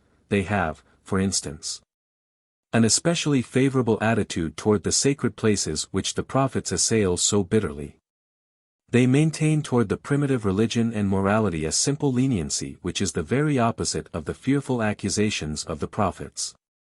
We can see from the prophetic redaction of the historical books what was the attitude of the legitimate pupils of the prophets toward ancient tradition.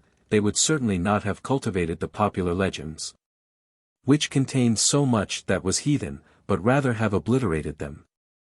In view of these considerations we must conclude that the collections took shape in all essentials before the period of great prophetic writings, and that the touches of the spirit of this movement in J and E but show that the thoughts of the prophets were in many a man's mind long before the time of Amos.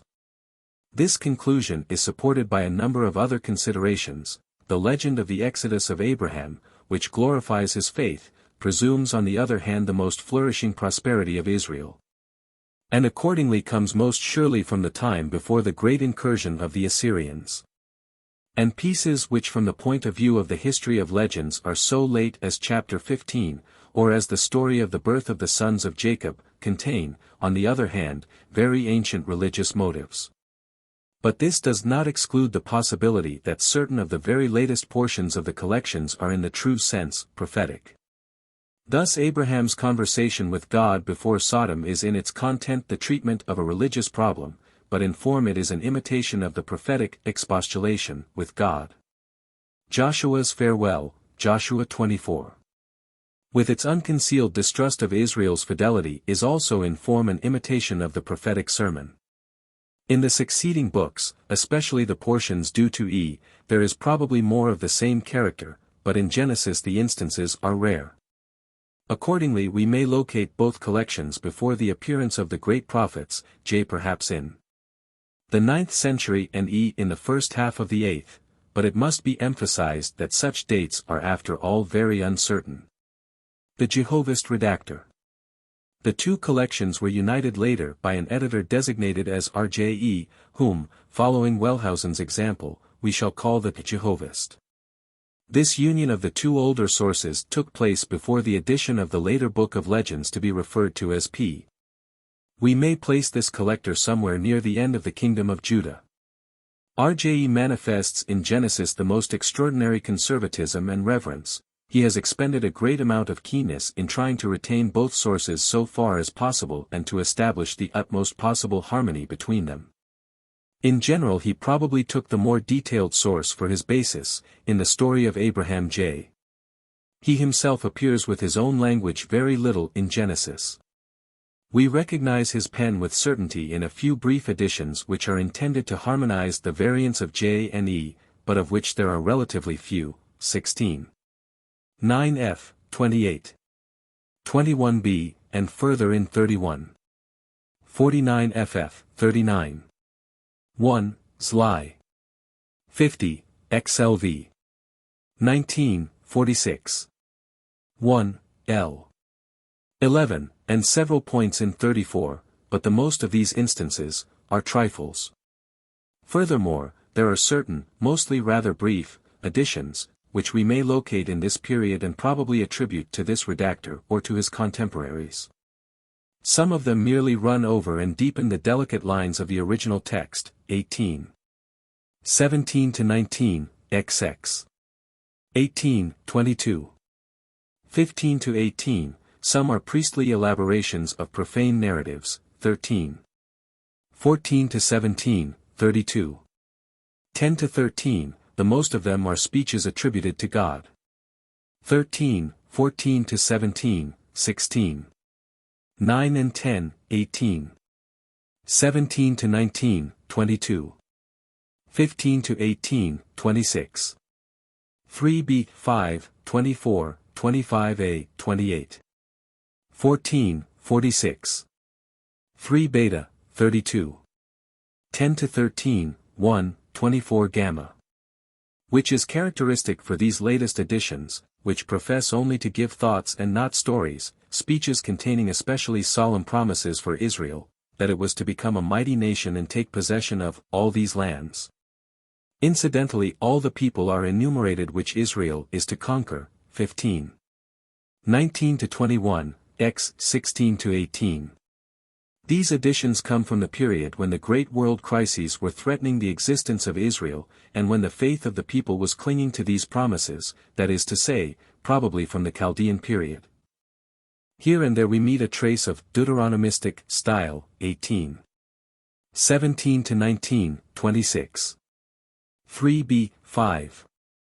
6. Priestly Codex and final redaction. Besides those already treated, we find evidence of another separate stream of tradition. This source is so distinct from the other sources both in style and spirit that in the great majority of cases it can be separated from them to the very letter. This collection also is not limited to Genesis. On the contrary, the legends of the beginnings and of the patriarchs are to it merely a brief preparation for the capital matter, which is the legislation of Moses. The priestly codex is of special importance for us because the entire discussion of the Old Testament has hitherto turned essentially upon its data. It is Wellhausen's immortal merit, Prolegomena, for page 299 ff. To have recognized the true character of this source, which had previously been considered the oldest, to have demonstrated thus the incorrectness of the entire general view of the Old Testament. And thus to have prepared the field for a living and truly historical understanding of the history of the religion of Israel. The style of P is extremely peculiar, exceedingly detailed and aiming at legal clearness and minuteness, having always the same expressions and formulae. With precise definitions and monotonous set phrases, with consistently employed outlines which lack substance, with genealogies, and with titles over every chapter. It is the tone of prosaic pedantry, often indeed the very style of the legal document, for instance 11. 2, and 23. 17, 18, occasionally, however, it is not without a certain solemn dignity, especially in Genesis I and elsewhere also, cp. The scene 47. 7 to 11, one must really read the whole material of P consecutively in order to appreciate the dryness and monotony of this remarkable book. The author is evidently painfully exact and exemplary in his love of order, but appreciation of poetry was denied him as to many another scholar. The selection of material both in large and in small matters is highly characteristic in P. The only stories of any length which he gives us are those of the creation and the deluge, of God's appearance to Abraham and of the purchase of the cave at Machpelah. All else is details and genealogies. From by far the greatest number of narratives he found use only for separate and disconnected observations. One has only to compare the ancient variegated and poetic legends and the scanty reports which P gives of them, in order to learn where his interests lie. He does not purpose to furnish a poetic narrative, as those of old had done, but only to arrive at the facts. This is why he was unable to use the many individual traits contained in the old legends, but merely took from them a very few facts. He ignored the sentiments of the legends, he did not see the personal life of the patriarchs. Their figures, once so concrete, have become mere pale types when seen through his medium. In times of old many of these legends had been located in definite places, thereby gaining life and color. P has forgotten all but two places, the cave of Machpelah, where the patriarchs dwelt and lie buried, and Bethel, where God revealed himself to Jacob. On the other hand, he has a great predilection for genealogies, which, as we have seen, were the latest elements to be contributed to the accumulation of the legend, and which are in their very nature unconcrete and unpoetical. A very large portion of P's share in Genesis is genealogy and nothing more. Even those narratives which are told by P at length manifest this same lack of color. They are narratives that are not really stories. The account of the purchase of the cave of Machpelah might have been nothing but an incidental remark in one of the older storytellers. P has spun it out at length because he wanted to establish as beyond all doubt the fact that the cave really belonged to the patriarchs and was an ancestral sepulchre. But he had not the poetic power necessary to shape the account into a story. In the great affairs of state which P gives instead of the old stories, storytelling has ceased, there is only talking and negotiating, Wellhausen. Even the accounts of the creation, the deluge and the covenant with Abraham manifest a wide contrast with the vivid colors of the older legends, they lack greatly in the concrete elements of a story. Instead of this P gives in them something else, something altogether alien to the spirit of the early legend, to wit, legal ordinances, and these in circumstantial detail. Another characteristic of P is his pronounced liking for outlines. This order-loving man has ensnared the gay legends of the olden time in his grey outlines, and there they have lost all their poetic freshness. Take as an illustration the genealogy of Adam and Seth. Even the stories of the patriarchs have been caged by P in an outline. Importance attached to chronology. Furthermore, P attaches to the legends a detailed chronology, which plays a great role in his account, but is absolutely out of keeping with the simplicity of the old legends. Chronology belongs by its very nature to history, not to legend. Where historical narrative and legend exist as living literary species, they are recognized as distinct, even though unconsciously. This confusion of the two species in P shows that in his time the natural appreciation for both history and legend had been lost. Accordingly, it is not strange that the chronology of P displays everywhere the most absurd oddities when injected into the old legends. As a result, Sarah is still at 65 a beautiful woman whom the Egyptians seek to capture. And Ishmael is carried on his mother's shoulder after he is a youth of 16. There has been added a great division of the world's history into periods, which P forces upon the whole matter of his account. He recognizes 4 periods, from the creation to Noah, from Noah to Abraham, from Abraham to Moses, and from Moses on. Each of these periods begins with a theophany, and twice a new name for God is introduced. He who is Elohim at the creation is El Shaddai in connection with Abraham, and Yahweh to Moses. At the establishment of the covenant certain divine ordinances are proclaimed, first, that men and beasts are to eat only herbs, and then, after the deluge, that flesh may be eaten but no men be slain, and then, especially for Abraham, that he and his descendants shall circumcise themselves. Finally, the Mosaic Law. In connection with these, certain definite divine promises are made and signs of the covenant given. What we find in this is the product of a great and universal mind, the beginning of a universal history in the grand style, and indeed P shows a genuinely scientific mind in other points. Consider, for instance, his precision in the order of creation in Genesis I. And his definitions there. But the material of the legends which this grandiose universal history uses stands in very strong contrast with the history itself. The signs of the covenant are a rainbow, circumcision and the Sabbath, a very remarkable list.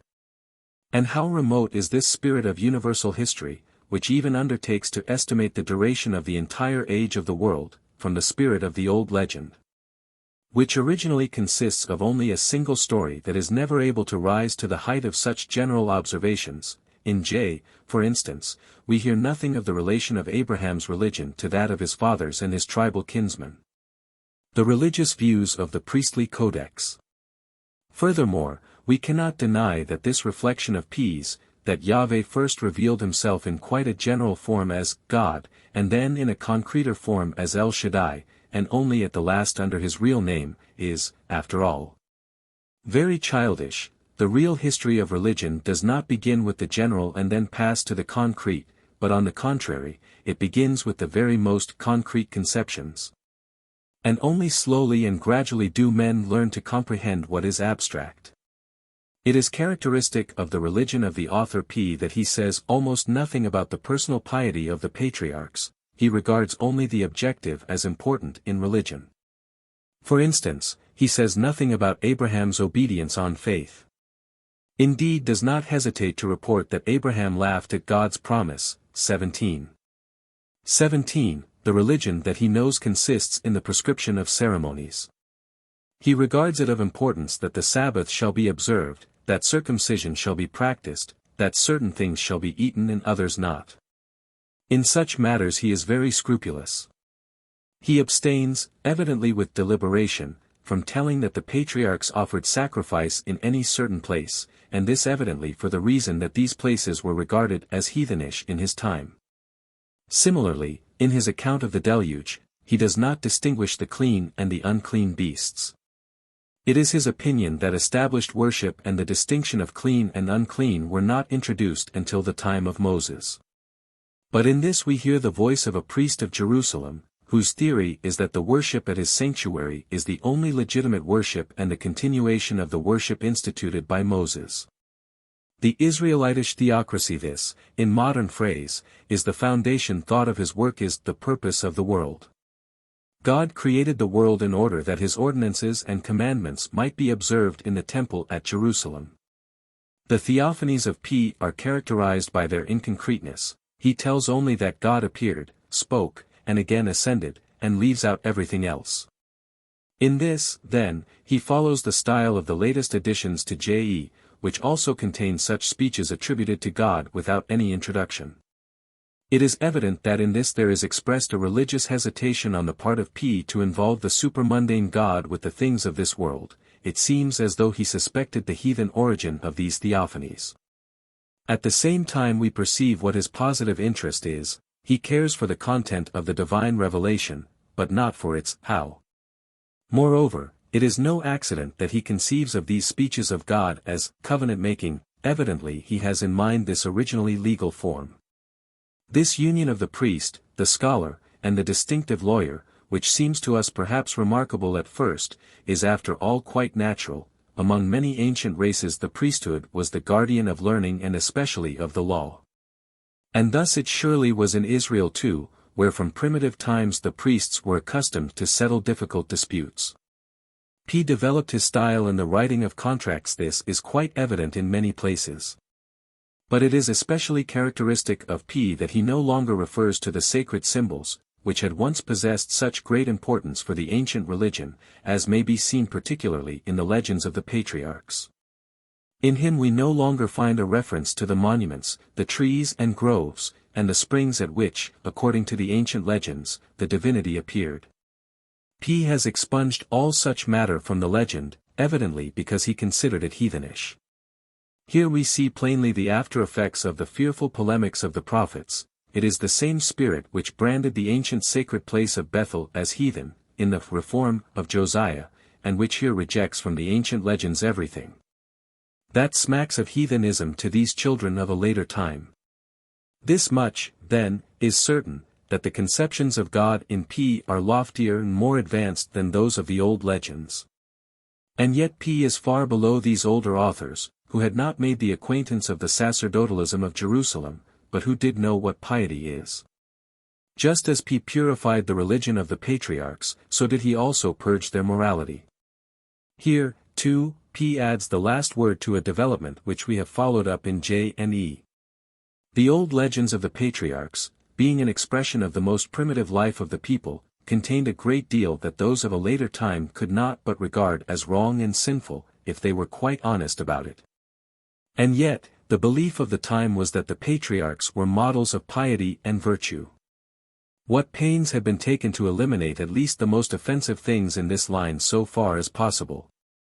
When it comes to P at last, he makes a clean sweep. He simply omits altogether what is offensive, for instance, the quarrel of the shepherds of Abraham and Lot, Lot's selfishness, the exile of Ishmael, Jacob's deceptions. He even goes to the length of maintaining the precise contrary to the tradition. Ishmael and Isaac together peacefully buried their father, 25. 9, and so did Jacob and Esau, 35. 29. Facts which cannot be obliterated receive a different motivation. Thus he explains Isaac's blessing of Jacob as a result of Esau's sinful mixed marriages, 26. 34f, 28. IFF. And he lays the crime against Joseph at the door of the sons of Bilhah and Zilpah, 37. 2. From all of this it appears clear that P dealt very arbitrarily with the tradition as it came down to him. He dropped old versions or changed them at pleasure, mere incidents he spun out to complete stories, and from whole stories he adopted only incidents. He mingled the motives of various legends, declaring, for instance, that the blessing received by Jacob from Isaac was the blessing of Abraham, which had been entirely foreign to the thought of the old storytellers, 28. 4. Other instances may be found pages 237, 247, 350 of the commentary. From the stories of the old tradition, which stood in loose juxtaposition, he formed a continuous narrative with close connection. This, too, a mark of the latest period. In place of the legends he placed his chapters with regular headings. This narrator, then, has no conception of the fidelity of the older authors. He probably had an impression that it was necessary to lay on vigorously in order to erect a structure worthy of God. The older authors, J and E, were really not authors, but merely collectors, while P is a genuine author. The former merely accumulated the stone left to them in a loose heap, but P erected a symmetrical structure in accordance with his own taste. And yet we should be wrong if we should assume that he deliberately invented his allegations in Genesis. Tradition was too strong to permit even him to do this. On the contrary, he simply worked over the material, though very vigorously indeed. We can often recognize by details how he followed his source in the general outline of events when no personal interest of his own was involved, see page 139 of the commentary. But this source, at least for Genesis, was neither J nor E but one related to them. The age of the priestly Codex. After this portrayal of the situation, the age of P is evident. It belongs by every evidence at the close of the whole history of the tradition, and certainly separated by a great gap from J and E, the living stream of legend from which J and E, the old collectors, had dipped, must by that time have run dry. If it had become possible for P to abuse it in this fashion for the construction of his history. And in the meanwhile a great intellectual revolution must have taken place, a revolution which had created something altogether new in the place of the old nationality represented in the legends. P is the documentary witness of a time which was consciously moving away from the old traditions, and which believed it necessary to lay the foundations of religion in a way differing from that of the fathers. And in P we have revealed the nature of this new element which had then assumed sway. It is the spirit of the learned priest that we here find expressed. Furthermore, this also is clear to us from the whole manner of P, and particularly from his formal language, that we have not here the work of an individual with a special tendency, but of a whole group whose convictions he expresses. P's work is nothing more nor less than an official utterance. It is the priesthood of Jerusalem with which the document P originated. Hence the applicableness of the designation, priestly codex. Wellhausen has revealed to us the time to which this spirit belonged. This is the epoch following the great catastrophe to the people and the state of Judah, when the people, overwhelmed by the tremendous impression of their measureless misfortune, recognized that their fathers had sinned, and that a great religious reformation was necessary. Only in connection with this period can we comprehend P with his grandiose want of respect for what had been the most sacred traditions of his people.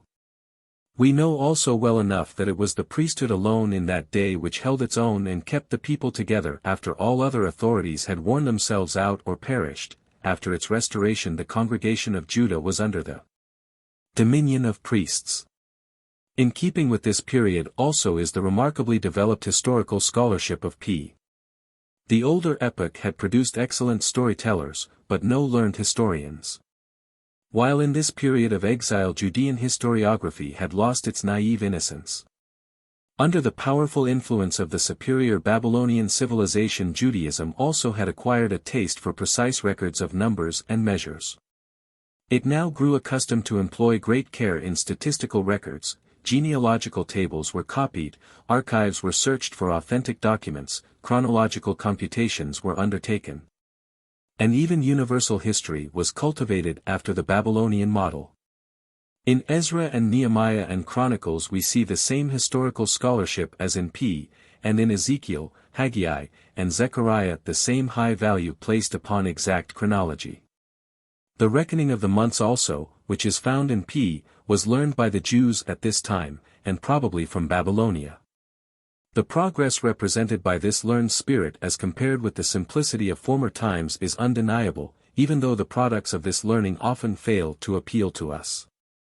It is probably characteristic of the beginnings of universal history, that such first great historical constructions as we have in P deal largely with mythical or legendary materials, and are consequently inadequate according to our modern notions. In this respect P may be compared to Berosus. The emphasis laid by P upon the Sabbath, the prohibition of bloodshed and circumcision, is also comprehensible to us in the light of this period, the epoch in which everything depended on the willingness of the individual emphasized the religious commandments which applied to the individual.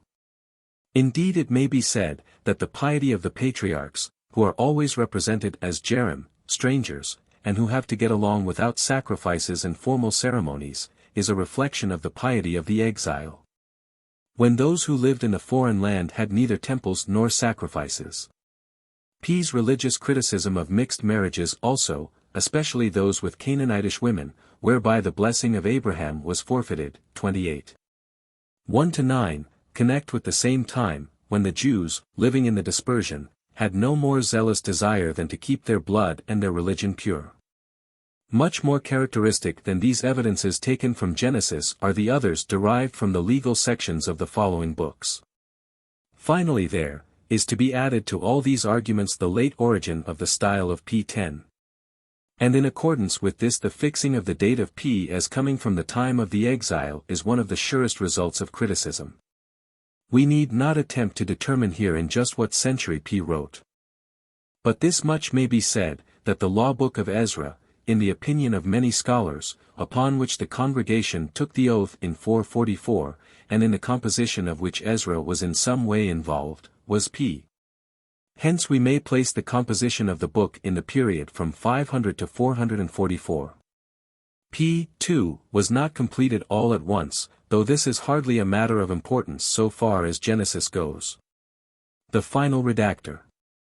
The final redactor, who combined the older work of J.E. and P, and designated as RJEP, probably belongs, therefore, to the time after Ezra, and surely before the time of the separation of the Samaritan congregation, which carried the complete Pentateuch along with it, though we are unable, indeed, to give the exact date of this event. The fact that such a combination of the older and the later collections was necessary shows us that the old legends had been planted too deep in the popular heart to be supplanted by the new spirit. Great historical storms had in the meantime desecrated the old sacred places. The whole past seemed to the men of the new time to be sinful. And yet the old legends which glorified these places and which gave such a naive reflection of the olden time, could not be destroyed. The attempt of P to supplant the older tradition had proven a failure. Accordingly, a reverent hand produced a combination of J.E. and P.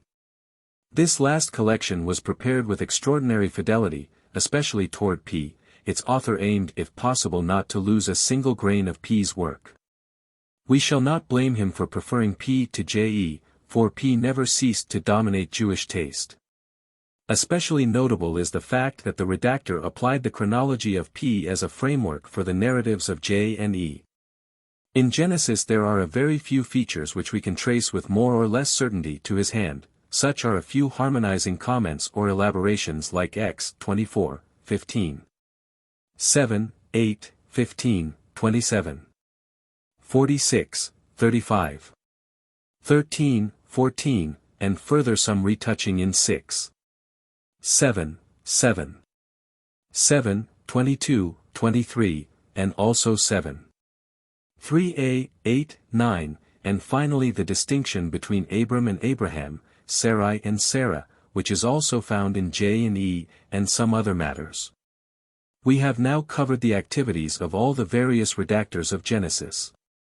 But in smaller details the work on the text, Diasques, continues for a long time. Smaller alterations are to be found in 34. And in the numbers of the genealogies, in which the Jewish and the Samaritan text, and the Greek translation differ. More considerable alterations were made in 36. And 46. 8 to 27, while the last large interpolation is the narrative of Abraham's victory over the 4 kings, a legend from very late times, and of Midrash character. Summary. Thus Genesis has been compounded from very many sources. And in the last state we have described it has remained. In this form the old legends have exercised an incalculable influence upon all succeeding generations. We may perhaps regret that the last great genius who might have created out of the separate stories a great whole, a real, Israelitic national epic, never came. Israel produced no Homer. But this is fortunate for our investigation. For just because the individual portions have been left side by side and in the main unblended, it is possible for us to make out the history of the entire process. For this reason, students of the legend should apply themselves to the investigation of Genesis, which has not been customary hitherto. While theologians should learn that Genesis is not to be understood without the aid of the proper methods for the study of legends. How Genesis came to be attributed to Moses. One word more, in closing, as to how Genesis has obtained the undeserved honor of being regarded as a work of Moses. From primitive times there existed a tradition in Israel that the divine ordinances regarding worship, law and morality, as proclaimed by the mouth of the priests, were derived from Moses. When, then, these ordinances, which had originally circulated orally, were written down in larger or smaller works, it was natural that they passed under the name of Moses. Now our Pentateuch consists, in addition to the collections of legends, of such books of law from various periods and of very diverse spirit.